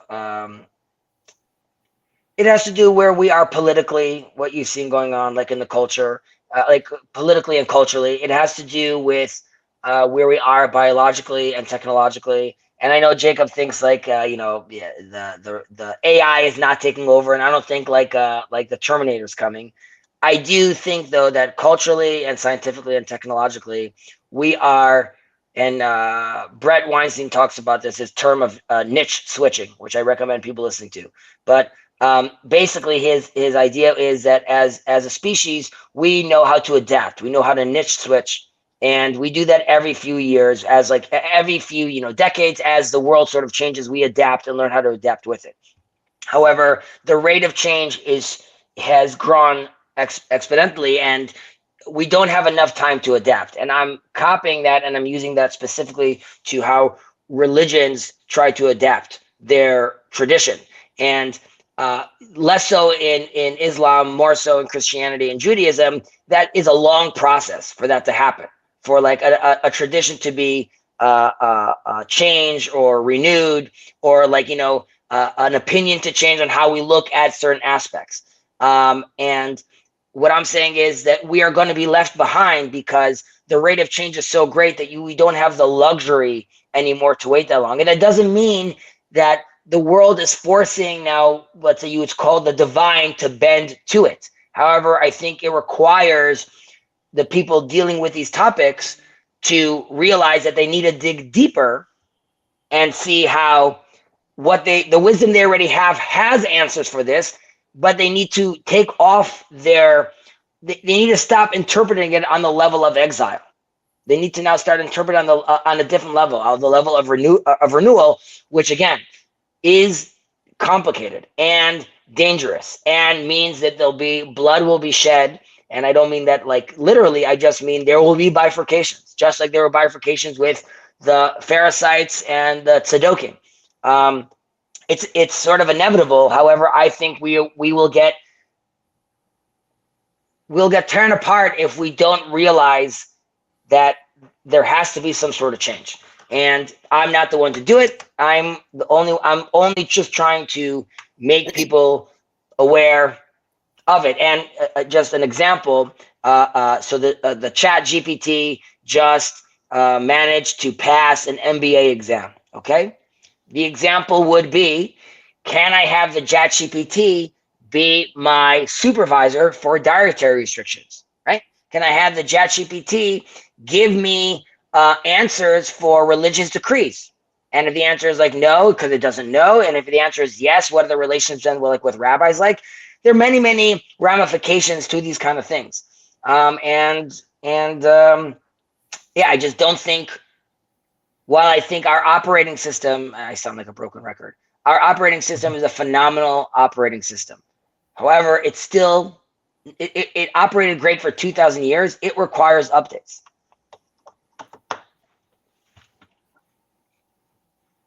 Did you have something to say, Sandy? You look like you did. Well, if I didn't, I wouldn't have come on. So I went probably at least 4 points or questions. You're an interesting group of people here.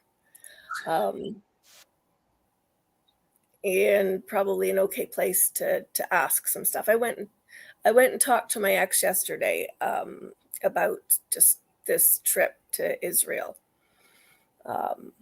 And just some of the stuff. I go and I talk to him about, well, I don't delve deep into it. But I do pick his brain on some of the philosophy and theology things he likes to talk about. He's also CRC background, Jacob. So that's kind of although I'm still blamed for taking him home.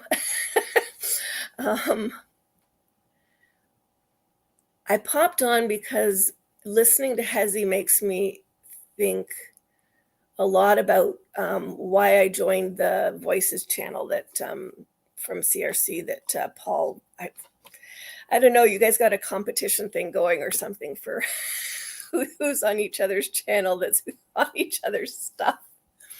But anywho, I don't want to say I'm trying to problem solve something. I kind of feel like I'm sounding like I'm listening to Hezi problem solve and just talk out loud and process out loud all the stuff he's thinking of. And I love this idea of going over there, and I want to go over with the Bridges of Meaning group, but I have had zero involvement in it. And all I'm seeing at the moment is that I really want to go. I would not mind staying in a hostel or wherever, actually. I wouldn't. I've stayed stupid places, like cabins and stuff on retreats. So it's, when I listen to you, Hezi, I feel like I'm listening to Paul and the people over at the CRC, all trying to decide whether they're going to blow up because of the people that are, I think you said something about harping on tradition. I can't decide if they're going to blow up one direction or the other direction. But listening to what's going on there reminds me of listening to what you're discussing going on in your context. And this just feels very significant, and I really don't know what I want to share, except that just to say that I really am noticing patterns of stuff, and I don't know enough about the ongoing listening of patterns from the last 5 years or however long you guys have been doing this. I just know the things I listen to in my life. So I'm going to go, and it scares the crap out of me because I don't travel or go anywhere except to my family up north. I don't think I've been off continent since I was 11 when my grandfather took me to Scotland. But I'm going to go with you guys to over to there and do whatever. That is if you'll have me. I'm one of those weird Christian people that used to sit at the back of the room at conferences because they would. Jason, did you mention charismatic stuff or something? Yeah, I hung with those guys. Probably. I did.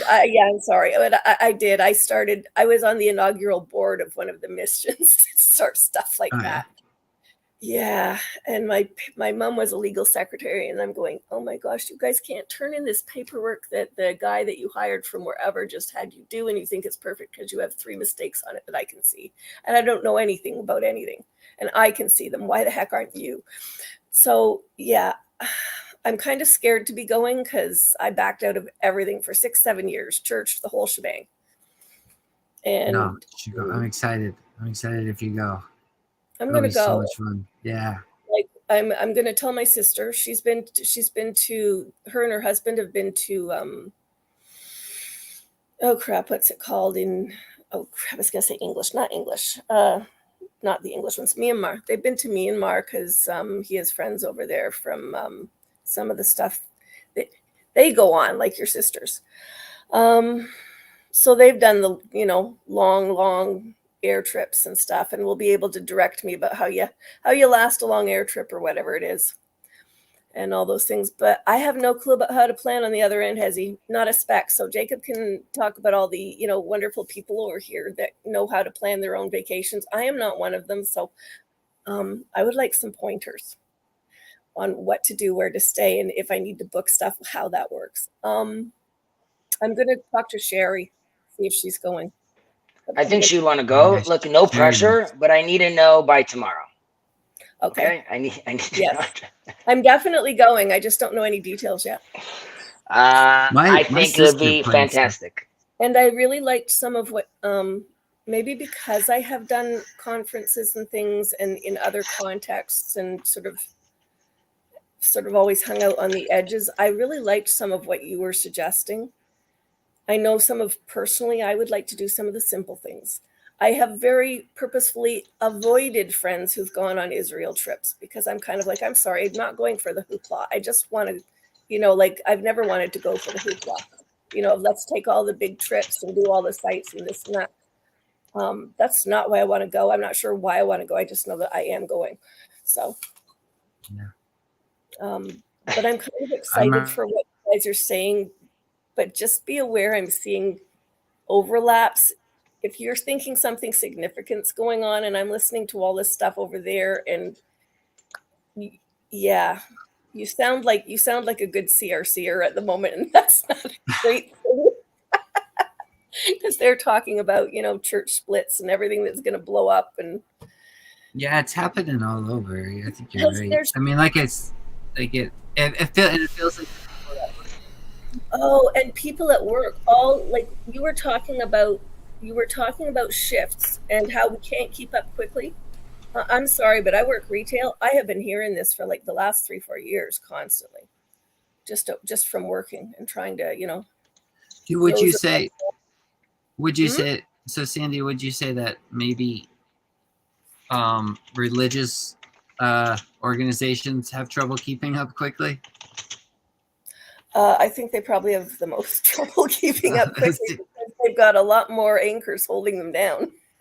Yeah, that's true. Maybe that's a good thing. I don't know, because I feel the same way. Like even in kind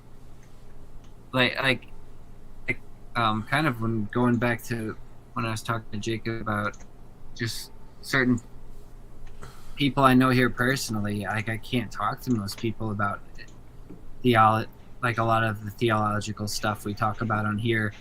Not that I wouldn't. It's just like I can't because I don't know what it is. It's like they're not even on the whatever this is that's happening, and we're all kind of on this ride, and things are happening, and it's happening all over, and all these changes are kind of taking place. It's like it feels like there's like the people in all the religious circles I'm around are just not. Most of them are not. I don't know, even keeping up or something.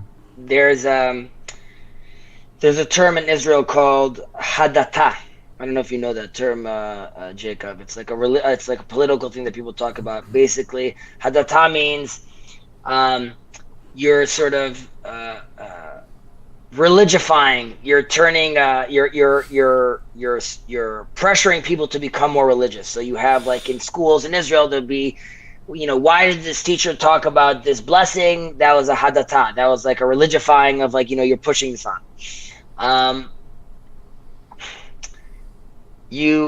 I don't think that needs to be the term, and that's sort of the problem. And this goes back to like the rabbis, the religious political rabbis in Israel that are in government right now, having like this Passover law.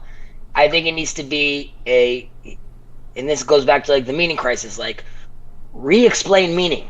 You could even re-explain it via this issue on Passover, but not as a top-down dogma, but as wise up, realize the amazing wisdom that you have, and like that goes back to tying your shoes. Like I think it's much healthier to embody and show and explain to a child like about orientation and how to do so than saying the pressure of this is how one must tie his shoe, and if he doesn't do so, it's there's 5 bad points get taken off, or like it's not how to do that. And I think going back to the meaning crisis and even Paul's conversations, this is what people are sort of trying to navigate. And you talking about, Jason, about like, why do I have to feel like a heretic? Because you're saying I still feel Christian. Like you're talking to your mom and to your grandmother, she like they're looking at you, and you were having this conversation recently, and you're telling them like this is like I'm still with you, but yet like suddenly you feel like you're in a different room because they're like not understanding you. And you realize in these conversations that many times we're talking about the same thing, or there's a similar pattern, or we're getting to the same conclusion, and it requires all this conversation to get there.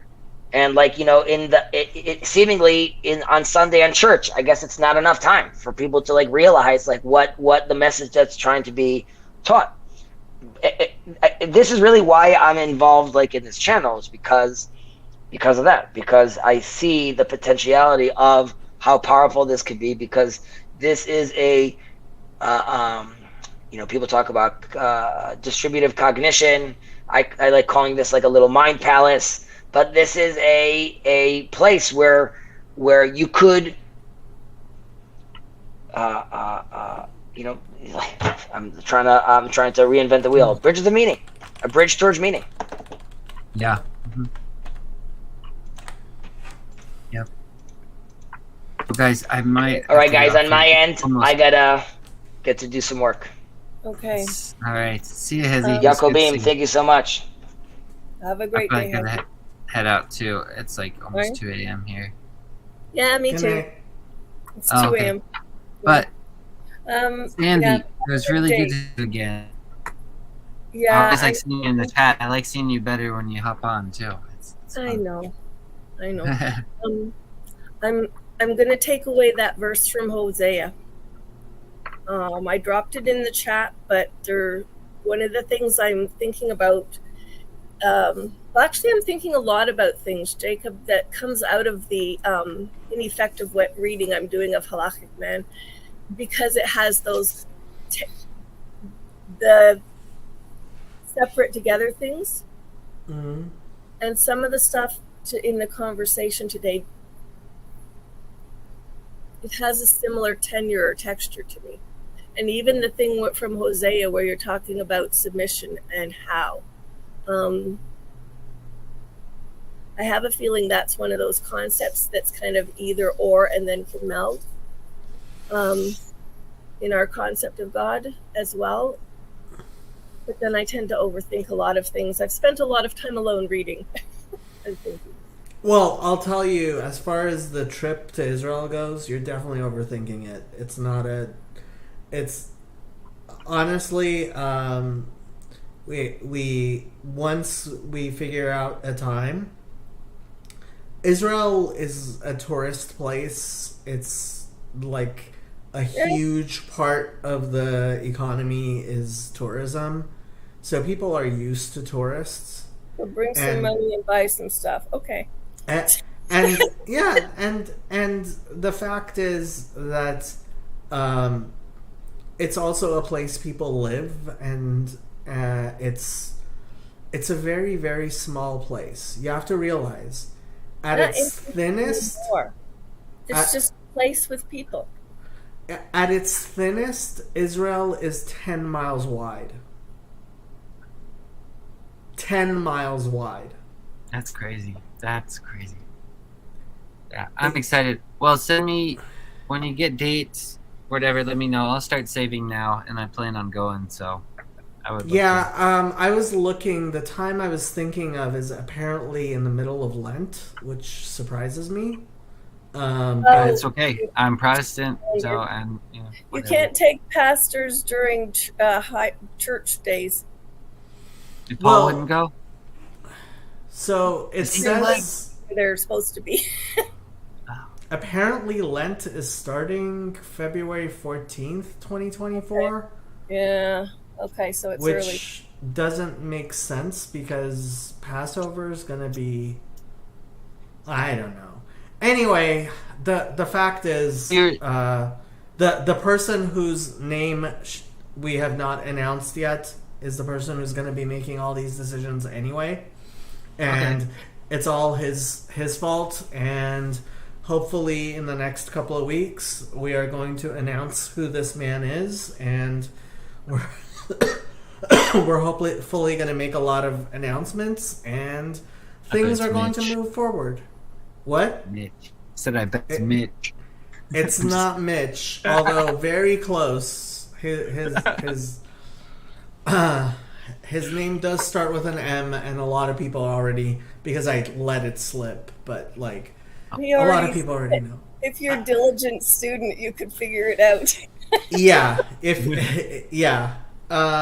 but so yeah, things. I mean, like Vervaeke says, we live in a chiral moment. There's a lot of things that are happening, and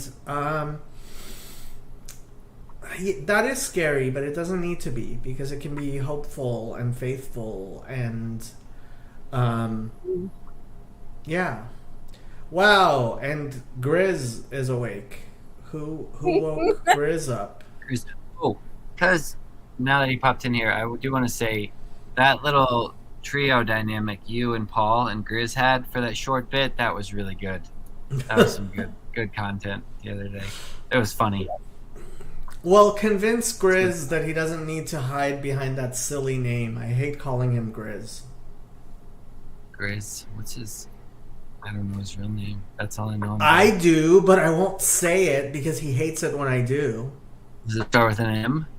Is he this man? Is he this mysterious man? Well, he could be named Marion like John Wayne.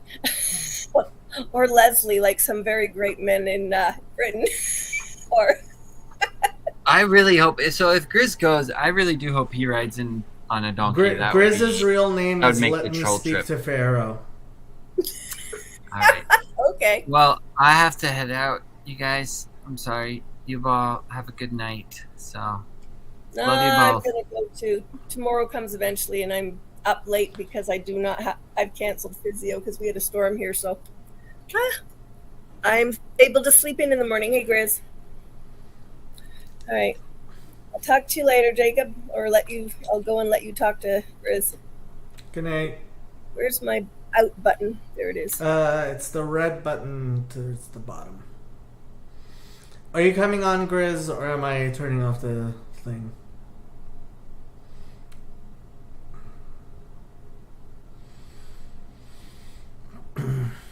I'm getting tired.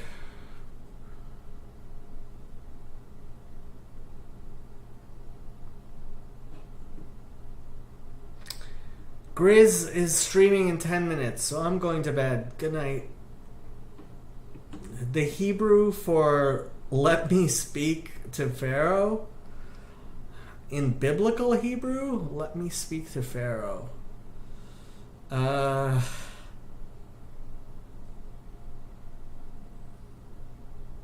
Biblical Hebrew. Let me speak. I'm not sure that really translates. Let me speak to Pharaoh. I could do I want to speak to Pharaoh. I could do I need to speak to Pharaoh. I could do Pharaoh should speak to me. I have no clue what you're trying to say, and I'm tired.